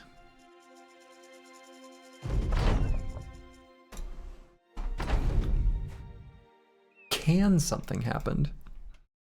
You know, I always kind of thought it'd make sense if Cripple started with a random permanent injury. You know, someone suggested that just a couple days ago.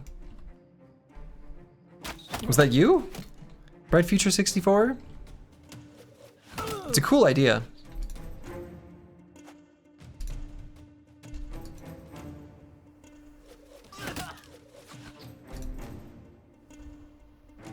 It was not you? That was your time to claim it. That was your moment to shine.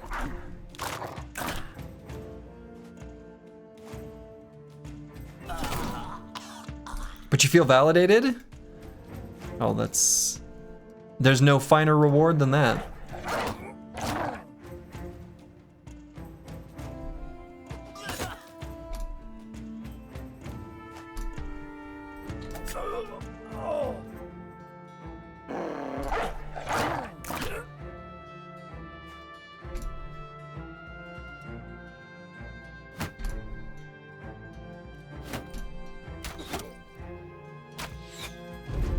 Rude. Ooh. Ooh, brazen. That was a little, brazen.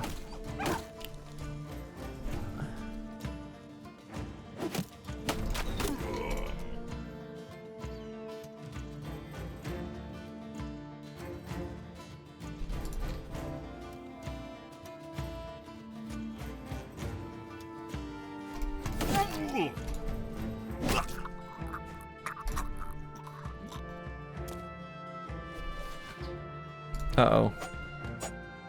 Oh, Brazen. Living up to her name. Brazen managed to stay alive. Whoa. And I think we'll continue to stay alive. Definitely.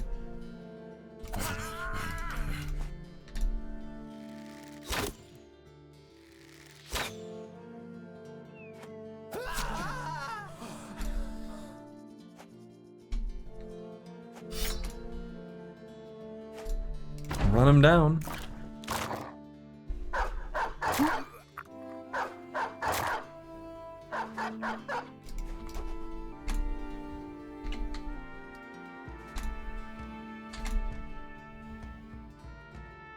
Dogs are clogging up the works.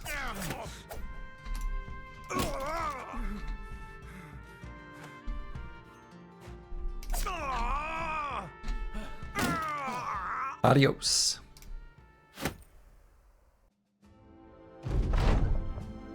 It's nice when the thugs that steal stuff don't go too far away.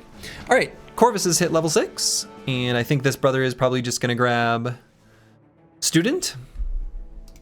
Although this brother probably won't bother grabbing Battleforged on level 7. So unlike his brethren, isn't gonna get a defensive perk on that level. Yeah, dog AI decisions are confusing sometimes. They absolutely are. So Rebuke, Hammer, Anticipation. I think we can skip the +2 in range defense. That's totally okay.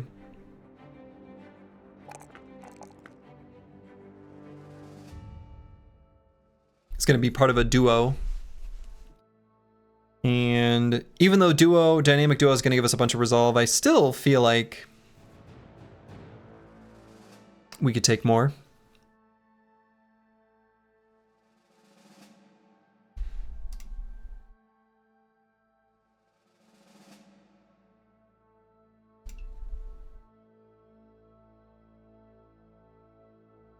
Also doesn't have to be hammer. I don't know why I'm saying hammer. It could be...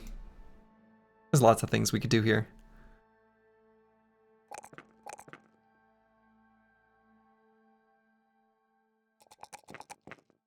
Let's grab the resolve. Can never go wrong with a +4 in resolve. Yeah.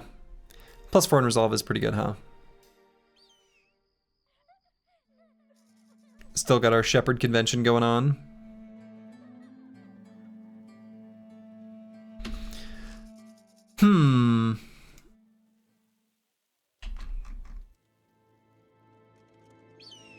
Could be the two-handed sword or mace if he rolls it. Yeah, exactly. It's kind of what I'm thinking. Probably one of those two is maybe more likely. We'll save the hammers for brothers who can swing the hammer in a big AoE. See what these footprints are.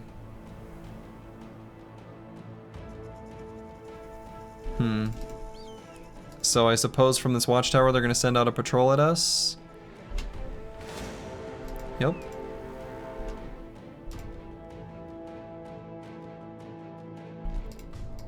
Boy, am I not able to... I don't know that I'm gonna be able to sneak around to the left there. I mean, I guess they don't have any, like, ranged attacks that would pin us down. Oh, we're fast. Look at how speedy we are. So the Arena City hates us. C'est la vie. This caravan is potentially one of theirs from the south. We could maybe raid. Do we know about this? Oh, it's these citizens, that's right. Yeah, we'll leave the citizens alone. They're not even worth. It's probably gonna be nothing for us at Donnerfest, but... Caravan from Hewlin, that might have been the same one we saw earlier. Seems plausible. They'll get over it eventually. True. Alright, we got a 30 crown cripple. We always take a peek at those.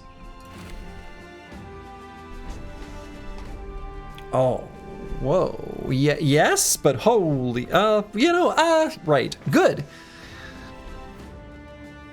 36 hit points, but yeah, and 45 initiative.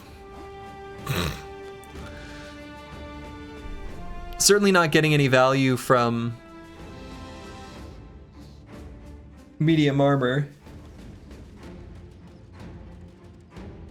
At least no durability to it. Kind of incredible. 45 initiative has got to be like... This is pretty close to the lowest possible.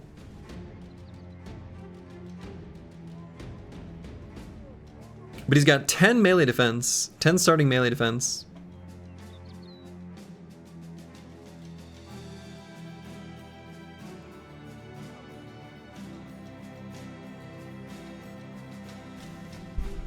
He does have agile, so he can form a duo.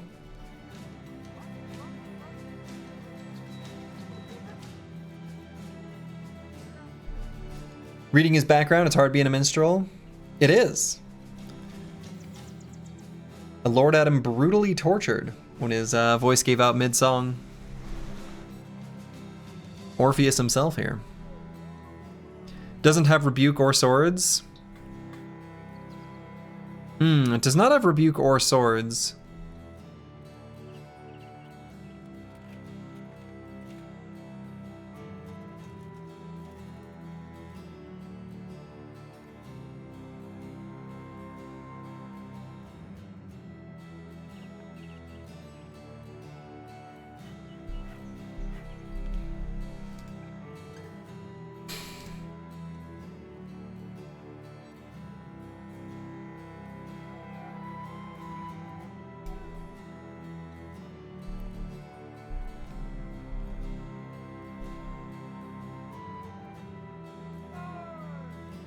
The tricky thing is, we could maybe give him sword, but I feel like what this bro is really gonna need is gonna be Reforged.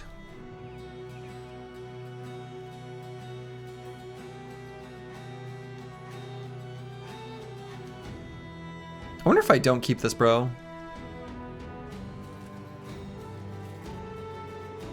Because, like, flexible can still be fine for reducing the armor penetrating damage, but to gain absolutely no value from your initiative and taking flexible is a little bit of a feels bad. Yeah, that's the thing, is like he has hammer and duo, and these are like the best, two of the best perks. Full force plus killing frenzy. I mean, yeah, like it's good. Don't get me wrong. Good melee attack and a star. Also has formidable approach, so when he's part of a duo, he rotates in and then does a big attack. You know, and he's still got Death Dealer.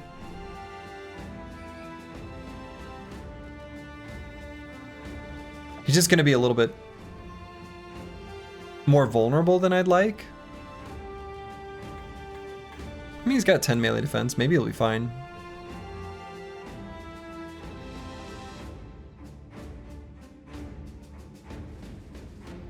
Is there any benefit to being like absolutely last in the turn order? Basically always. If we outfit this guy with heavy armor, he's gonna be like negative initiative. Is there any like we're even slower than orc warriors sort of things we could do? Kind of a glass cannon? I mean, kind of, but he's still got really good melee defense. He's like a tempered glass cannon, where enemies punch at the glass, and then it's fine, and then it's fine, and then it's fine, and then it shatters.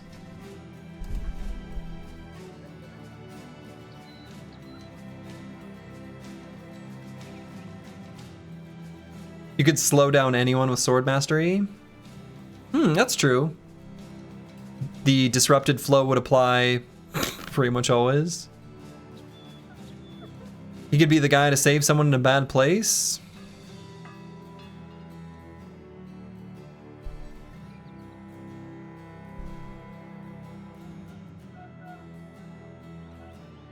No, I think I'm gonna be pickier. We've only got like a couple slots left on the roster. He does have Colossus. I mean, he does.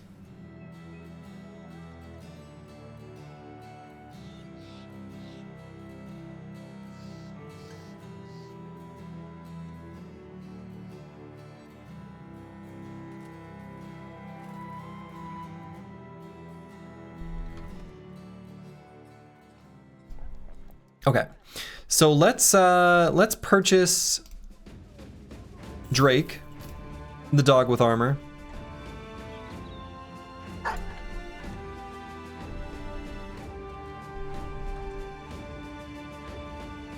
We'll get Wolf as well. No armor on Wolf, but Wolf will live. Buy a little bit of ground grains, and then we're gonna go to a vendor in Hewland to sell stuff.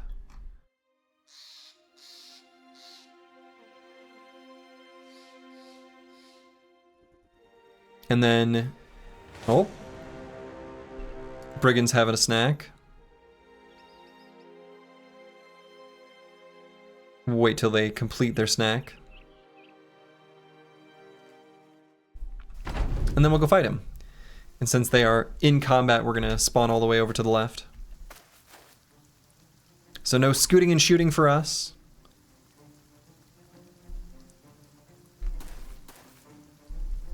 We can neither scoot nor shoot. But now we can shoot.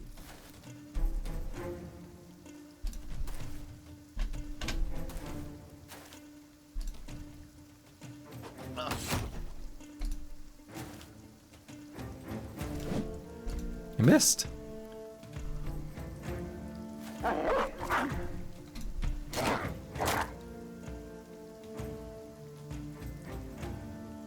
Nice high grunt. Yeah, I know, right? It's pretty nice up here.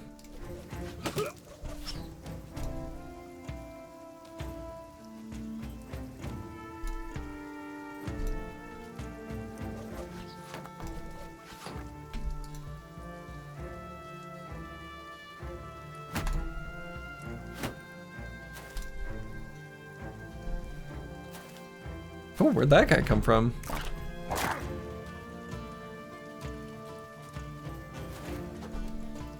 Oh, maybe I shouldn't have put Vance Lightning there specifically. It'll probably end up being okay. Oh, I should have attacked before I put the dog down. Made myself crowded for no reason. I do that every once in a while. If it's in melee, it doesn't matter because it's +5, -5. But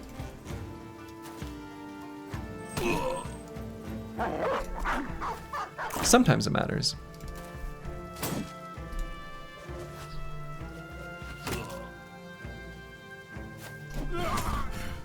Got him. Got him. Get slinged. Get slinged, nerd.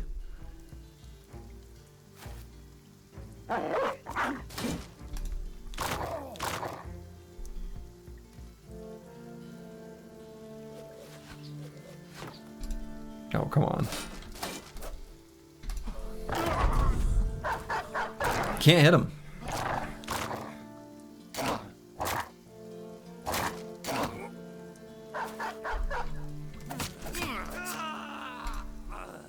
Now we can. When do we stop using dogs in these easy fights?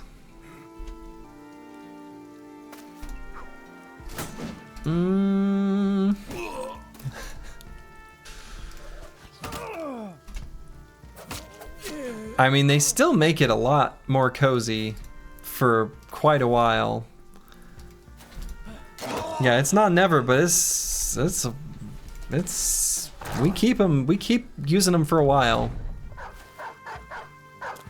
All right, I guess we'll let the dog finish off this guy.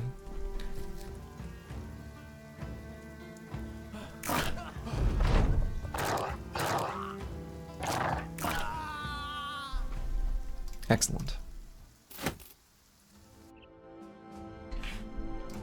Thanks, Briggies. Making our way to Hewland. Making our way to Hewland, where we're gonna sell all our stuff. Hope they still have ambush trade routes. I guess we got rid of that. They had snowstorms. Hopefully they still have snowstorms. They don't. Find location. Drafty Shack. Okay. Return stolen item. Bernard runs far. Let's take a look.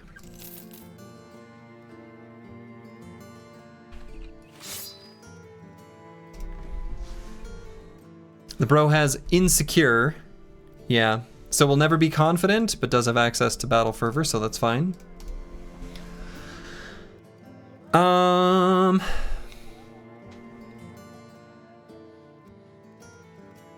Comes with Battle Forged, which only the refugees can. He's got the powerful strikes and hammer.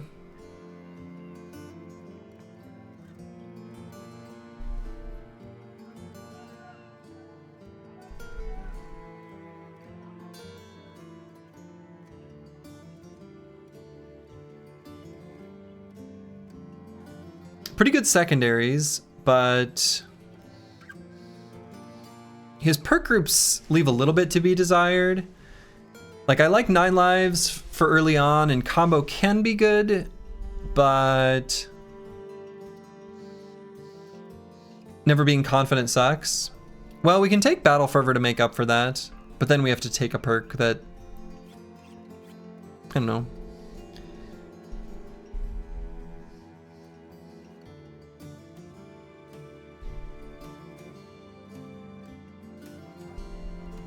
The one potential I see for this bro... Brace for Impact is what again? So it is the less hit point damage taken whenever you move to a tile based on the number of adjacent enemies. Pretty good with like a Nimble Brother who's using their hit points as a true damage buffer, but yeah, it's very good with Duo. I mean, it's good with Battle Forge too. It's a really good perk. It's a good perk.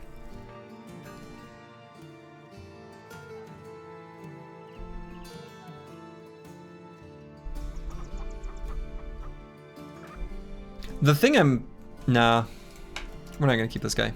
He's fine, but we can be picky again. So we could sell stuff now, or we could try to improve our relations to the town and then sell stuff. I kind of feel like we may as well do that. Let's just sell a couple rows of super cheap stuff so we make sure we don't completely fill up. We'll give every bro a knife. Every bro gets a knife and a bandage. Standard issue. Ooh, actually this brother needs to...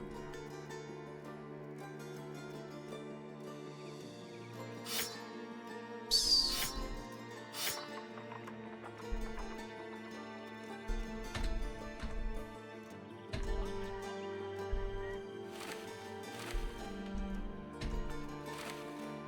Okay.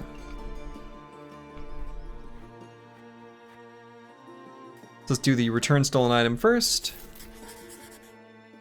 Though maybe I should have done the other one just in case the tracks were going east. And then maybe, if the tracks had been going east, maybe if we find the location before taking it, maybe it cancels it. Pretty sure it would have to. Alright, so it is dawn, and dawn is not denight.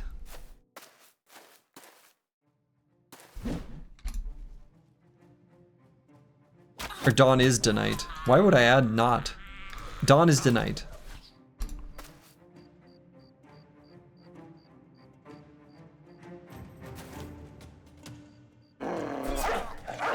Oh.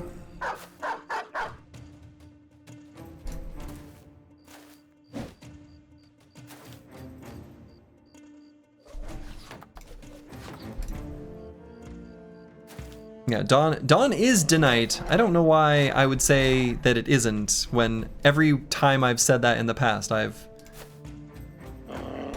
attempted to clearly say that Dawn is Denite. Why would I change it? I had this nice mnemonic and I threw it in the trash.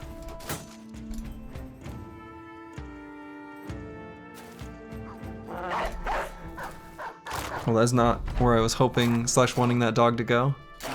So I'm gonna get on this poacher. Double gripped hand axe. Kind of spooky. But it looks like he'll be fine.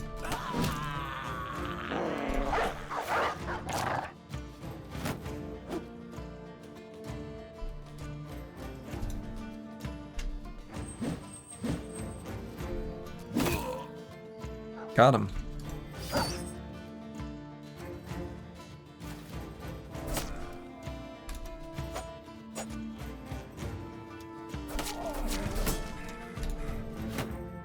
These goblin weapons that we got early on have been so good.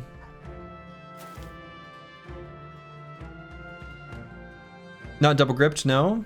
This one was. Unless you're responding to something else.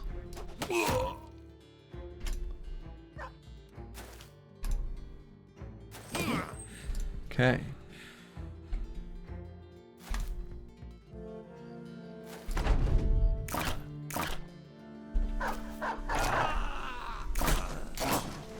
Hopefully, Brawler will be okay down here.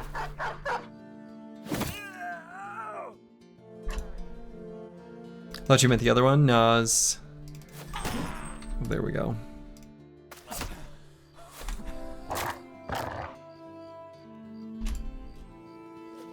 Looking at the one who was double gripped.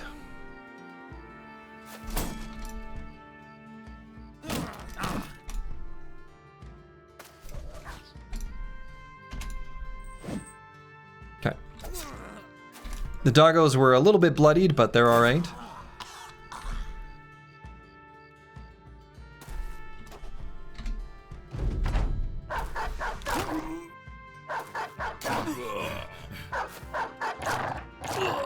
Okay.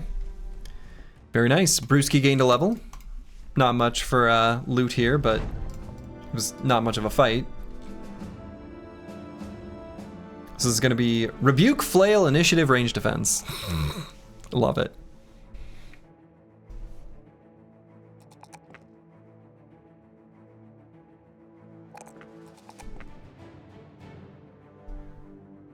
So we could grab Anticipation on this level, but I think,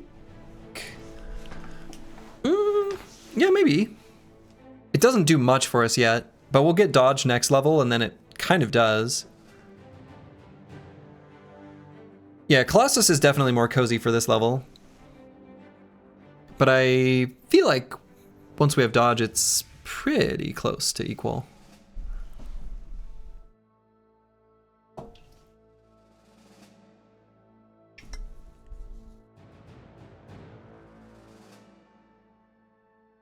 I'm gonna take the Anticipation. It's not much of a benefit at the moment, but keeping the armor intact is pretty important. Oh, someone warning us about Shrats. I was like, that's not a reward screen. What is happening?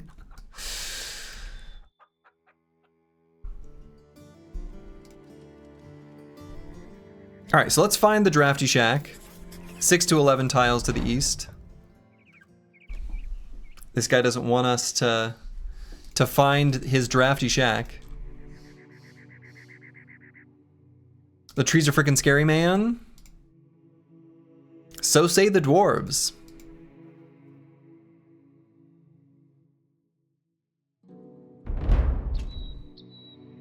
Found the Oracle.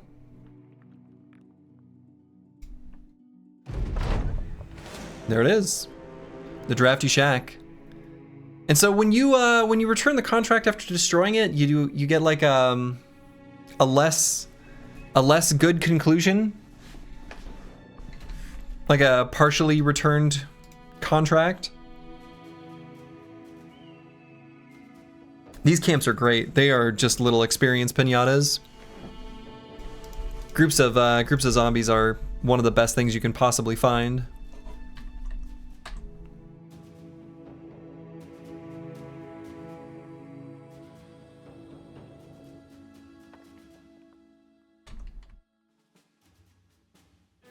Return then clear? I don't know. I think we just clear it and then come back.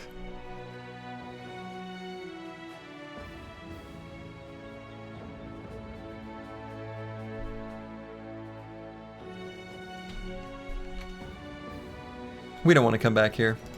Let's just clear it. If they're less happy with the conclusion of this contract, fine. I see a whole lot of experience here in these bones.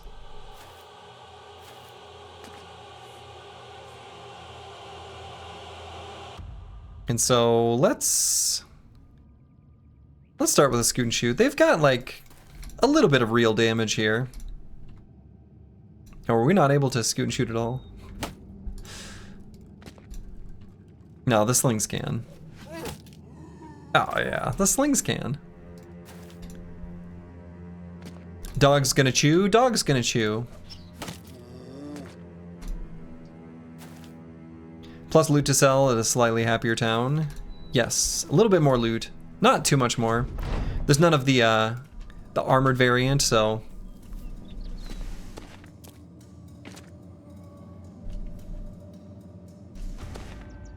Though, honestly, sometimes the armored zombies you can strongly consider daggering them down. It's a little bit annoying because they've got a really big hit point pool.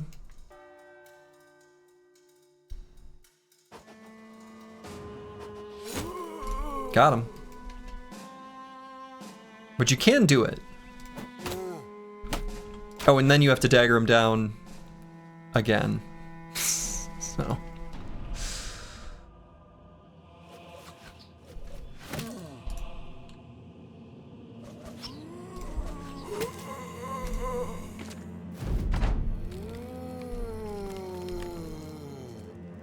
Ooh.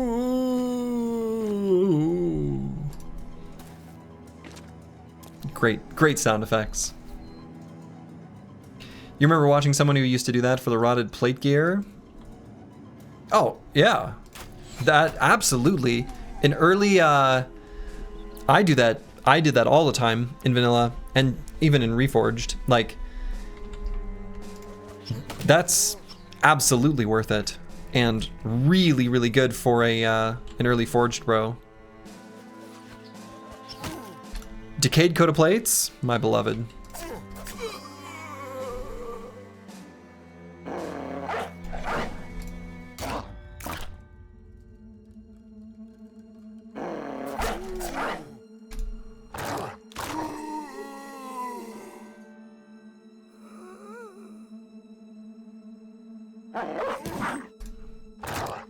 Ooh, is that too much damage? Kind of don't want the dog to finish him off.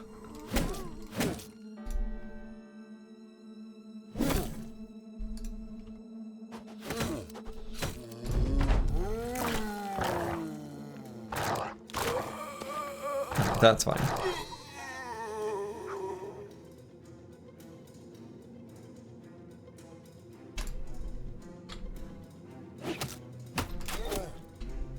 I missed a 95. Can you believe it? Robbed.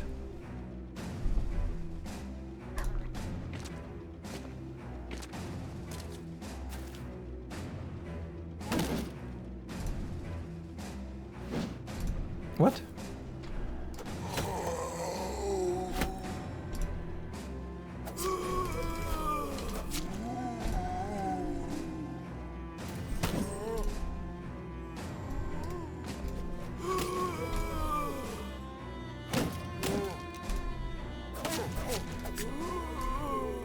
Alright, very cozy little fight. Lots of experience. You love to see it. Ooh. What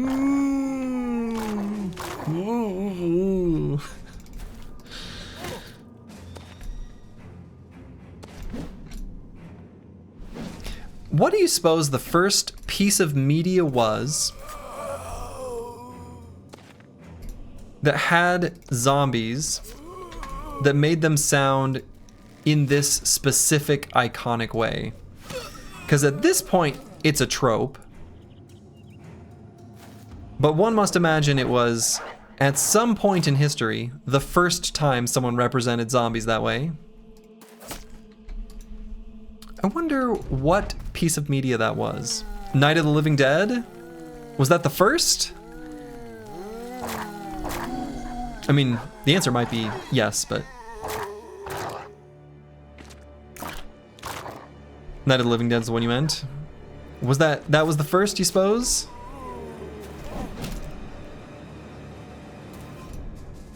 Michael Jackson's Thriller? Doom doom doom doom doom doom do do do do do do do. It's got a great bass line, as most of the Michael Jackson songs do.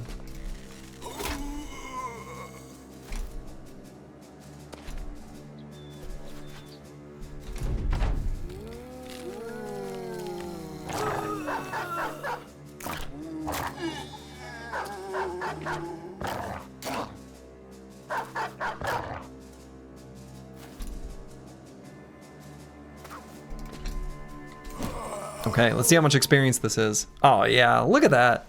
Almost 200 experience. Actually, on some bros, it's over 200 for like an easy fight.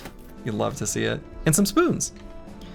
Greek mythos had one afterlife where everyone becomes mindless and listlessly mimics what they did in life.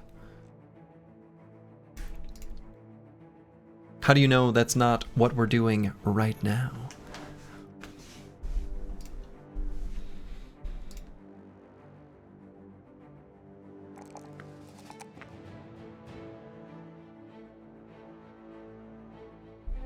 All right, let's grab the Think Initiative, because that's going to be representative of 1.5 melee defense and 1.5 range defense, and some armor durability.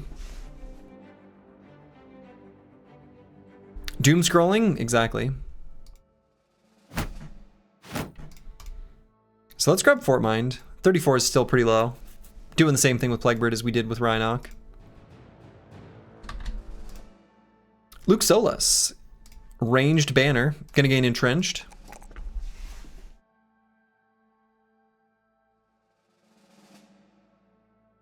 We'll have access to anticipation, so should consider +3s or higher in RDF.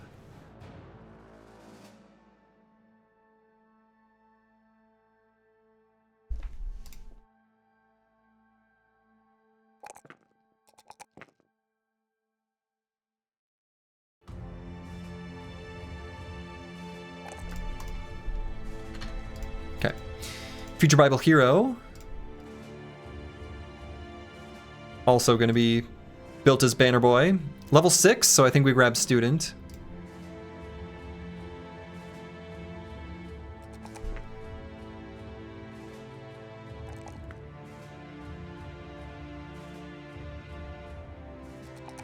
And we'll grab the melee defense. Sure.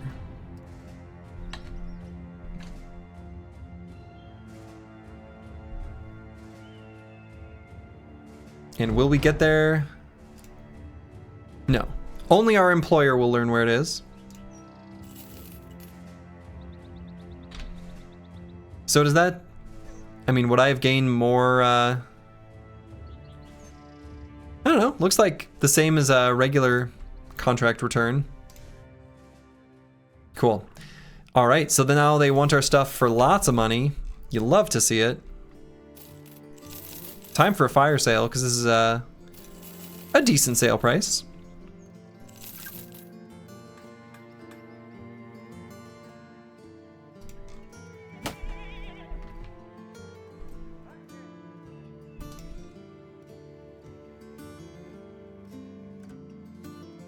Let's hang on to one extra hooked blade.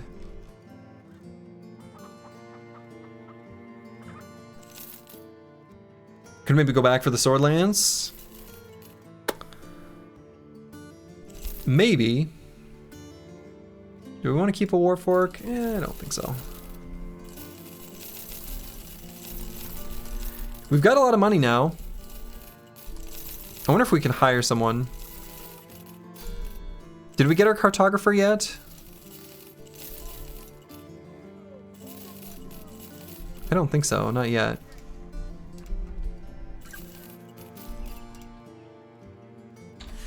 So could do that now. Could get our cartographer, then head north for hounds.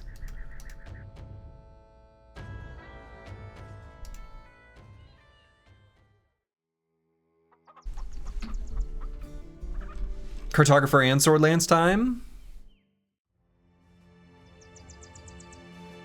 Yeah, we could barely afford both.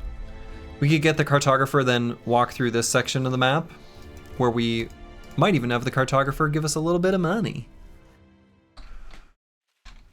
I think I like getting the Swordlance here first. Let's do that. Let's get the cartographer.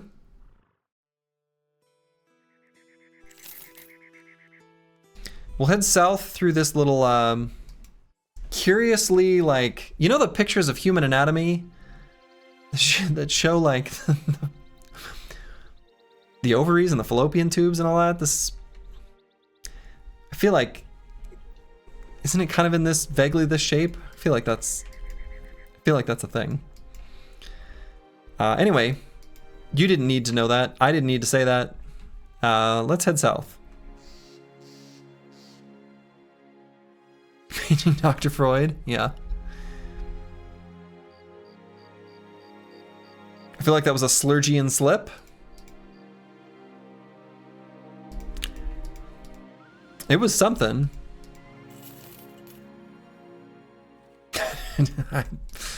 It was something.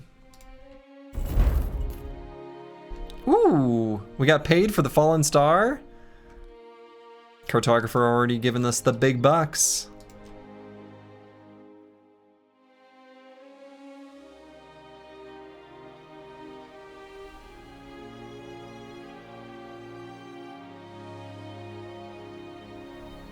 Yeah, 300 out of 250. This is going to pay for itself much faster. All right, and then this caravan from Al-Fayr.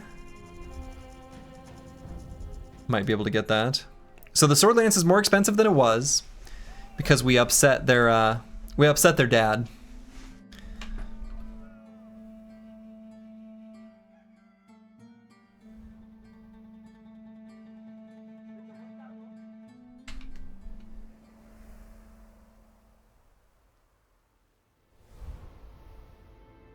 We could do a contract for them quick and then maybe buy it for a little bit cheaper.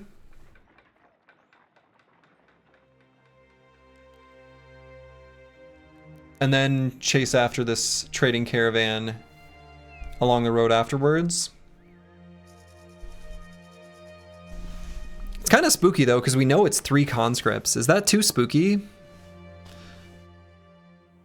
Yeah, probably not. We may just not be able to dagger them all down.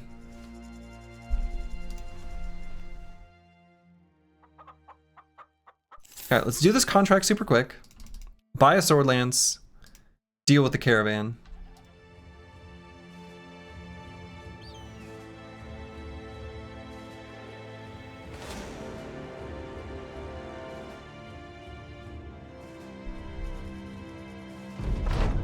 Okay. To arms!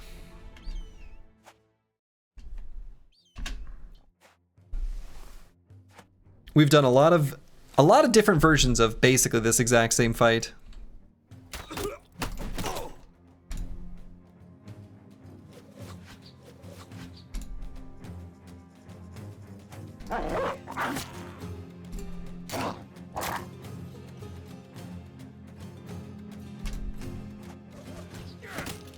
Ow. Got him.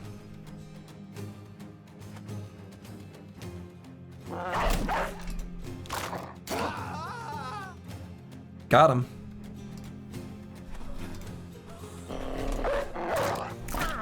Basically got him.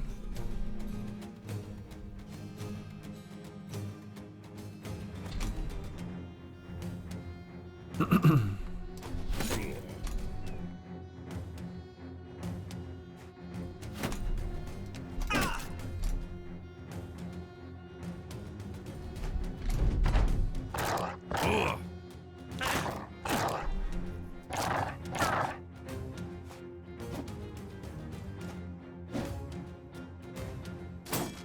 at him missing me.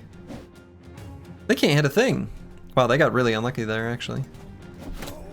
Not that their hit chances were super high, but they weren't that low either.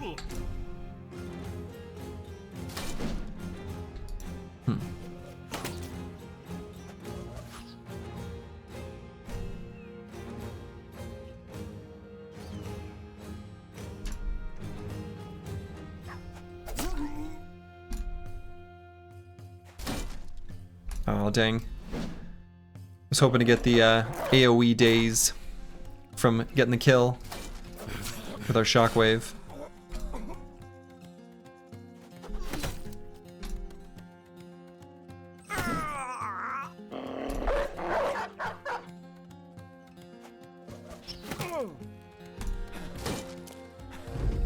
What? It's running away. The dogs do not like that Briggy is getting away. I love how much bloodlust the dogs have for fleeing enemies. Like, whatever sort of parameters their AI has that make them utterly cryptic and indiscernible, undecidable, undeterminable what it is they're gonna do, they will pretty reliably chase fleeing enemies. They're attracted to fast movements? Could be. Actually, isn't that, I'm pretty sure that that's actually a thing about canine vision in the real world. Is that like it's particularly good at seeing movement, but is otherwise not that good. Something like that. They definitely focus fleeing enemies 95% of the time. Yeah, seems to be the case.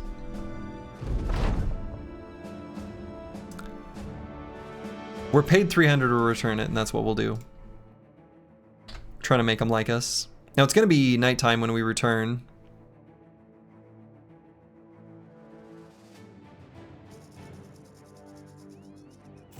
But the morning will come soon.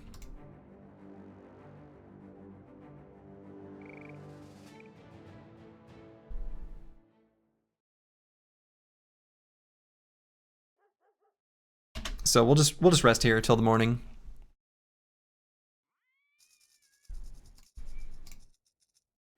Did it even get cheaper? I'm not sure it did. Well, whatever. We completed a contract. 100 gold? Oh, okay. So it did get cheaper. And they've still got cheap tools, which is pretty nice.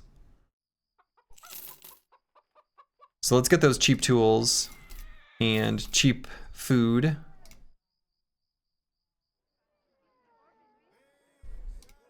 And call it good. All right, Future Bible Hero gets a new shiny toy.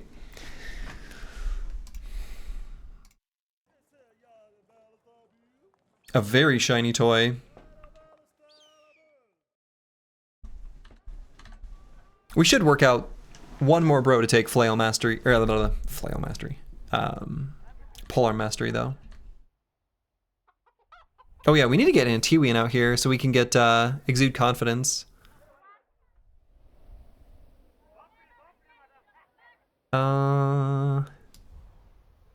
Brewski will chill on the side for a bit. Yeah, one more representative of Big Swordlands, that'd be nice.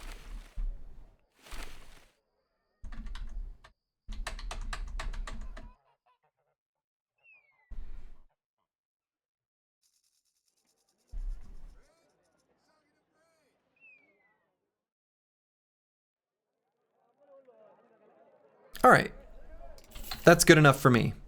Let's go raid that caravan. Hopefully its destination was not Weissenstadt. Otherwise I think it'll be, it'll have disappeared by now. And that would be sad. Nope, here it is.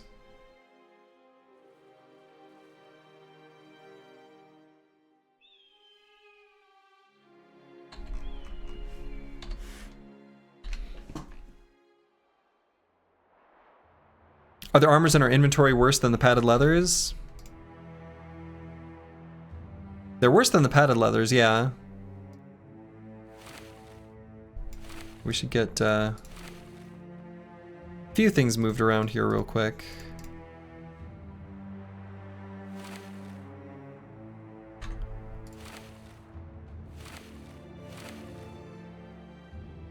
I mean, the shirts on the ranged bows. No, these are the rugged surcoat's only 50, whereas the padded surcoat is 60. So they're wearing 60 armors. So I think they've got the best at the moment.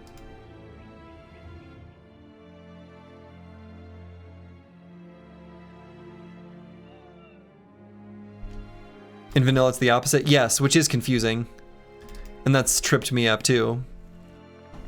An insect just like landed on me and then flew away. Where did that come from? That was annoying. All right, let's attack this caravan. I'm getting assaulted by nature.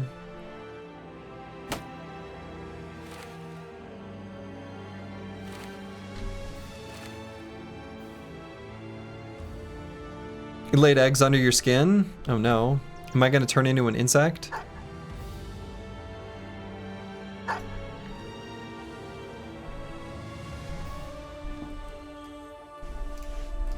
Am I gonna hatch? Doesn't seem good.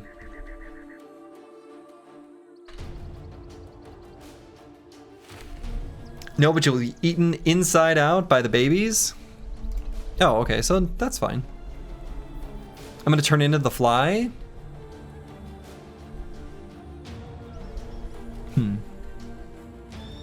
I don't think that's what we want.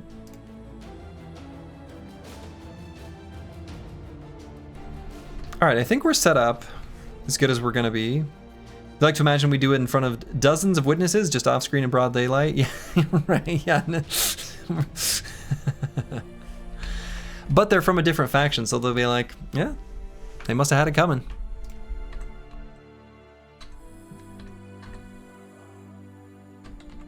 Weissenstadt would look at it and be like, I don't know, they're good folk.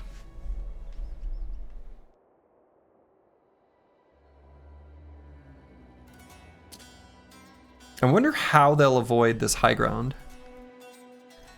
They've got good armors, and they all have scimitars, which is spooky, but we want the scimitars, so... You know, I don't know. Though I'm not sure how much better the scimitars are than the goblin weapons we have. The 3 AP attack is kind of good. So we're gonna grab these high ground hexes, I think.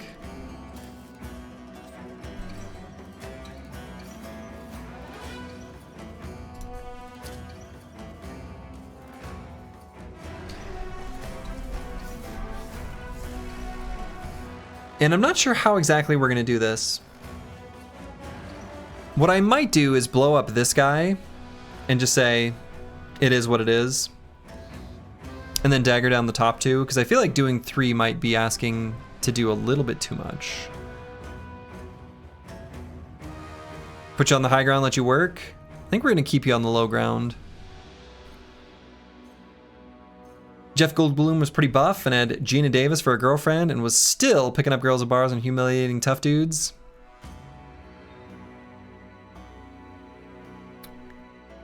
Did insects land on him? Wait, what is that in regard to? What's the reference there? The Fly is a great movie. Is he in The Fly?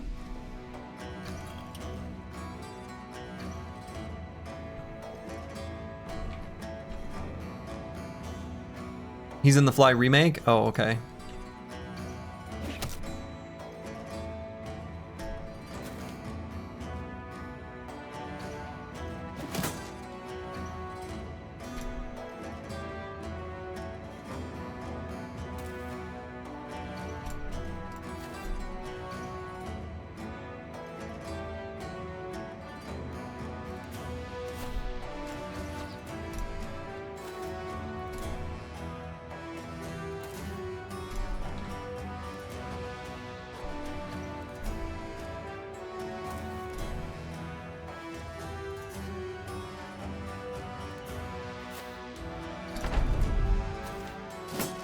So brave.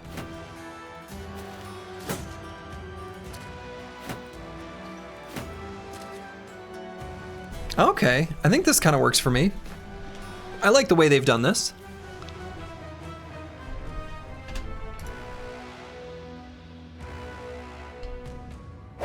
Joink. Feel like you're being set up for failure in your first reap? Well, the reaping that we're going to be doing here is a little more limited. At least in this fight. This is not going to be your first reap. Because we're keeping some of them safe.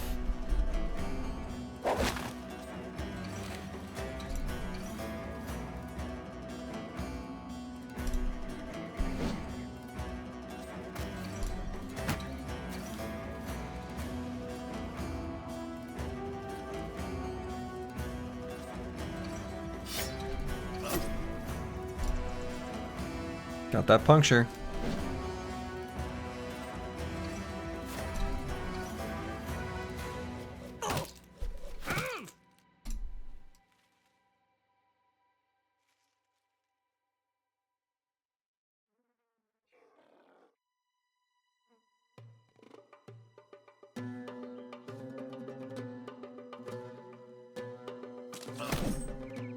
It's a balancing act here.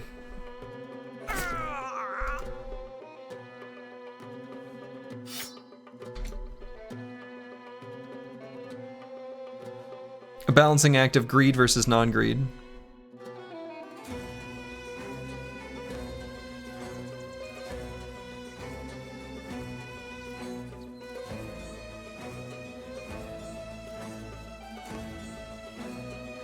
Huh. I might just leave Vance Lightning here. Well, I don't know. I guess we could go here. Be as greedy as possible? Well, that's the problem, is that I often do that. And that isn't always the right thing to do. There are some times where that can be bad.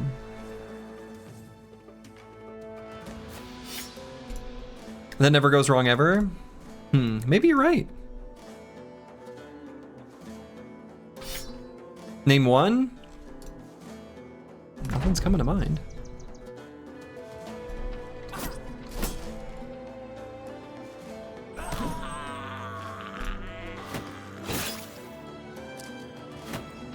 Wow. Stuck in a net and still...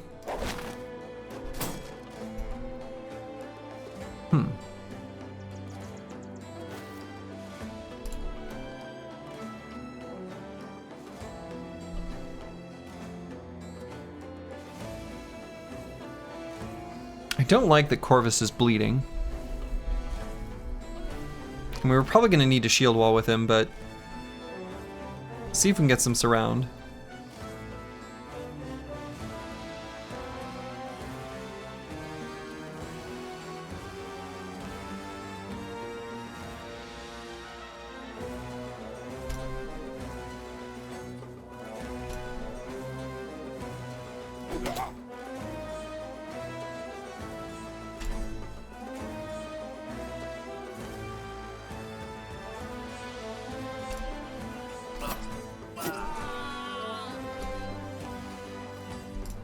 So maybe we bring Ryanok down to here. Let these boys swing around the other side. Okay.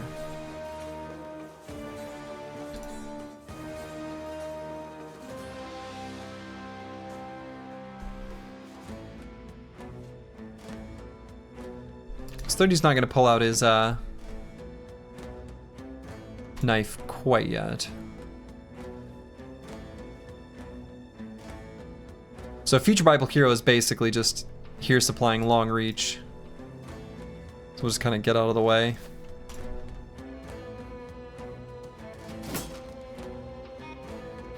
It's Dagger and Shield Wall. Intiwian could do an offensive rotation just to save a little fatigue for that bro. It's pretty minor savings, but...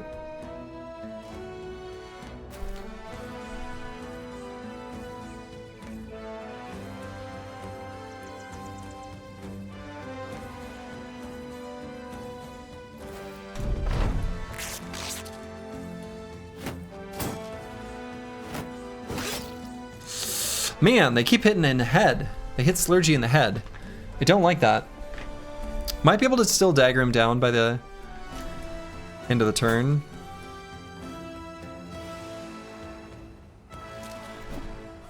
Punch him, Vance.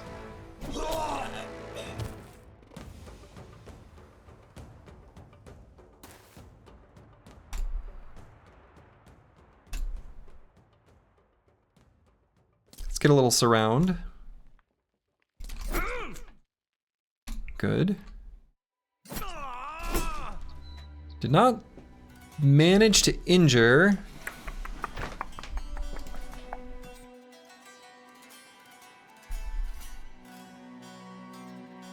Alright, we'll wait here because we're going to do a little offensive rotation. And then we're going to get Antiween in position to maybe rotate Slurgy out.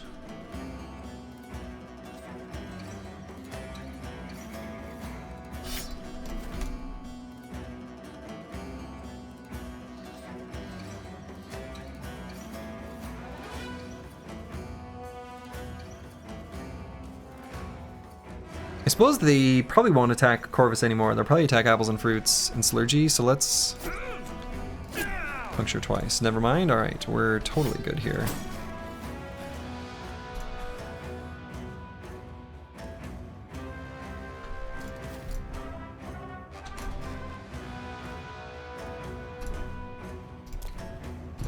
Maximum Greed appears that it might work.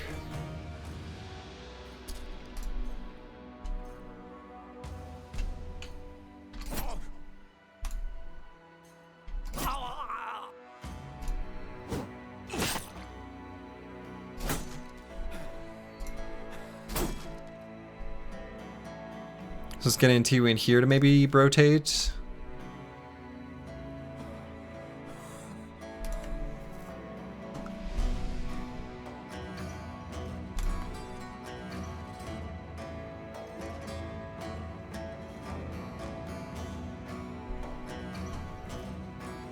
Slurgy can actually still puncture. None of the other bros here have a puncture in them.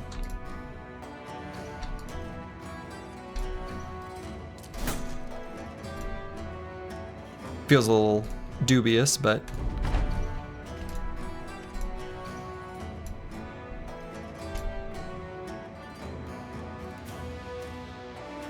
and do I need to rotate now? Let's see. He does have Sword Mastery, so his slash is 8 fatigue, so I guess Apples and Fruits could be attacked twice, and that could be lethal if both hit.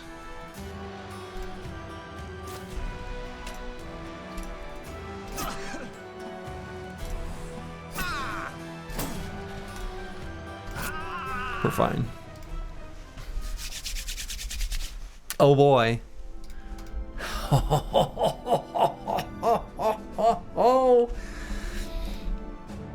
Two Southern Mail shirts, a Linothorax, 3 wrapped Southern helmets, and 3 scimitars. Otherwise, their cargo was goat cheese. So we didn't get any valuable trade goods, but that's pretty ding-dang nice. Now, the scimitars are actually a very valuable weapon.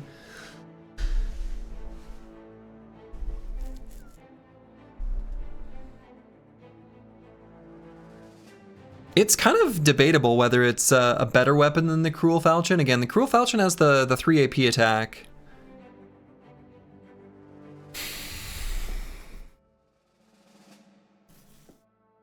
So if we are able to use like all of our AP,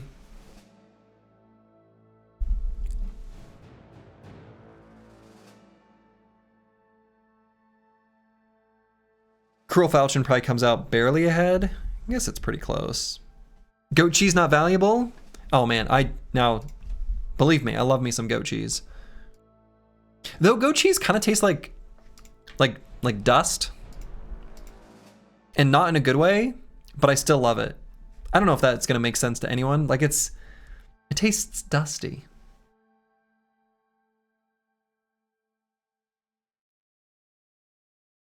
I love goat cheese though. Depends on fatigue and AP in specific fights. It does, that's true.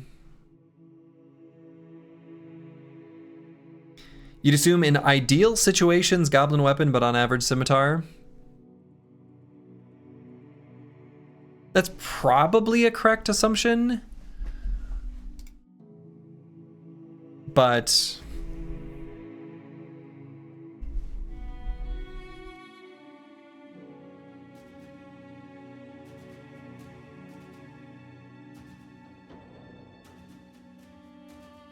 it's not super obvious. Scimitar has a neat secondary attack.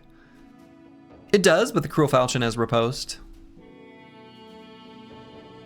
Reach probably makes the Scimitar better. Wow, that's a fair point. Yeah, I think you're probably right, Future Rival Hero. Having a reach of 4 instead of a reach of 3 is probably just enough to put it over the tipping point.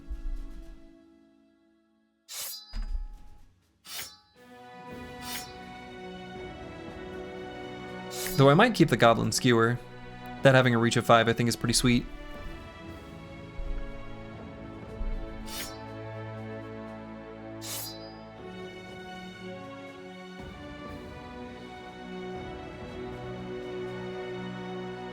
All right, so then let's put on these Southern Mail shirts.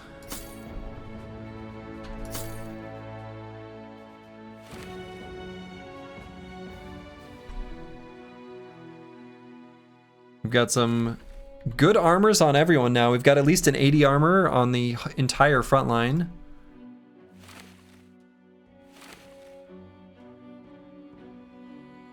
That's pretty great. Nope.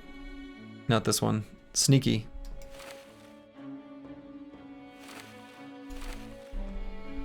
And then we'll equip these helmets.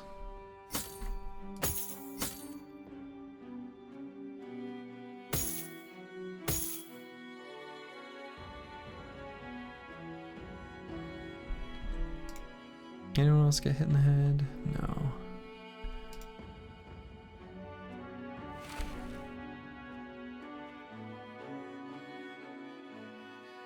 Okay, I think that's good for gear adjustments.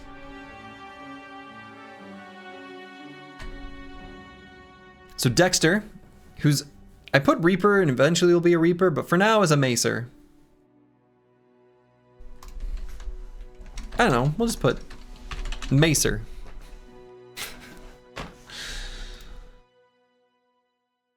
We'll grab Mace Mastery to go with Shockwave. It is quite handy. Ooh, wow, what a level up. Holy. We have a luxury of choice. We have many choices.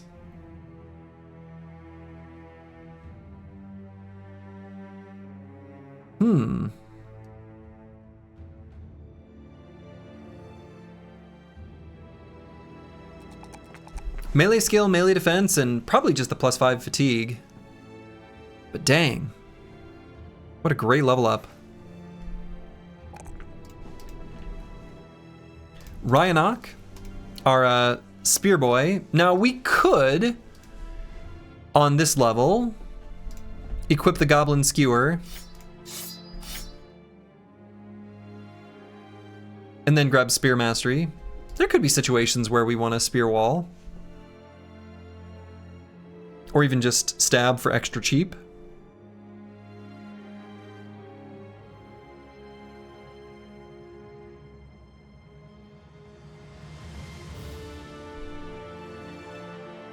Sure.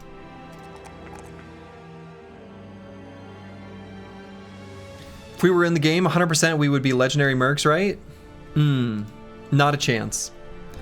I would be a clumsy, club-footed historian. Maybe a clumsy, huge historian. My stats would be garbage. And I might get hired to read a book, go completely insane, and then be tossed to the curb. You might fare better, though. Dastard as well. Dastard as well. Probably needs more fat. He will need more fat. He will need more fat.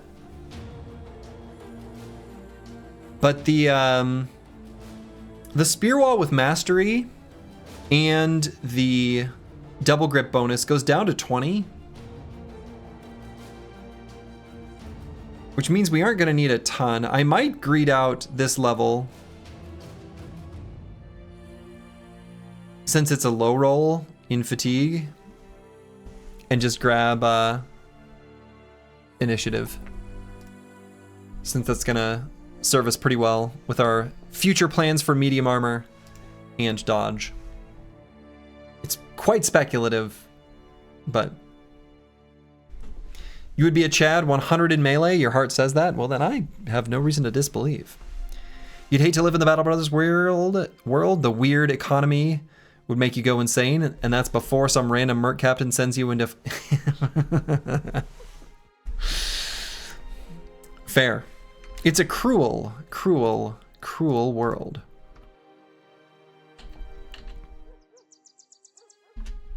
Did that not count up our caravans? I think it's just like a delay in the tooltip. I think it will count up. All right, we got some simple contracts here. Excellent. We shall save these simple contracts for future Slurgy, because this current Slurgy is gonna call it and go do the sleep game. Feels like a good way to be. It's a messed up world. Sometimes the cruelty just made you stop playing. It's fair. Battle Brothers is indeed a dystopia. It certainly is. That's what I'm going to call it for the evening. I will not be back tomorrow.